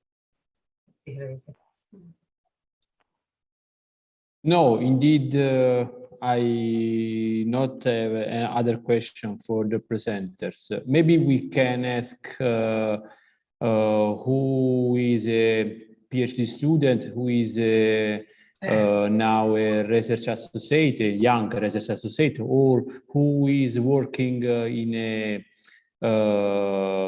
a professional society, not in an academic sector.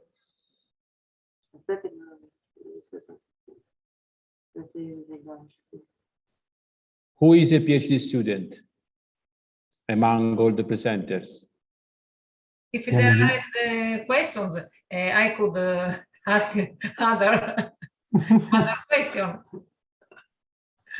Okay.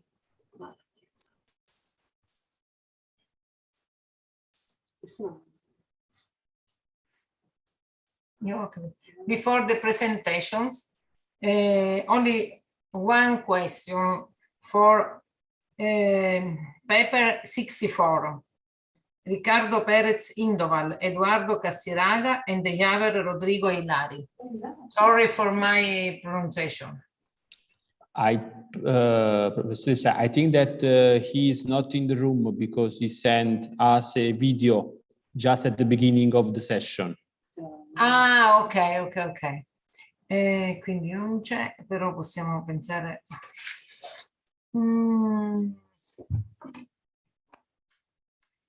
For paper 119, Monterozza, I saw is in the room. Valerie Polo. Edermis Monterozza, yes.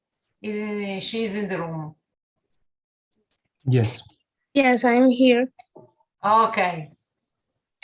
Analysis of the spatio-temporal evolution of hydrogeochemical properties in the central zone of the Morro Aquifer.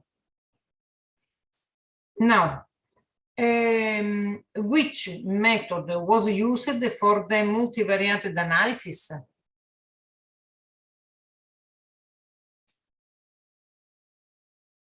The multivariate analysis. Which method was used for your analysis? We did a diagram bivariate. Diagram, okay, but which method did you use it? did you use? CPA, compositional data of, yeah, we did a graphic of compositions.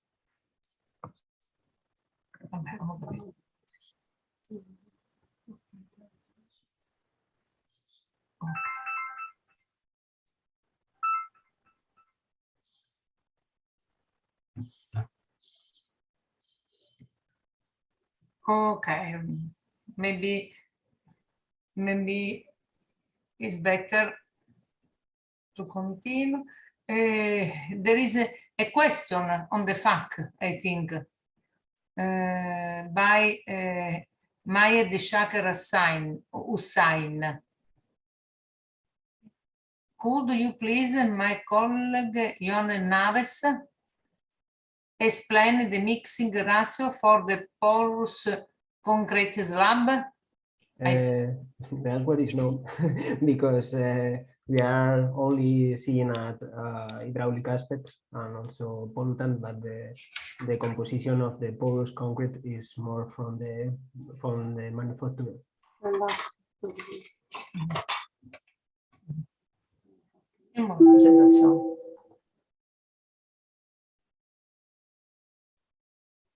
Okay, I think that now we could accept the suggestion of Gaetano, and we could proceed the presentation for each of all.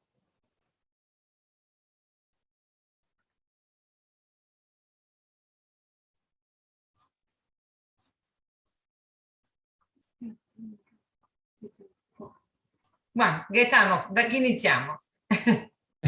I don't.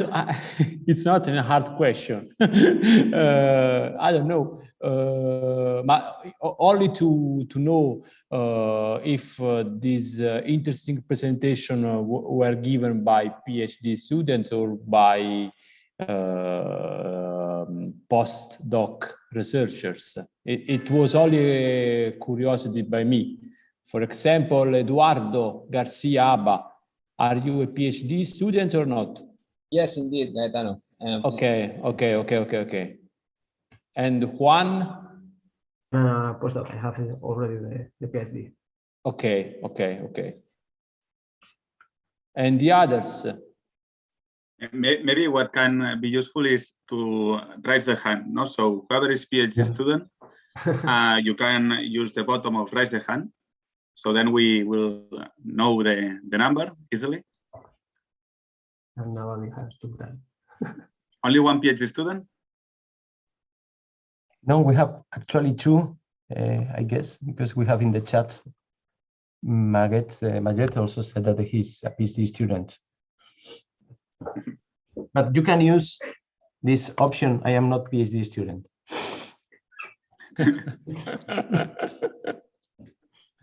Okay. So okay, just two PhD students in the presentations. And what about postdocs?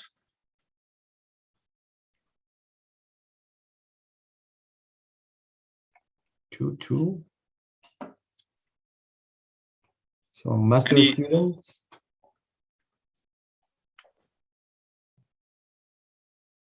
So the others are all full professors or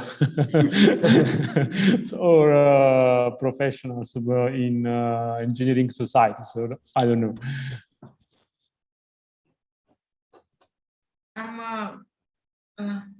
I actually just graduated, so I'm not a student anymore.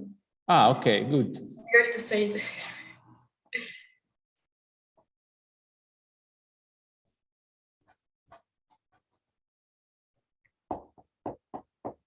7, 8, 7.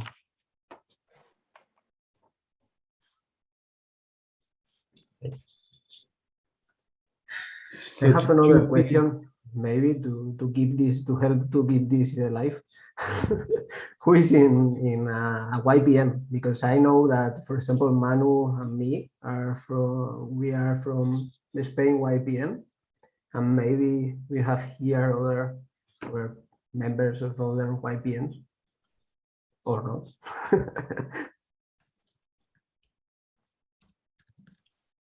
I'm sorry, Juan, but I'm not young enough for your this is something sad, organization. but I have just read on the chat that Mayed Shaker asked to Juan, if he can explain the mixing ratio for the porous cone slab. yeah, I have already answered the question. Okay. Is the problem manufacturer, the mixing, so we have no idea about this. We are doing some experiments to try to assess the porous, the percentage of the slabs, but we don't know the composition of them. Okay, I can also ask a question. To you, Juan, because last weeks we are seeing that there are a lot of connections with these researchers that are developing models for SADs or for these sustainable urban drainage systems, and the people who are performing experiments in the laboratory. What's your opinion about or how in the future, in the near future, can we implement these results, this data from the laboratory to give and provide to these to the researchers that are modeling these systems, these SAT systems? Mm-hmm. No, I think that's an interesting question, but I think that the problem is not the models to model the SATs or the green roofs or the permanent payments. I think that the biggest problem is the data to calibrate or to validate that models, because there are a lot of people working. We saw it in the session that you are talking now about.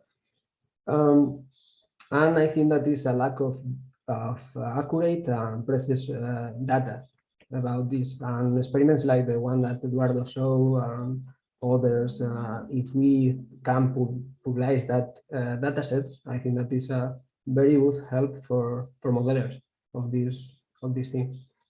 I don't know if someone wants to contribute to this opinion.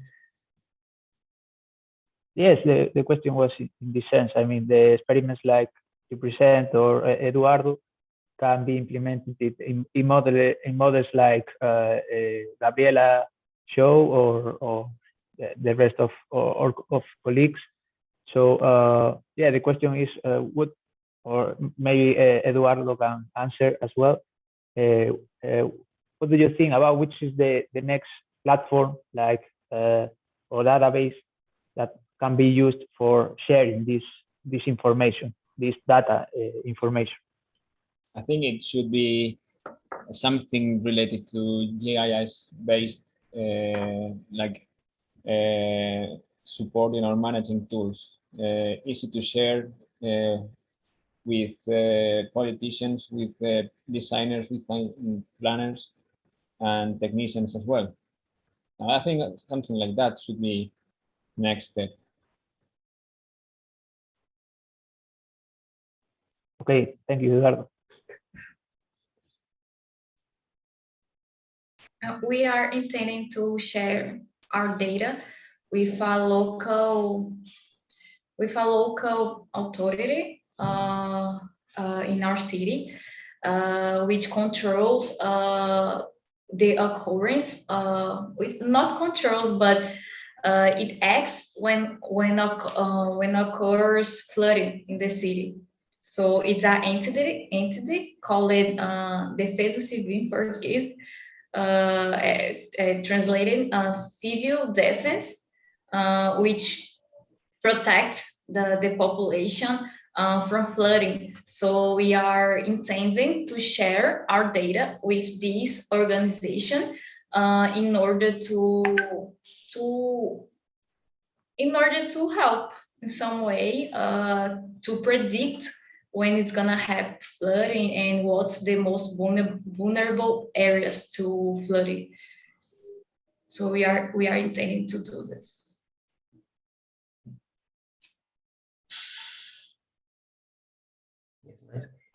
Just to mention, I think that also it's important to mention here the data sets or the repository, the free repository of data sets, and also paper related to data or articles that can be published at this moment.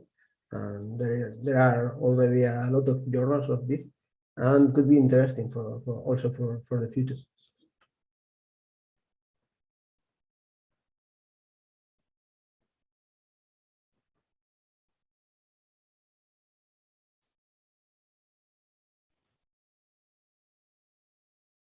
Yeah, I think that is a good debate, Juan, because also Gabriela, Eduardo, because in order to improve and develop new or review formulation that already exists about these sustainable urban drainage systems that are quite brand new,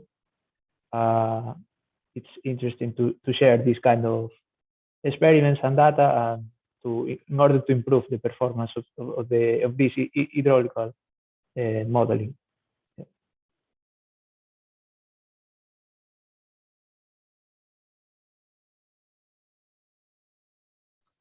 Yes, exactly. And as Juan mentioned, and there are some ways to publish these data sets in journals and also in open repositories. So it's, if you are doing your PhD or even in the postdoc or you are planning to do a PhD, it's a good way to share the experiments, and it's not quite easy because all publications need some time, but it's not a regular publication. So you can just have to explain about the procedures, the methodologies, the errors that you are record in your facility and the applicability of the data. So it's another way to publish the results, and in this way they will be useful for other researchers from other countries and other institutions to calibrate and validate or develop new numerical models. But this can be applied to not just to urban drainage. I mean, it's something that we can do as researchers in other fields.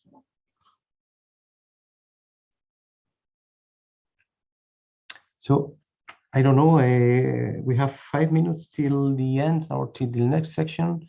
I just would like to mention that we have a quite interesting session about urban drainage and groundwater hydraulics with 2 presentations of groundwater, 3 related with SATs and 3 related, let's say, with flooding and flooding models and processes, and also this I don't know, the presentation of Manu in which category can be established, because this digital elevation model can be used for flooding, but also, as Patricia mentioned before, can be used for other sustainable urban drainage system assets. So I don't know if someone else wants to add anything, or otherwise we can give the word to David and sorry, I don't remember. Yeah, thank you. Thank you very much. Yeah, thank you very much, Jose and Patricia, for this very nice session. Also, thank you to all the speakers and panelists for the nice presentations and discussion. And now I would like to remind you that in 4 minutes exactly, we have the last session of the day on coastal and maritime hydraulics. So yeah, I hope to see you all there, and see you in a bit then. Finally, I would like to thank Gaetano Crispino to involve me in this very nice occasion. Thank you. Thank you, Professoressa. Thank you very much. Okay, bye-bye. See you. See you. Thank you. See you. Bye-bye. Thank you. Thank you. Thank you.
Hello, good morning, good afternoon, good evening here in Europe.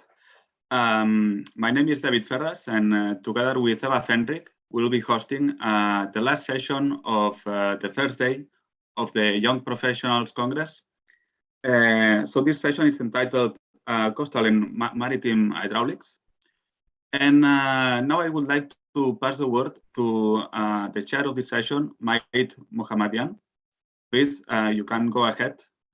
But yeah, before that, let me remind you that if you have any questions during the presentation, feel free to use the Q&A. And by the end of the presentations, we'll have a discussion, 20 minutes, 30 minutes discussion about your questions and the presentations. Please, Mayit, you can go ahead. The floor is yours. Thank you. Thank you, David. So hello, everyone. Welcome to the session on coastal and maritime hydraulics. My name is Majid Mohammadian. I am a professor at the University of Ottawa, and I will be moderating this session. So our first presenter is Hossein Azizi Nadian, and he's going to talk about the effect of falling circular dense jets on concentration channels in shallow, stagnant, ambient water. So, Hossein, the floor is yours.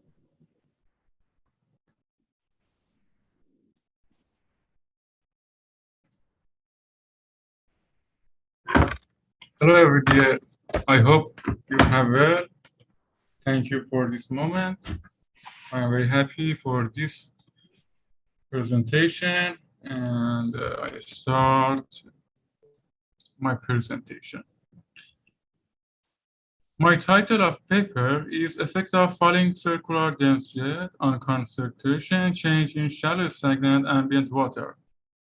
The construction and use of desalination plants to compensate for the shortage of fresh resource needed for drinking water have grown significantly in recent years. On the other hand, after purification and supply of fresh water, these factors discharge wastewater in the form of salt water into the receiving environment, which leads to a destructive effect on the environment, river, and habitat of living organisms. To reduce and control these items, using jet flow is an effective method because jet is a type of flow which, because of its high velocity, causes rapid mixing and reduction of salinity.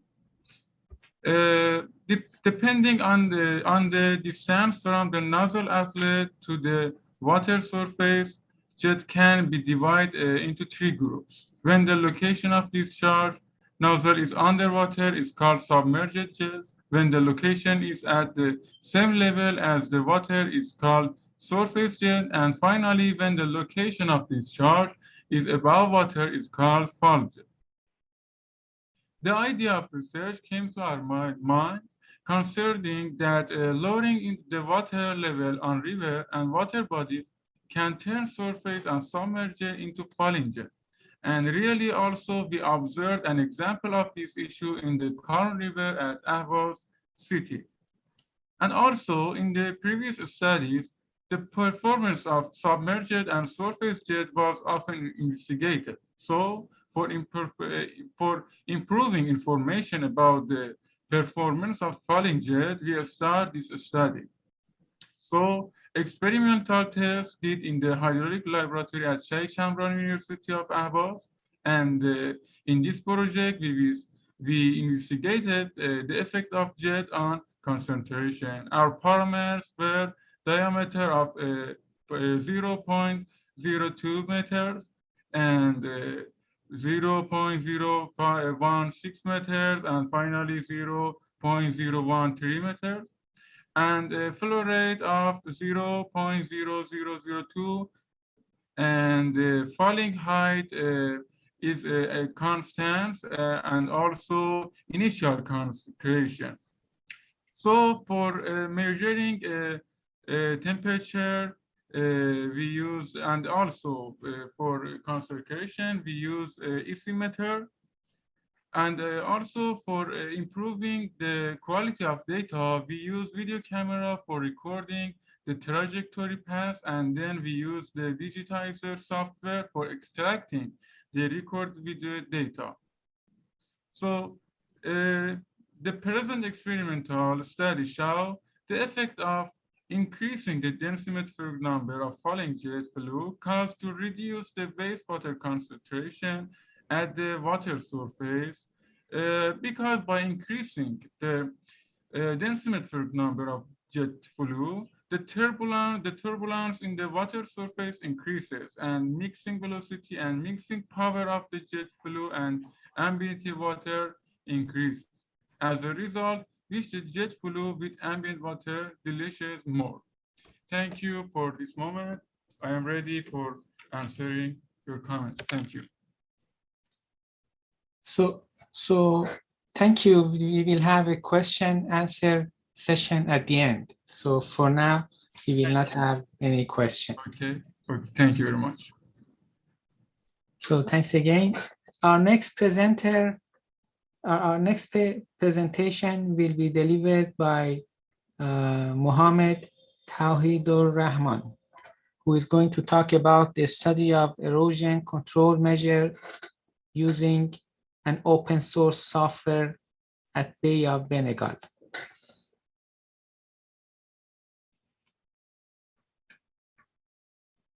So the floor is yours.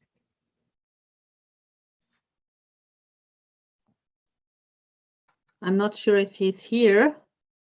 If he is somewhere in the audience, and if he could put his hand up, we can promote him to the panel.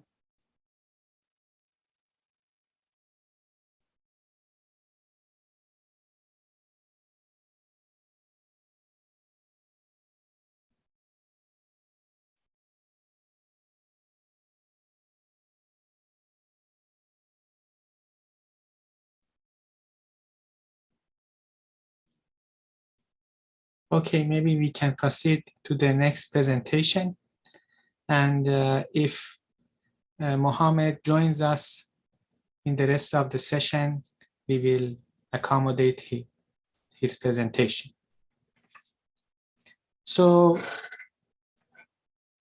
the third presentation is going to be presented by Sarah Russell on preliminary design of an innovative floating breakwater. Yeah, hi everyone, I'm here. Good afternoon to everyone.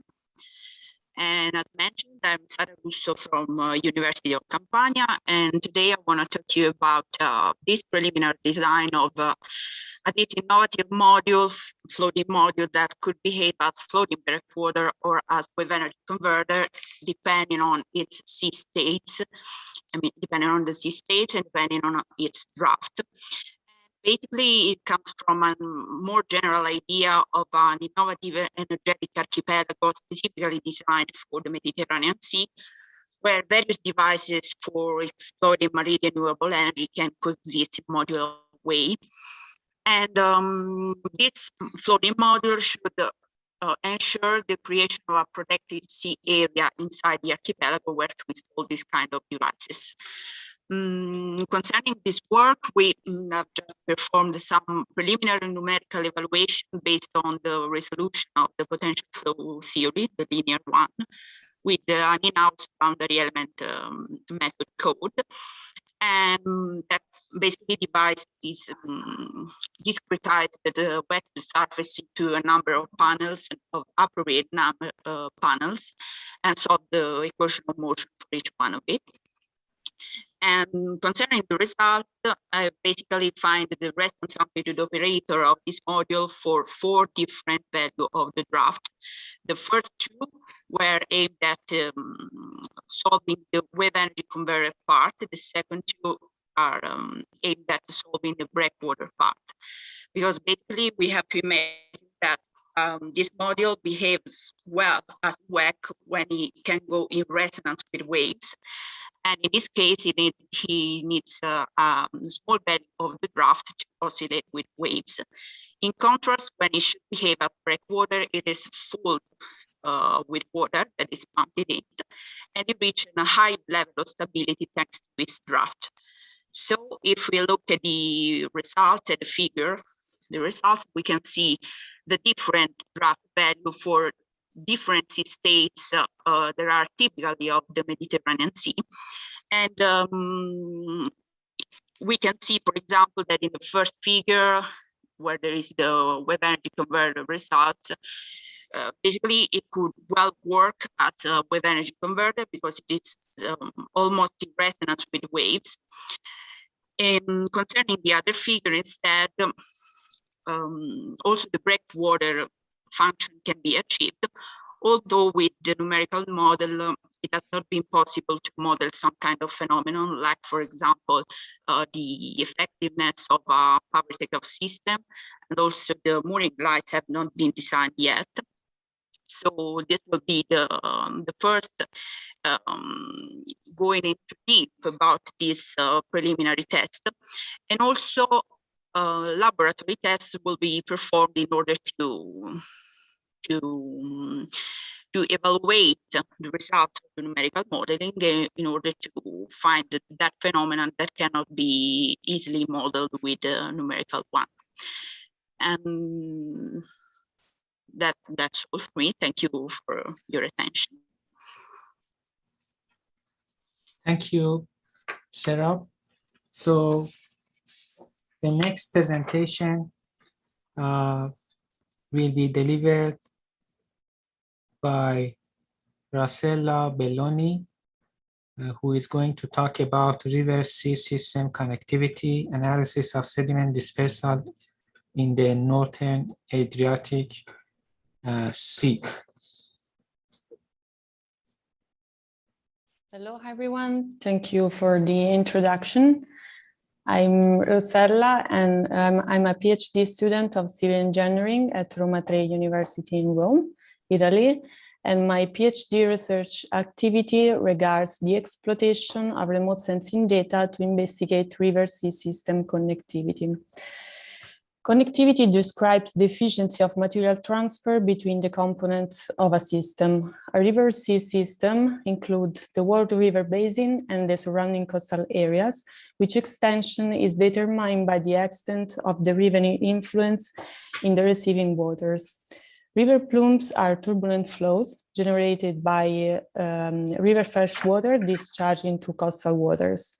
Their dynamic rule the dispersal of riverborne material into coastal areas, determining the extent of the riverine influence in the coastal waters, with a huge impact both from a morphological and ecological point of view, making them of strong scientific interest and practical importance.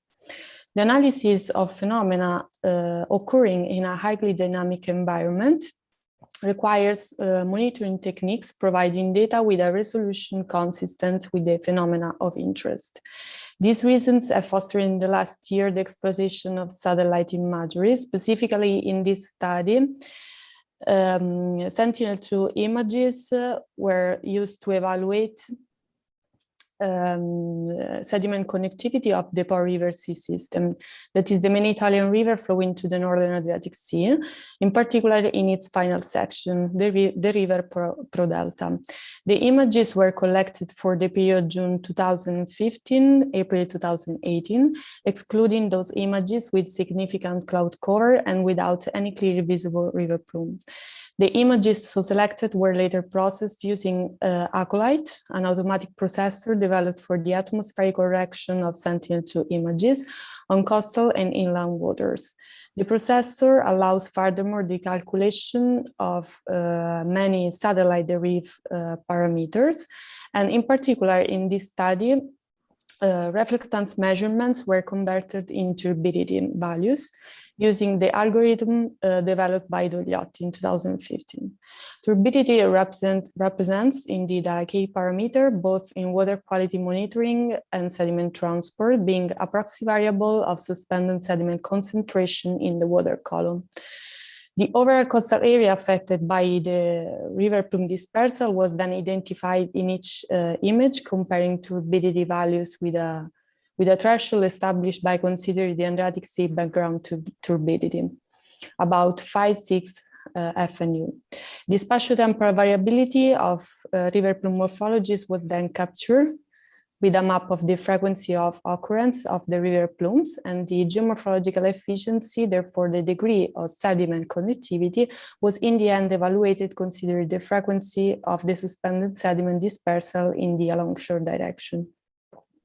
River plume morphologies were furthermore linked to the main environmental forcings affecting their dispersal in the northern Adriatic Sea, that is wind and river discharge, to evaluate how they affect the overall pattern. In this regard, discharge and wind data refer to a temporal window of 72 hours before the satellite acquisition were considered, to take into account that basically the observed dynamics depend on by the satellite, depend on the evolution of the environmental forcings in the antecedent period. The analysis showed plume patterns with a moderate spatiotemporal variability and confirmed the major role of wind and river discharge in affecting the overall structure. Long-lasting northerly winds, in particular, tend to compress the plume against the coast, increasing freshwater sediment transport in the alongshore direction, promoting in this way the sediment supply on the surrounding coastal areas, and therefore sediment connectivity. On the contrary, long-lasting southerly winds determine sediment delivery far shore, reducing in this way the geomorphological efficiency. High flow events in the end seem instead to limit the influence of winds on plume structure, which in this case it tends to exhibit a more prototypical morphologies. Thank you for your attention.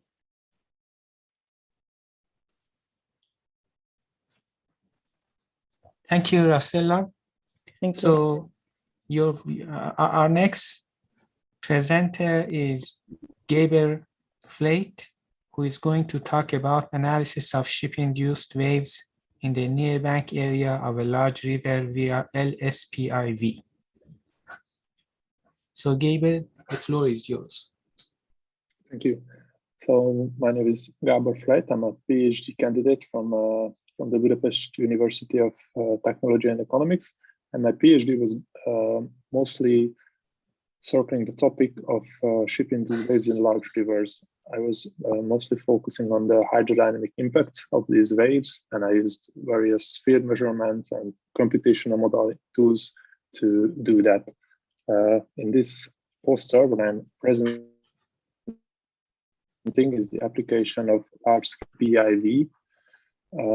I think in the hydroscience community, most of us is familiar with the general idea of PIV. When laboratory conditions, we use special cameras, lasers, and mirrors, and rather expensive stuff to measure flow velocities in laboratory conditions. The large-scale PIV is the extension or rather implementation of this method to field conditions, which has been introduced in the somewhat 20 years ago, basically, where it was used to capture surface patterns in rivers mostly, so like woody debris or turbulent boils, sediment plumes for the acquisition of velocities, surface velocities. So the idea behind this research was if we are at the riverbank and we see the waves approaching the shoreline bank,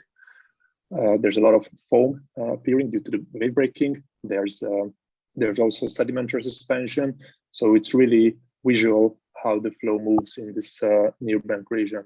However, this is the exact area where no conventional measurement methods can be used because the flow depth is so shallow, and there's also temporal wetting and drying, so you can't really measure these area. And the idea was to apply LSPIV to somehow get velocities out from this region, which is of course of great importance from the aspects of bank erosion or other ecological impact as well. So what you see in the first image is a wave running up on the first frame, and then as it flows back towards the riverbank, and then other waves comes again. What we saw in the first results is that this foam, the appearing foam and the sediment plumes are suitable for this simple image processing based velocimetry method to track and follow. However, we didn't really have any ground truth data because of the shallow water level, so we can't really put an acoustic Doppler velocimeter and any velocimeter of any kind in this section. So the idea was to use CFD modeling, and we used a high fidelity, high resolution computational model called REEF3D, which has been developed for coastal and in general wave modeling. It's a really high resolution model. It's a multi-phase model, so it's capable of reproducing wave breaking as well, as you can see in the second picture. And what we did is that we used pressure measurements from the deeper areas and velocity measurements from actually do measurements. We set up a numerical model, validated it, and then we compared the model results for this nearbank section with the LSPI results. So the numerical model was a vertical slice, a two-dimensional vertical slice, whereas the LSPI results are a horizontal surface view of the water. So the common ground between the two was to get a slice from the first figure, like a cross shore line from the velocities there, and get the surface velocities out from the numerical model and compare those. And this is what you see in the third figure, which is a space-time distribution of the velocities for this section. So the numerical model was in fact built up from the exact measurements during this area where the videos were taken. And what you see is the surface velocities along the shoreline. This is the horizontal axis of the figure, and the vertical axis is the time. And what you can see here is that both the velocity magnitudes, actually this is the cross-shore velocity component, so the velocities, the wave run-up itself, and the general pattern of this wave run-up is rather well reproduced with both the CFD and the LSPIV method. So this is the best that we can do, is to believe that if two independent methods gave the same results, that it must be correct, because once again, there's no really ground truth data.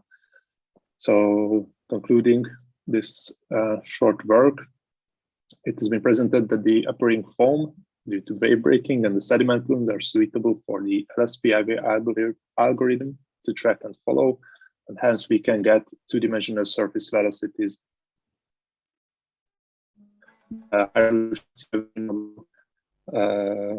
Has been successfully used to verify these results, and this means that this LSPIV can provide wave velocity data to these shallow areas where conventional measurements are no longer applicable. And thank you very much for your attention. Thank you, Gabor. So our next presenter is Francisco Pinto, who is going to talk about scour assessment on detached rubble mound breakwaters using advanced measurement techniques. So Francisco, the floor is yours. Good afternoon, everyone. My name is Francisco Pinto, and I'm a PhD student at the Faculty of Engineering of the University of Porto, and I'm here to present one of the components of my PhD study, which is the scour assessment on detached rubble mound breakwaters using advanced measurement techniques. So here I have a preliminary study that I did on the Laboratory of Hydraulics in Porto, and the purpose of this study was to build a physical model located on the specific case study, which is located on the northern coastal of Portugal, more specifically in Esposende, and we built new coastal protection structures. The first one was a longitudinal dike and 2 more were built as detached breakwaters. These detached breakwaters were afterwards assessed using laser scanner equipment. This laser scanner equipment uses lasers technology to produce detailed 3-dimensional images of complex environments and geometries in a few minutes. And the resulting images are an assembly of millions of 3D measurement points. And within this work, we were able to analyze the scour hole, which is a huge gap on the literature. And this is going to be my huge focus on my PhD. So several tests were done on the laboratory regarding several water levels, different significant wave heights, periods, and also some river discharges, because this case study involves not only the wave propagation, but the river discharges dynamics. And as you can see on the results, we have an interesting figure that gives us some preliminary results regarding the scour hole characterization. And we can also see that the scour hole evolution develops once we have more waves on the physical model. And this scour hole was located on the right side of the round head of the second detached breakwater. And as you can see, it is very accurate, this technique. And first of all, the procedure of this technique was to simulate the tests. And during the tests, we did the scannings. And the post-process was done in 3 different softwares. The scene software, which was the software that we have from the Pharocene laser scanner equipment. Then we passed information as a point cloud to the cloud compare software, where we can create some rasters files that were compatible with the MATLAB software. And then we create some scripts which were able to detect and identify the scour areas. And then we could provide some cross sections that were able to characterize the scour hole.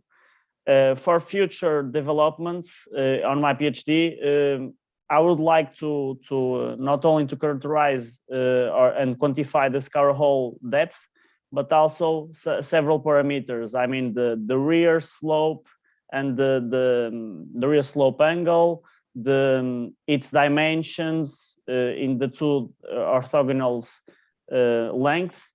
And this will certainly give extra information for the literature. And I would also like to include other works regarding the changing of the geometries of the breakwaters and see how it influences the scour hole characterization. And I think that's it. Thank you very much. Thank you very much. So our next presenter is Lilia Carlo, who is going to talk about performance analysis of a UOWC device. Good afternoon, everyone. I'm Lilia Carlo. I'm a PhD student at the University of Messina. The focus of this poster is to study the interaction between the wavefall field and a UVC type marine energy conversion device.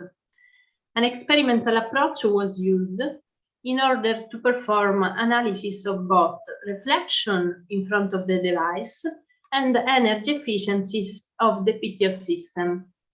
The experimental campaign was made within the flume at the laboratory at the University of Messina, shown in figure 1.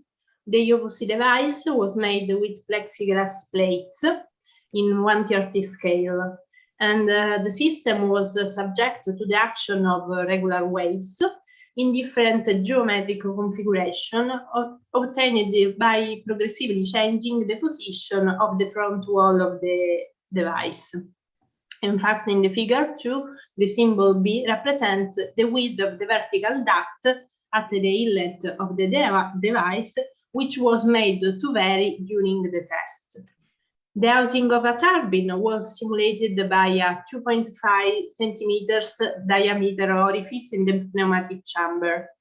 So, 2 pitot tubes were used at the orifice of the pneumatic chamber in order to measure the airflow velocity, while 4 pressure transducers were placed on the vertical walls of the device.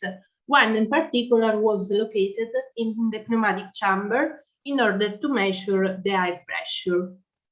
5-level probes were located along the flume in order to measure the wave reflection, and a video camera was used in front of the device to measure the oscillation-free surface inside the UVC. Regular tests were carried out by varying the wave period and the wave height, and also the width of the vertical duct of the device.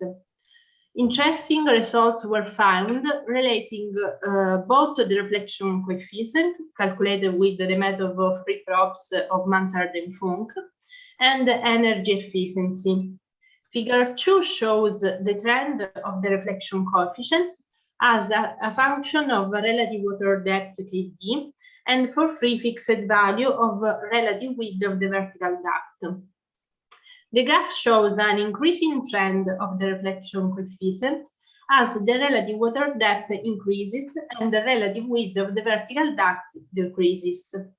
Similarly, figure 3 shows the trend of the energy efficiency, calculated as the ratio between the energy extracted from the PTO system and the incident wave energy. It has a decreasing trend as the relative water depth increases and the relative width of the vertical duct decreases. So this behavior suggests that when the width of the vertical duct decreases, the device assumes a behavior similar to a vertical wall. In conclusion, the experimental study between the waveflow field and UVC device show that the reflection coefficient and the energy efficiency are strongly influenced by the relative water depth and also the width of the vertical duct. Furthermore, the maximum extractable energy from the PTO system to respect the incident wave energy is about of 23%. Thank you for your attention. Thank you, Lilia. So our next presenter is Alessia Ragheri, who is going to talk about collinear interaction of wave and current over a rippled bed. Thank you for presentation. I'm Alessia Ruggeri. I'm a PhD student of University of Messina. Interaction of waves and current on cohesionless sandy bottom can induce morphological variation of the bed with the consequent appearance of sedimentary structures. The presence of large irregular roughness, such as ripples, leads also to the appearance of large regular vortices along the water column, which present repeatability both in space and time. The presence of ripples on the seabed significantly affect the flow field in the presence of collinear waves and current. Aim of the present work is to show preliminary analysis of the experimental campaign carried out at the Hydraulic Laboratory of the University of Messina into a U-tube. This apparatus allowed both oscillating flow and currents to be contemporarily generated in order to reproduce the collinear interaction between waves and current on a rippled bed. Such equipment is mainly composed of a central horizontal tunnel and 2 vertical side columns. The tunnel is 5 meters long with a rectangular cross-section. Inside it, it's possible to generate at the same times an oscillating flow by means of an hydraulic piston and a steady current through a pump which recirculates the desired flow within the test section. During the experimental campaign, tests in the presence of movable and fixed bed in 3 different flow conditions were carried out: current only, wave only, and waves and current. varying the hydrodynamic parameters, analysis of the morphodynamic evolution of ripples with particular attention to the separation of vortices at the crest were carried out. The wave-only case and the wave plus current case were compared. By means of a video camera, frames of the video were extrapolated, one every 10 seconds, allowing the study of time evolution of the two ripples characteristic, length and height. It was also found that in the presence of waves and current, longer time are required for the sedimentary structures to stabilize than in the wave-only case, as shown in figure 3. When the red line is for wave-only case and blue line for wave and current case. A well-defined clockwise vortex that grows and detaches at the crest was created, extending up to 2.5 centimeters at the 120-degree phase of wave. These vortices are smaller when the current superimposes to the wave. In conclusion, it was possible to observe that in wave and current case, the sedimentary structures reach stable condition in longer time with respect to the wave-only case. The superposition of current reduces the extension of the vortex that detaches at the ripple crest in wave-only case. And finally, the separation of vortices observed over a movable bed was confirmed by the velocity profiles acquired means a vectrino profiler on the fixed ripple bed, showing a flow inversion at the bottom. Thank you for attention. Thank you, Alessia. So our last presentation is going to be delivered by Luigi Cardenas Acciona, who is going to talk about analysis of hydromorphodynamic of the salivary port in Peru through numerical modeling. Thank you very much. Good evening, organizers of the Congress, President of the Association, hosts, chairs, speakers, and attendees in general. My name is Luigi Anthony Cardenas Acuna, and I am part of the IAHR Peru Young Professional Network. I'm glad to present my investigation titled Hydromorphodynamic Analysis of the Salivary Port in Peru through Numerical Modeling. Well, for a start, the salivary port located northern of Peru is in the Department of La Libertad, is subject of a longitudinal transport of around 1 to 1.2 million cubic meters of sediments per year, contributing to the formation of shallow water depths around the head of the body water, in consequence affecting the calm conditions and the permeability of the port. In response to this natural behavior, I used the Delft 3D wave flow models to model and analyze the four alternatives which are listed in the method column for both propagating conditions shown in table 1. About the calibration of the model, briefly illustrated below table 1, I consider the last 2 points key for my model. As a matter of fact, I found relevant information about current velocities for the study area in a beach reenlargement project made by Consorcio Internacional in 2015 for the Ministry of Transport and Communications of Peru, which helped me to calibrate the roughness coefficients. And in the last point, I applied a Newman boundary transversal to the forcing boundary with tidal information, which ended solving the fluctuations in the model.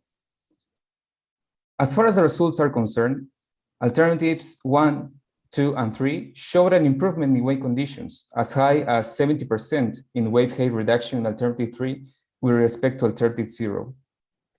In terms of accumulation of sediment illustrated in figure 1, if we compare alternative 1 with regard of alternative 0, even though the red region or accumulation in alternative 1 is wider, its extension is limited thanks to the sediment trap of 50.5 meters depth along the lee of the buried water, which in this case plays an important role.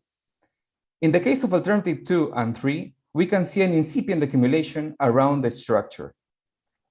In conclusion, in spite of the fact alternative 2 and 3 showed excellent wave conditions for the salivary port, the ongoing accumulation and the high ratio of sediment transport motivate me to choose alternative 1 as the most conservative, because it's known beforehand the mass of sediment around the head of the shelter structure and the hydrodynamic effect. What is more, between years 2018 and 2019, after the application of alternative 1, is registered a downtime reduction from 103 to 27 days, improving the operability of the port. Thank you for your attention. Thank you, Luigi, for the presentation. So this completes the presentation of the slides. So we talked about different topics such as waves, currents, dense jets, sediments, sediment transport, breakwater, turbidity current, numerical modeling, and ship-induced waves. So we have now time to discuss and ask questions. So with that, I would like to invite everyone to ask questions.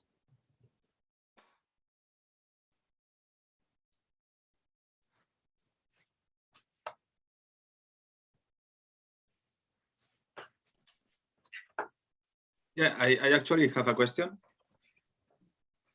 So, yes, go ahead. Yeah, my question is for Gabor, because you talk about some cross correlation between PIV and the CFD model. Could you develop a bit about it? What do you mean, first of all, by cross validation, and yeah, what aspects do you use from the CFD model to validate the PIV and the other way around, if that's the case? Okay, yes. So so from the LSP results, what I have is surface velocities. This is for clear. So 10 through the sea underwater. In case of the CFD model, I have a wide range of hydrodynamic variables solved in the model, but of course for the comparisons I did, I used the surface velocities from there as well. So when I'm saying cross-validation, I mean that actually I can validate my CFD model for the deeper parts of the water where I can place ADVs and pressure gauges, which I did, and I did that. So I know that the flow model works well in general for wave propagation. But actually, even if I believe that, I can never be sure that this wave breaking area and the velocities during wave run-up are correct in the model, because I can't really place any measurement devices there. So when talking about cross-validation, I mean that I'm trying to see how the two models work, what they give, and it might not be the best terminology, but I mean under cross-validation that the two methods sort of give the same answer for my question, and then I'd like to believe them, because there's no ground truth data there can be because of this limited water depth.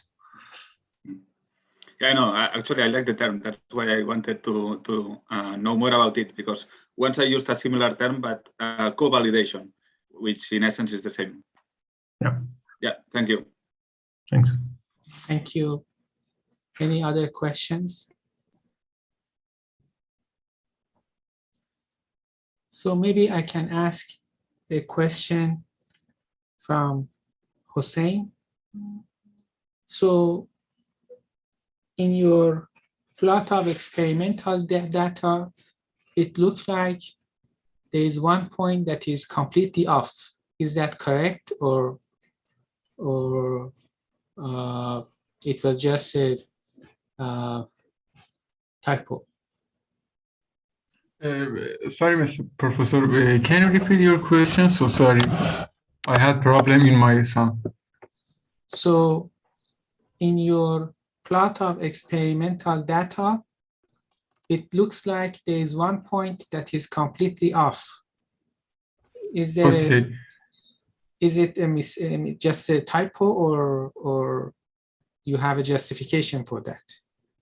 Okay, thank you for your question. Really, in this paper, I had one parameter, the Ford number, effect of Ford number on concentration, but I had thesis is about this issue. That is that my thesis, I studied some parameters such as trajectory, this breeding, and also in this work I had scoring parameters, and we had a lot of parameters and case data. And but in this paper I write a limited issue in about conference. I hope you're right. Thank you. Any other questions? So I have a question for Sarah. So my question is, in your equation of motion, you seem to have only 1 degree of freedom, and you also used potential flow. How realistic are these assumptions? I mean, my equation was just generalized for the 6 degree of freedom, but with this module that we are studying, we just are trying to exploit just 1 degree of freedom, or the roll motion or the heave motion, just because they are the two motions that more can give the device to behave as a wave energy converter.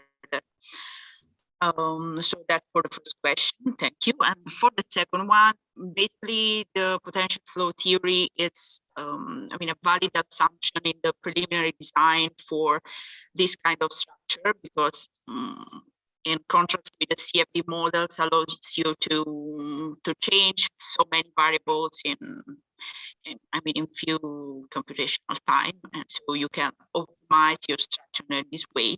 But for sure, the next step will be more accurate numerical modeling of the device, just as introducing the nonlinearity, for example, as first, and then to go and so on into deep to more secure one. Thank you. Thank you for your question. So are there any other questions? So I have a question for Rosella. How do you get turbidity current? Actually, how do you get turbidity maps? How do you generate them? Yes, okay. We first downloaded data, satellite data that are freely available on the Copernicus Open Access Hub, because Sentinel is a mission, satellite mission within the Copernicus program. But from the platform, we were able to download data at level 1C. So we need, after this download step, we need to pre-process satellite. We need to make pre-processing of the satellite data, and we carried out this step with the Acolyte processor. That is an automatic processor to firstly perform the atmospheric correction of the satellite images. And in the processor, there are also some algorithms that allow to obtain different satellite derive parameters. And in particular, we use the algorithm by Dogliotti that allow that it's a global algorithm. So there are also many studies that prove the validation and calibration validation of this algorithm in the North Adriatic Sea. And so we were able to obtain turbidity maps through this processor, the Acolyte processor. Thank you very much. Thank you. Any other questions? So I have a question for Gabor. So can you please explain why you use level set method as opposed to Eulerian method? And the second question is, why did you call it PIV? Why not PTV, particle tracking velocimetry? Thank you. Okay, so I will answer to the second one first. It's well, it's actually I'm not following particles or foam bubbles independently, but rather like patches. And there's also, when there's no foam, then it's more like sediment plumes due to the sedimentary suspension.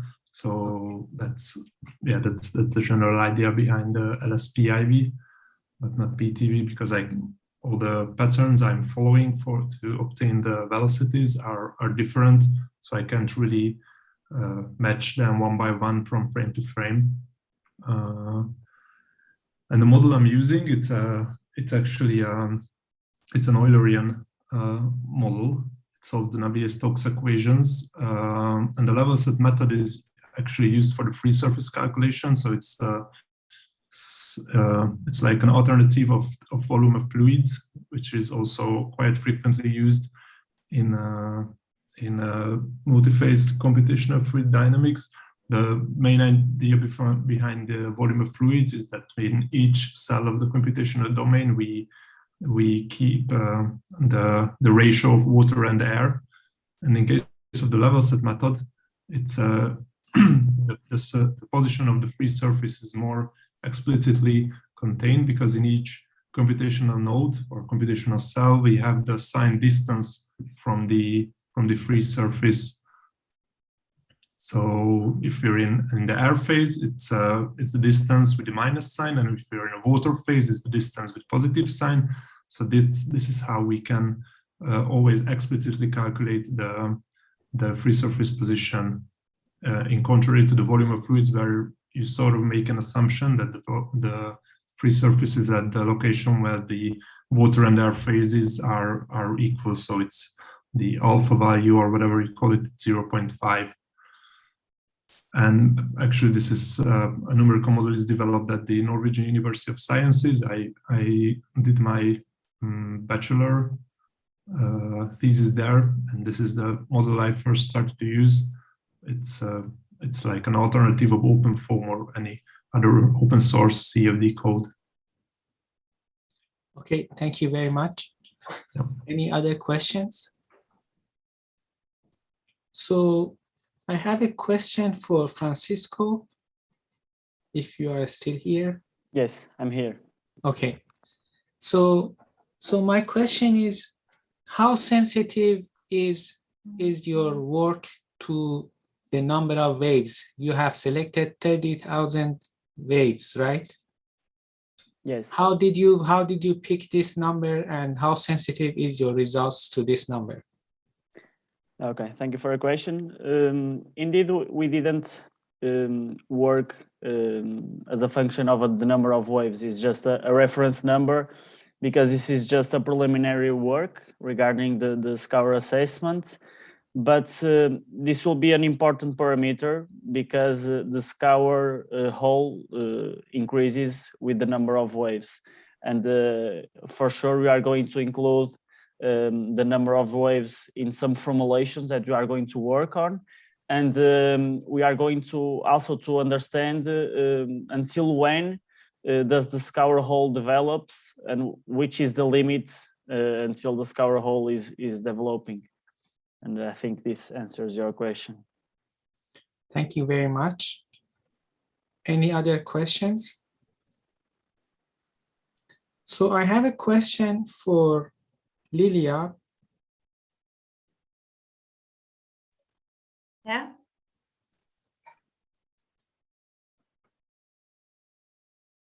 I'm here. Yes. So would you like to do some numerical simulation of this project as well? Yes, I would create a numerical model on CFD OpenFOAM software, and I would to compare the results of the experimental campaign with the numerical model is the next step of my work. Thank you. Thank you very much. Thank you. So, any other questions?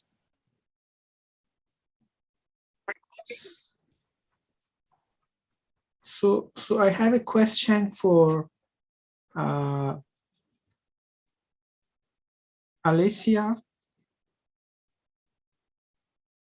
How long it takes to run one simulation using your model, and is your model mesh independent? For the current only test, 3 minutes. For wave only test, wave and current test, 5 minutes. The first minute of acquisition, generally I eliminated by extrapolated the 150 wave. Okay, and is it mesh independent? Sorry? Is it, do your results change with number of grid points? Generally, yes, but okay. okay. Okay. So I have one last question if there are no more questions. So one last question again for Lilia. How did you, can you explain why you called it collinear?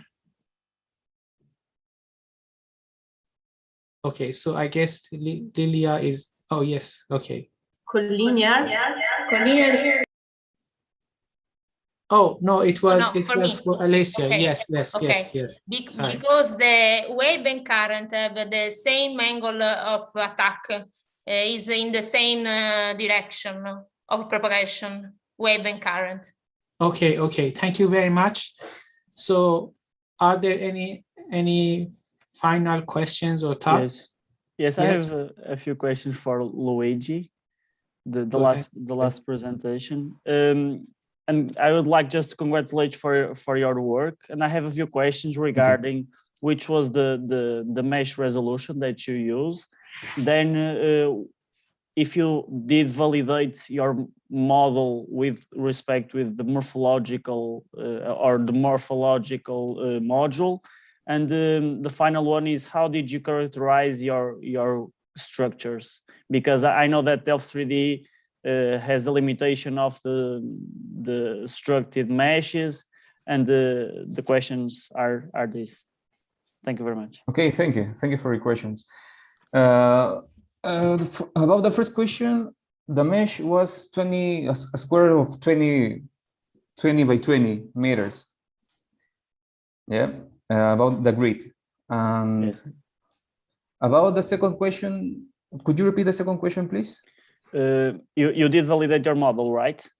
Oh, okay, yeah. My question is, one way is to validate it for the hydrodynamics, and the other way is to validate it for the morphological changes on your sediment transport of the model, because you show some cumulative erosion and sedimentation areas, and that was the yes. Okay. About the hydrodynamic, I think it's the survey report has a lot of studies, several studies about the hydrodynamic information. What's more, in the Consorcio Internacional project that I mentioned, and there are more projects for, in this case, the hydrographic institution here in Peru. There is plenty of information about, in this case, about the wave heights, about, in this case, the typical periods.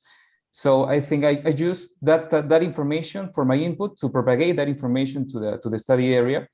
But concerning the morphodynamic information, that's where it really, I think it's what takes my in this case attention here, because I think I haven't exactly, let's say, calibrate that information, because as in my poster says, it's a simulation of 12 hours, 30 minutes. So it's a short-term simulation. So to see in this case, a larger scale or modifications, exactly in order to be compared, maybe it should be in a larger scale modeling, right?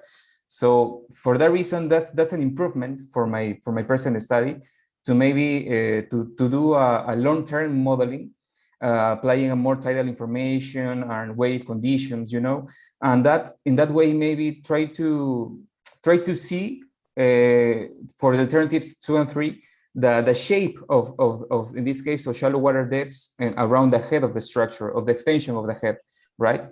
And well, I think that's what I can say about the second question. And the third you mentioned about it was how did you characterize your structures? Did you cut the mesh? Did you put some obstacles, thin dams, whatever? I cut the mesh. Yeah, exactly. Because basically this in this case, how can I say, the draft? Let's say the draft of the structures. It's based on the project in 2019 on the dredging project for the Salaberry Port with the Royal Haskoning. So there I had plenty of information, for example, about the bathymetries, the pre and post bathymetries, and the drafts. Yeah, right. So I use those boundaries, and I in this case use them as an input for the depth 3D, and I cap them in this case in the model, right? Yeah. Okay, that was it. Thank you very much, and congratulations. No, thank you for your questions. You're welcome.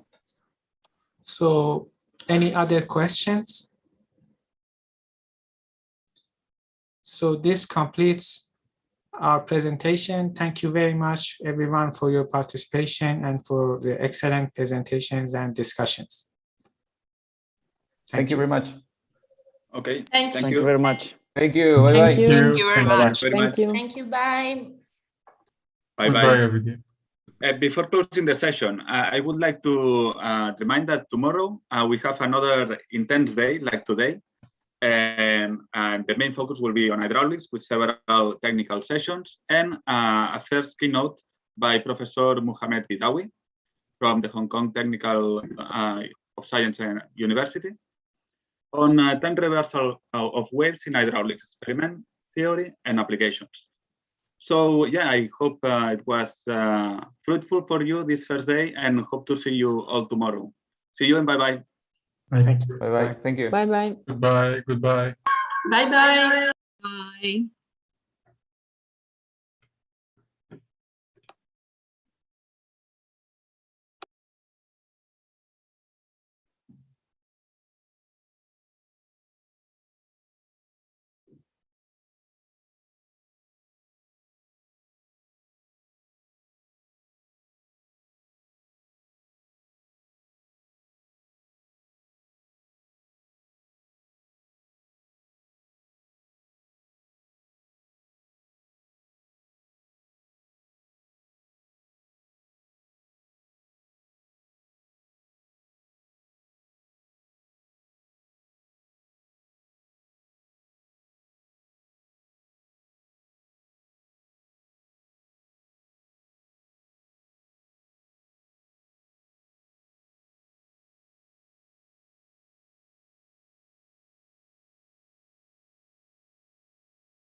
Madrid Central,